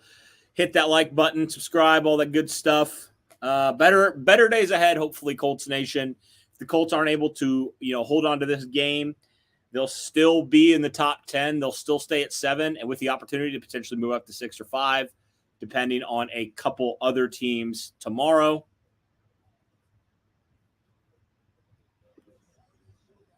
See, it's so weird because the Colts have been in a lot of these games with like playoff teams, but they just blow it, man. They absolutely blow it. Embrace the tank. There's a lot of tank people out here. All right, we're back here at US Bank Stadium. Colts have 2nd and long. 2 minutes left here in the fourth quarter. This offense needs to be fired into the sun. Never want to think about this offense after this year ever again. All right, here we go. Crowd roaring. 2nd down and long for the Colts. Matt Ryan in the shotgun. 2 wide receivers to the left, 2 to the right. Takes a snap. He has time. He throws, and that is caught. That's Kylan Granson. And that's a nice gain there for Granson on 2nd down. So it'll be 3rd down now. You want to rant? All right, I got you. What do you want me to talk about? I mean, there's a lot I could talk about. Okay, it'll be 3rd and 5 officially. All right, let me tell you how bad this Colts offense is, man. It's unbelievable how bad this Colts offense is. Shout out to them. They can't even put together drives that last over a minute. They're that bad. They're absolutely that bad. And the fact that the Colts went into this offseason and thought, oh, Matt Ryan will solve all our solutions on offense. We don't need to invest in more offensive linemen. That's fine, whatever. We can draft a wide receiver in the 2nd round. We can put Matt Pryor out there at left tackle. Absolutely clown show by Chris Ballard and company out here. So 3rd down and 5. 3 wide receivers to the left, 1 to the right. Ryan takes a snap. He throws, and that's caught by Pittman, and he's going to be short of the 1st down. There was a nice tackle there by the Vikings. So it'll be about 4th and 1, and I'm guessing that the Colts will probably punt this one away.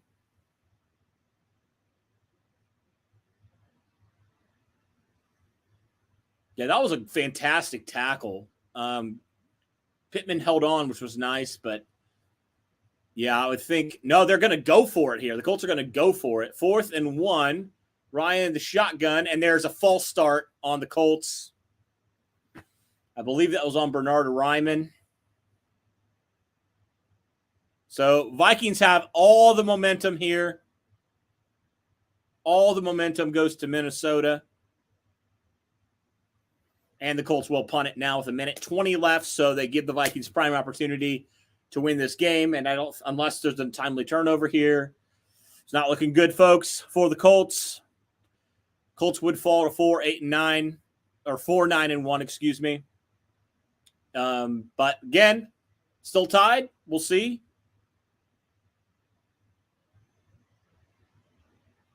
Was it on Granson or Ryman? I couldn't hear it. My TV's not turned up quite. It looked like there was movement on that left side. I couldn't tell who it was exactly.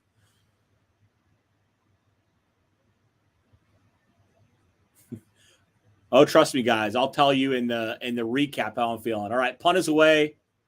And it's not going to be returned. It takes a Viking bounce. No, Colts bounce now. About to the 26-yard line of Minnesota. So the Vikings will have pretty decent field position here with 1:10 left in the fourth quarter to go and win this game. Bro, I like how Titans fans are talking crap like y'all didn't just get clapped by the Jaguars. Okay, let's just say this. No AFC South team can talk crap to each other because we all suck, all right?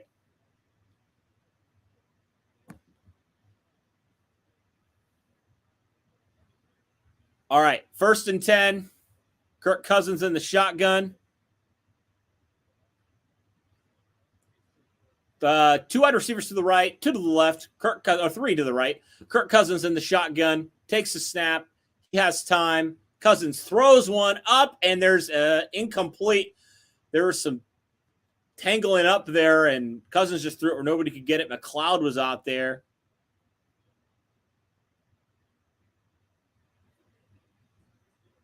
Yeah, let's see. Hawkinson and McLeod were going at it, and they kind of just ran into each other.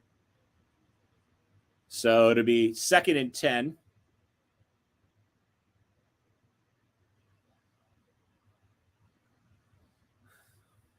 Kirk Cousins, in this half alone, 320 yards. He only had 44 in the first half. In the shotgun, he goes, moves Dalvin Cook out to the left, takes a snap, back to throw. Cousins has time. He throws. That's caught by Hawkinson, and Hawkinson near a first down. Colts wanted a false start. They didn't get it. So it'll be 3rd down and about 2. Let me just finish this game, y'all, and then I'm going to have a recap up here if the Vikings do go down and kick a field goal and win this game. All right, Cousins in the shotgun, herniated up. Back to throw, has time. He escapes, and he's going down. That's another – I don't know if they're going to count that as a sack. If not, a nice tackle there by Dayo Adangbo. Dayo Adangbo, tell you what, man, he has been everywhere today. He's made some critical stops. Yeah, Adangbo has just been phenomenal today. So let's see what Minnesota elects to do. It's about Colts will call timeout. So Minnesota will probably punt this away. We'll probably head to overtime, actually.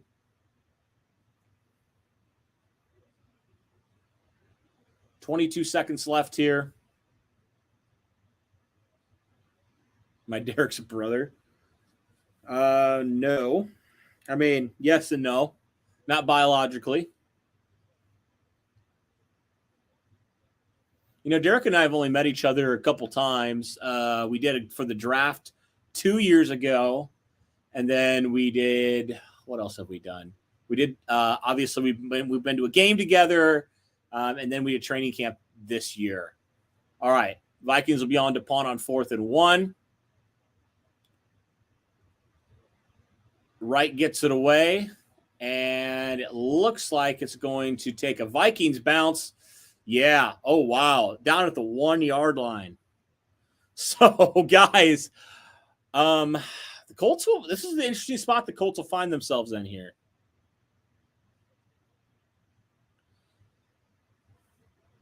Hey, thanks, Tom. How about you go create a content channel if you're going to go talk crap? How about you create a content channel and actually do this yourself before you talk crap about other people, all right? All right, so 1st and 10.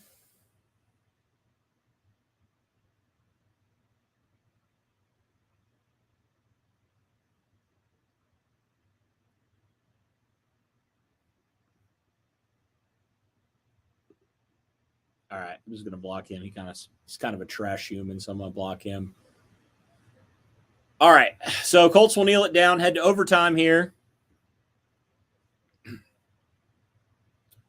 So after leading 33-0 at one point, the Indianapolis Colts allow Minnesota to come all the way back.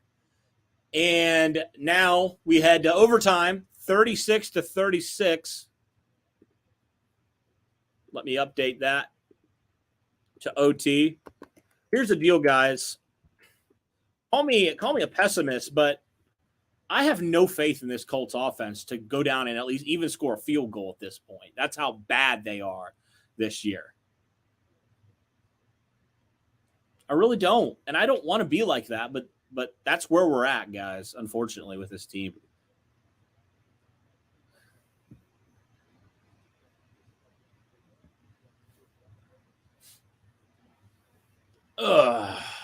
Let's see. They do not deserve an offseason. We are scum this year. Wow.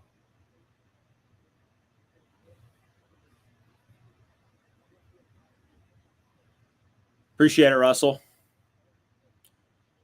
Yeah, I mean, does Matt Ryan potentially retire? That's a good question after the season.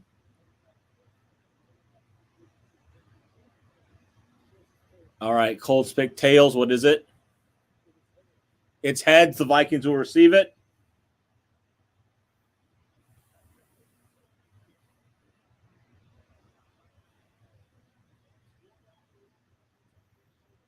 All right, Colts head to another overtime game. I swear, guys, if it's another tie, I might just lose it.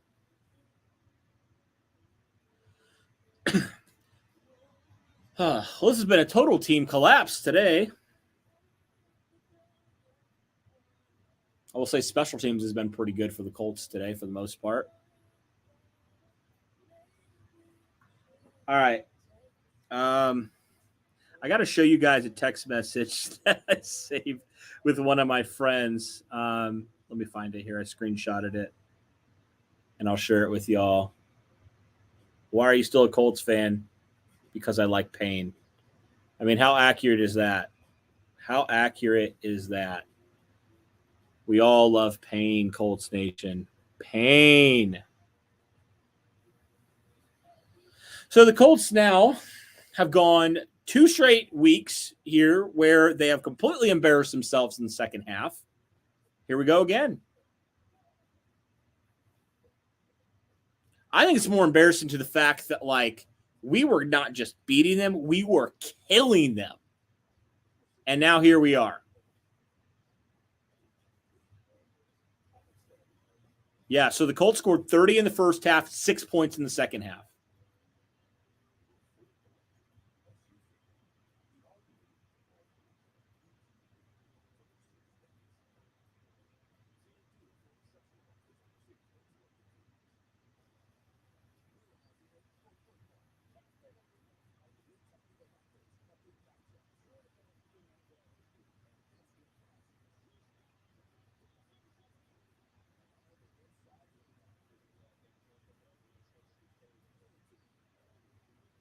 I have all these people, my friends, texting me and asking me about this.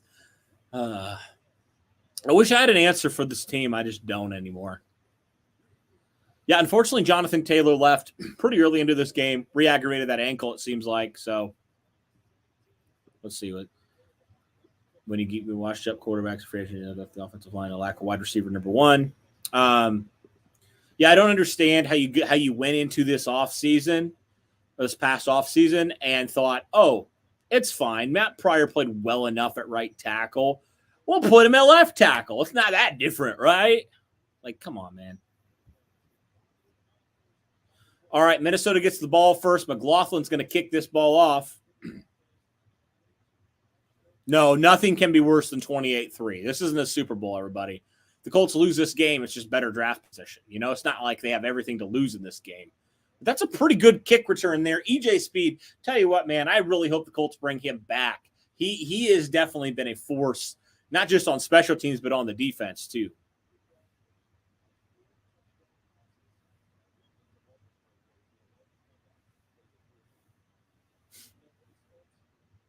All right, so 1st and 10 for Minnesota. Thank you to everybody who is tuning in. Really appreciate all the support. Be sure to hit that like button. Let's get to 400 likes. Thank you, everybody. All right, Cousins under center. Dalvin Cook behind him. And they'll hand it off to Cook, and he gets a yard or two. Grover Stewart blew that thing up from the beginning. So it'll be 2nd down.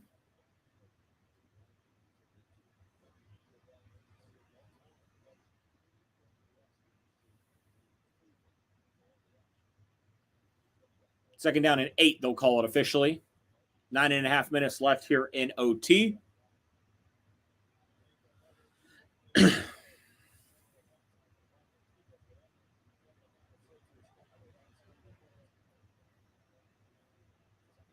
Cousins takes a snap, has time. He throws, incomplete.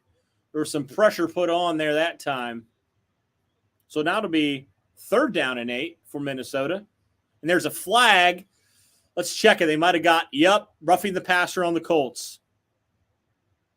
That's a killer. They had him 3rd and long. They're going to call it on Buckner. I hate those kind of calls. Like, come on, man. Like, what the heck is he supposed to do? He's already running towards the quarterback. He's not like he threw him down or anything. That's awful. These refs are awful, man. Holy cow, these are terrible refs. On both ways. They've been terrible both ways, not just for the Vikings. All right, Cousins under center. Play action pass. Cousins has time. He throws one, checks one down to Dalvin Cook. And Cook makes Okereke miss, and he actually gets about 4 or 5 on that one.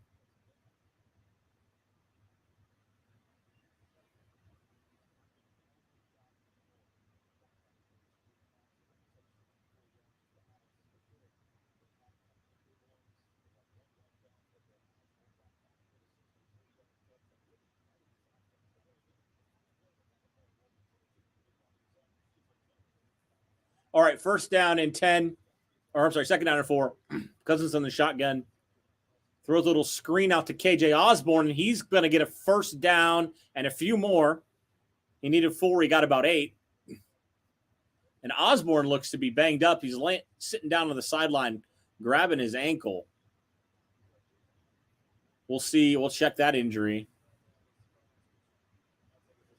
But first down nonetheless for Minnesota. Yes. Yes, we do. Agreed, Mr. Clean.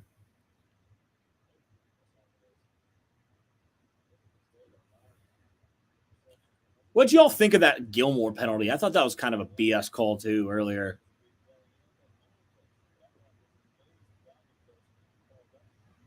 Look, I'm not saying the defense has been good at all this year, or today, I should say, but the offense, what has the offense actually done today for this defense? You know?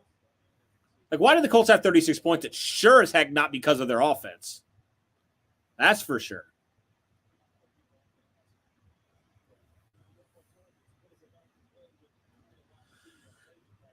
Excuse me.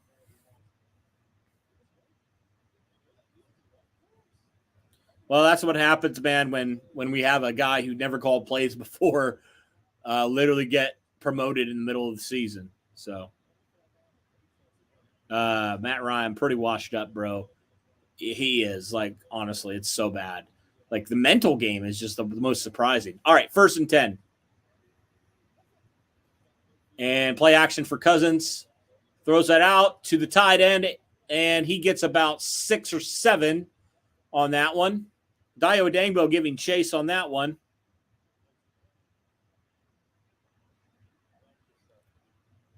So second and 3 officially, gain of 7. Kirk Cousins, 30 of 50, nearly 400 yards, 4 touchdowns today.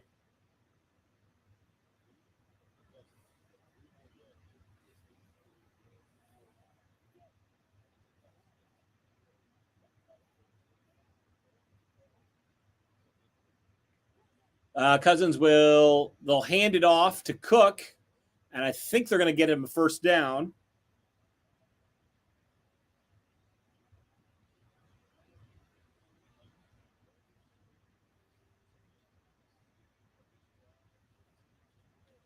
Cook, 16 rushes, 89 yards on the day.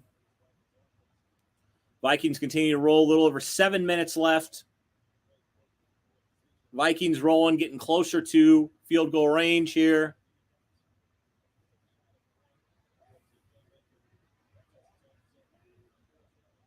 Ball on the 40. And that's a play action pass for Cousins. He steps up. He is going down. Who are they going to give that to? He got tripped up, and I don't know who they're going to officially give that sack to. Let me watch that play again here if they'll replay that. Colts have gotten to Cousins a lot today. I think that's sack number 5 now.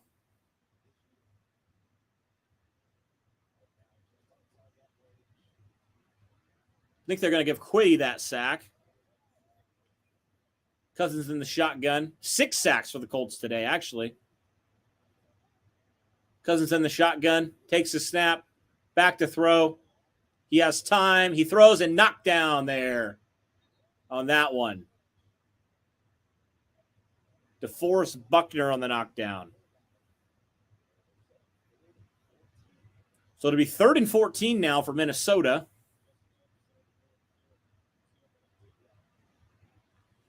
And DeForest Buckner, just that 6'7" frame, you just can't contain him. He's had a nice day as well.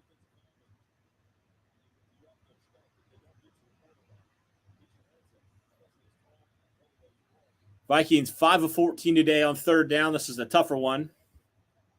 Cousins in the shotgun all by himself. Takes a snap. He has time. He steps up. He throws. Caught by Hawkinson. And he's about to the 40. And there's a flag. Let's see what the penalty is. It might be on the Colts. I don't know. Let's check the penalty here. Or it might be on the Minnesota. I don't know. Looks like it's on Minnesota.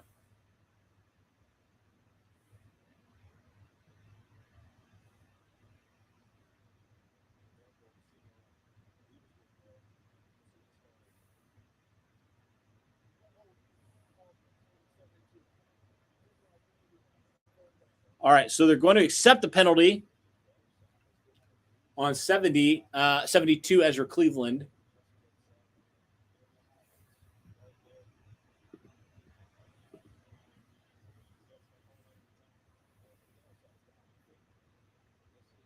Christian Darrisaw's down. He just kind of came back from an injury, and he's down on the field.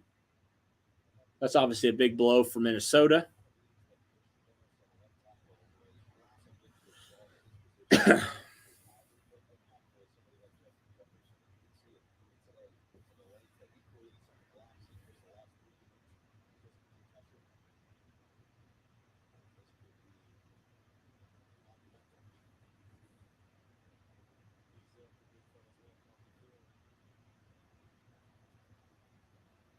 All right, well, good to see him walking out.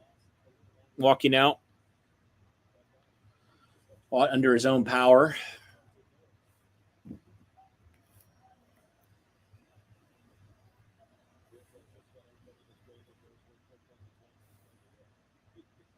All right, 3rd and 24 now. 6 minutes left in overtime.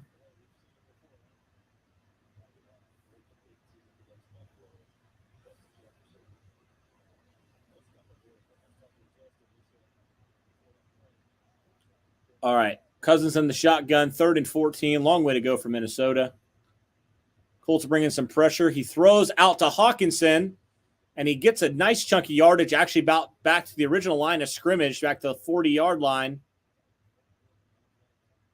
So now it's 4th down. And Minnesota will probably go for this one here. Or maybe they'll go for a field goal. Let's see. 4th and 10 officially. And they're going to punt this ball, the Colts. Try to pin him deep here.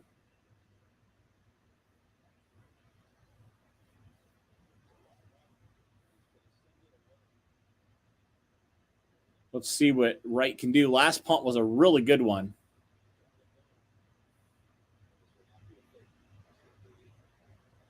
And Flowers will call a fair catch at about the 12 or 13-yard line. That's where the Colts offense will take over.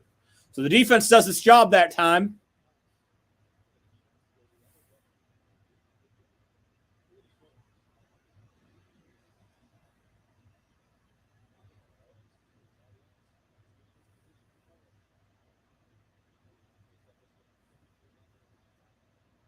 All right. So here we go. Can the Colts offense do anything? Next score will win. Ryan under center.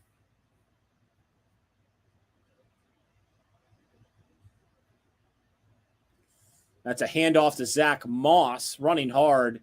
Gets about 4 or 5 on 1st down.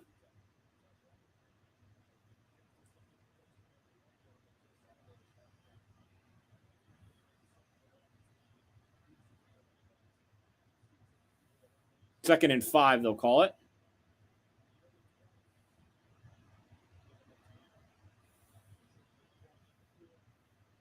Ryan in the shotgun. Pittman moves over in motion. And play action pass for Ryan. He throws, and that is caught by Michael Pittman, and that is a 1st down. And it looks like Minnesota, there's an injured player on the field. That's Patrick Peterson.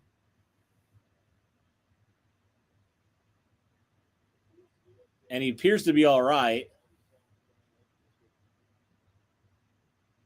Oh, that ball was even tipped, and Pittman was able to come down with that one.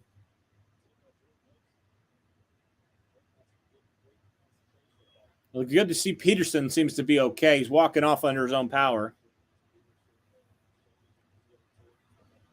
So 4 minutes left here in OT.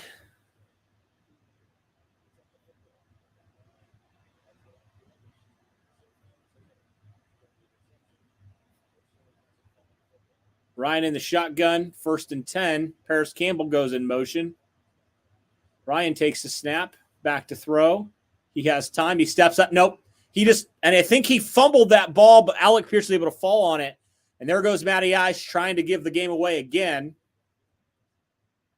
That was just a horrendous decision. I don't know why he stood in the pocket and didn't do anything with that ball until it was too late.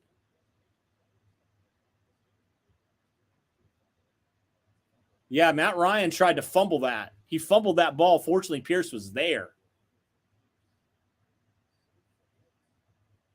So now it'll be 2nd down and 10 for Indy. I don't know what they're doing. Why they're taking a look at it. It was clearly a fumble.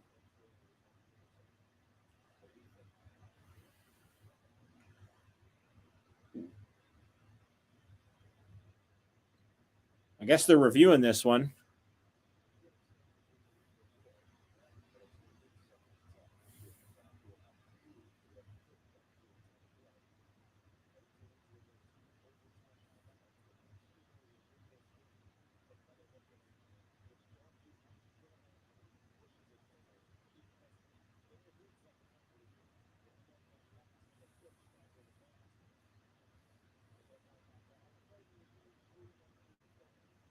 All right, rule it on the field stands.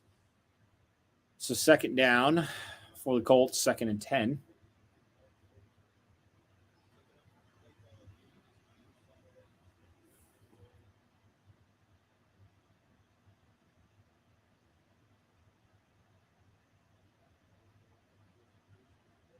All right, Ryan in the shotgun. Takes the snap. He throws, and that's dropped by Pittman. There was a lot of contact there, but he couldn't come through with that one.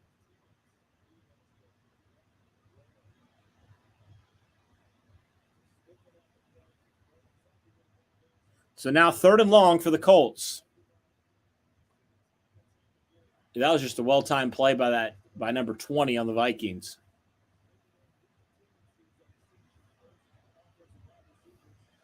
All right, huge play here for the Colts on 3rd and 9.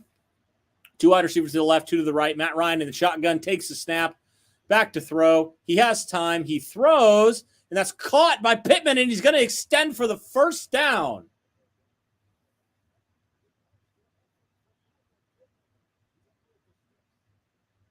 That was a great effort by Pittman to get that 1st down on that one.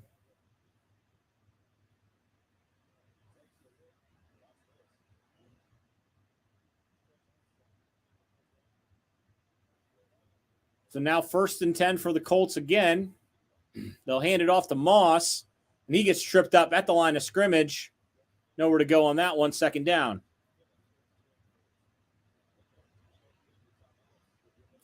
Clock a little over 2 minutes left in this game.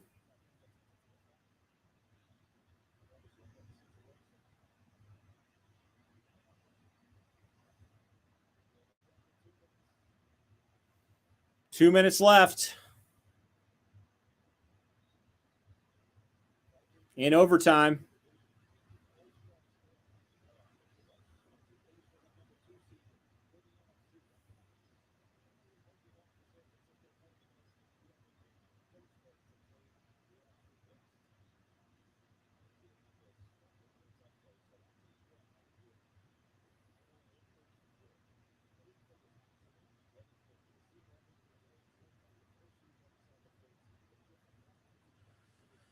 All right. Let's see. See if the Colts can win this one. Not yet in field goal position.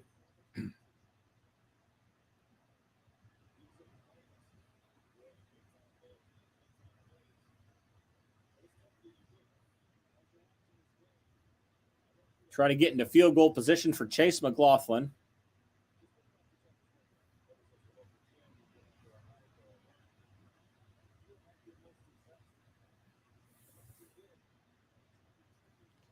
Right, Ryan breaking the huddle here on 2nd and 9. 2 minutes left here in overtime.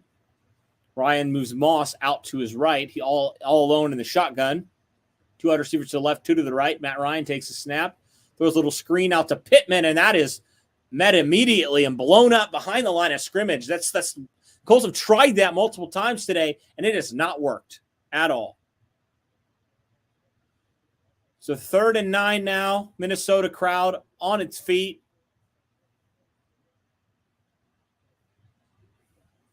A minute 50 left.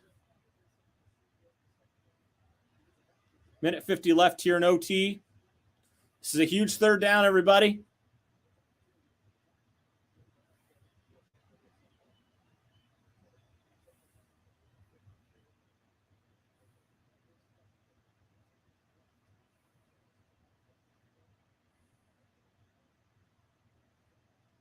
Ryan in the shotgun. Moss to his left. Vikings showing blitz. They bring the blitz. Matt Ryan throws. And that's almost intercepted. Dude, I tell you what. Matt Ryan is the dumbest veteran quarterback I've ever seen. Like, the dude cannot ID a blitz to save his life. It is unbelievable. It is unbelievable. Every single time they bring blitz, Matt Ryan doesn't know what to do. He's a deer in headlights, man. Every freaking play that happens. Every time. It's unbelievable, man. Like, how? How do you not know that? It's obvious to all of us. How is it not obvious to you? Colts will punt. It's a good punt by Hawk. It'll bounce, and they'll have it around the 16 or 17-yard line. So Vikings have a minute 41 now to go down, and they just need to kick a field goal. Next score will win. Yeah, it's pretty dumb the Colts are still trotting Matt Ryan out there, in my opinion. I wonder if after this game, if they lose this game and they're officially eliminated, I wonder if things change. I don't know. I'm not holding my breath. Thank you to everybody who's tuning in. Be sure to hit that like button. Be sure to subscribe. Be sure to do all those things. Really appreciate all the support. Let's get to 400 likes. All right, Kirk Cousins in the shotgun.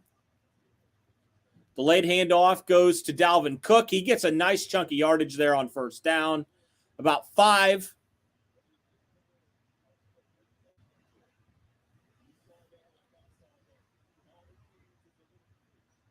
Minute 25, clock running. Vikings need a field goal, like I mentioned, so they need to start probably throwing it down the field here, getting field goal position. Kirk Cousins in the shotgun. He takes a snap. He has some time. He throws, and that's caught by KJ Osborne. Osborne breaks a tackle, still going all the way up near the 40. That's a big gain there for the Vikings.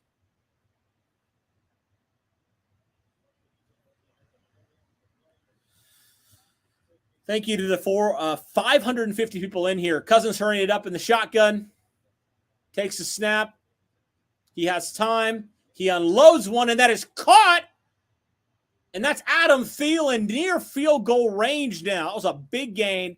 30 seconds left. 30 seconds left here in overtime. Now the Vikings just need to get a few more yards, and they'll be in pretty good field goal range here. Cousins hurrying him up. 20 seconds left. Shotgun snap. Takes it. Throws under low and not hauled in there by Hawkinson. 19 seconds left.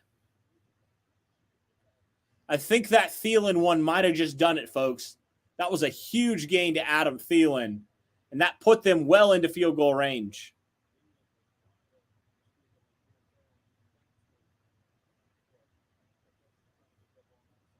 So 2nd and 10 now. We'll see if the Vikings, they have one more timeout. We'll see. And Darisaw is down again, everybody. He's down twice now in this game after coming off an injury.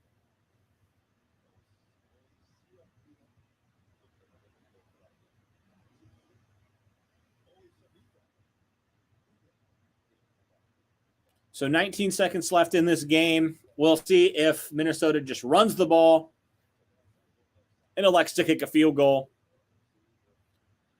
This is the game that seemingly never ends, everybody. I swear, if we go get a tie again, please, Joseph, just make this. Like, I can't handle having 2 ties on the year. Like, I just can't.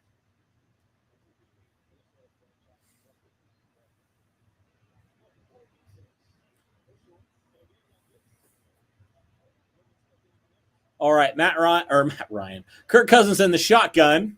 2 wide receivers to the left, 2 to the right. And he's going to throw, and he's going to throw a screen pass out to Justin Jefferson, and he gets a first down, 15, 14, 13, trying to hurry it up here. They don't have a timeout. And 6 seconds left, 4 seconds, 3 seconds, and all the way down to 1, and I don't quite know what happened there. There's a penalty flag. Might be on the Colts for delay of game there.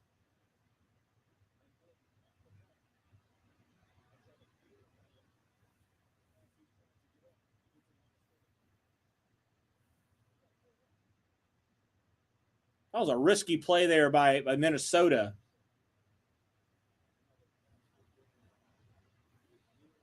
This dude must be a Matt Ryan truther. Look, I'm not saying Matt Ryan's the whole reason, but he's a big reason why this offense has sucked the whole year. Yeah, okay, so the Colts will get a delay of game call there, so it should be a pretty chip shot field goal for Joseph here.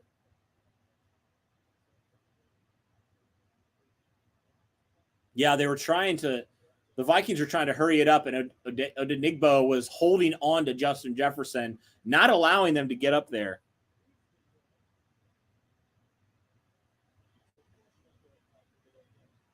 Okay, so it'll be actually 7 seconds left. Absolutely not. Do not keep Matt Ryan. Absolutely not. All right. Joseph on for the field goal. If he makes this, Colts will fall in this game. This is the ball game right here. 40-yard attempt here for Joseph. And there's a timeout now. Greg Joseph on for a 40-yard field goal. He's knocked a couple through this season.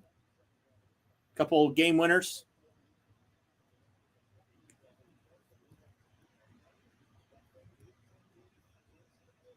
Vive, stop trolling, bro. Just stop. We get it. All right. 40-yard attempt here.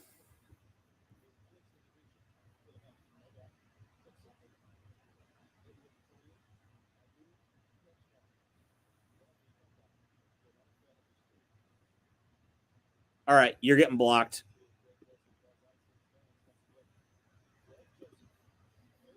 All right, Joseph, kick on the way, and he nails it. Game over. Mercifully, this game is over, and the Colts blow the biggest lead in NFL history, everybody. And the Vikings win in overtime, 39-36. Wow. What a freaking game, man. Largest comeback in NFL history. And guys, that's got to seal Jeff Saturday's fate as a Colts coach. You got to think, man. The Colts have now been outscored in the second half over 70 points to 3. That is unbelievable. But I'm not shocked. You know, it's sad because I don't want to root for this team to lose, but they keep showing that they don't want to win. So I might as well try to get the best draft pick I can at this point with this team. Colts lose again. 4-9-1. Go the Colts. Wow. Well, everybody.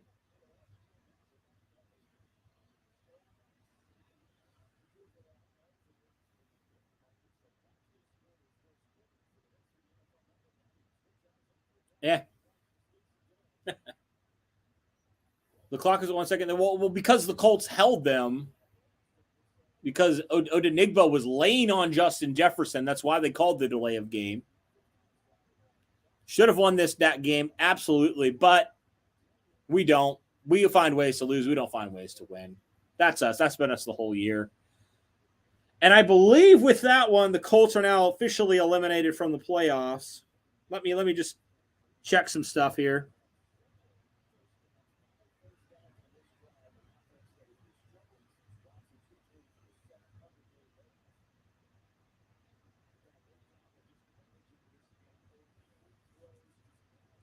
So Matt Ryan has now blown two of the biggest leads in NFL history. Shout out to him. Let me just check here. I got to check.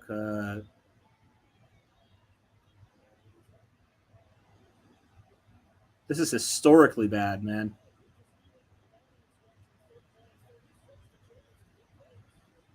All right. Well, guys, I'm going to be putting up a recap, so be on the lookout for that one coming up here probably in the next hour or so. Be sure to check that out. And thank you to everybody who did tune in today. I kind of took over for Derek because this game lasted a lot longer than we thought it was going to last. So thank you, everybody. Appreciate it. Be sure to like, subscribe, all that good stuff before you head out of here. But that's going to do it for this one, guys. Thank you so much. Colts still in good position for draft position. We'll see, guys, what happens again on Sunday to see how that dictates maybe more draft position if the Colts can move up potentially into top 5 potentially. We'll see. But thank you, everybody. Really appreciate all the support, and have a good one.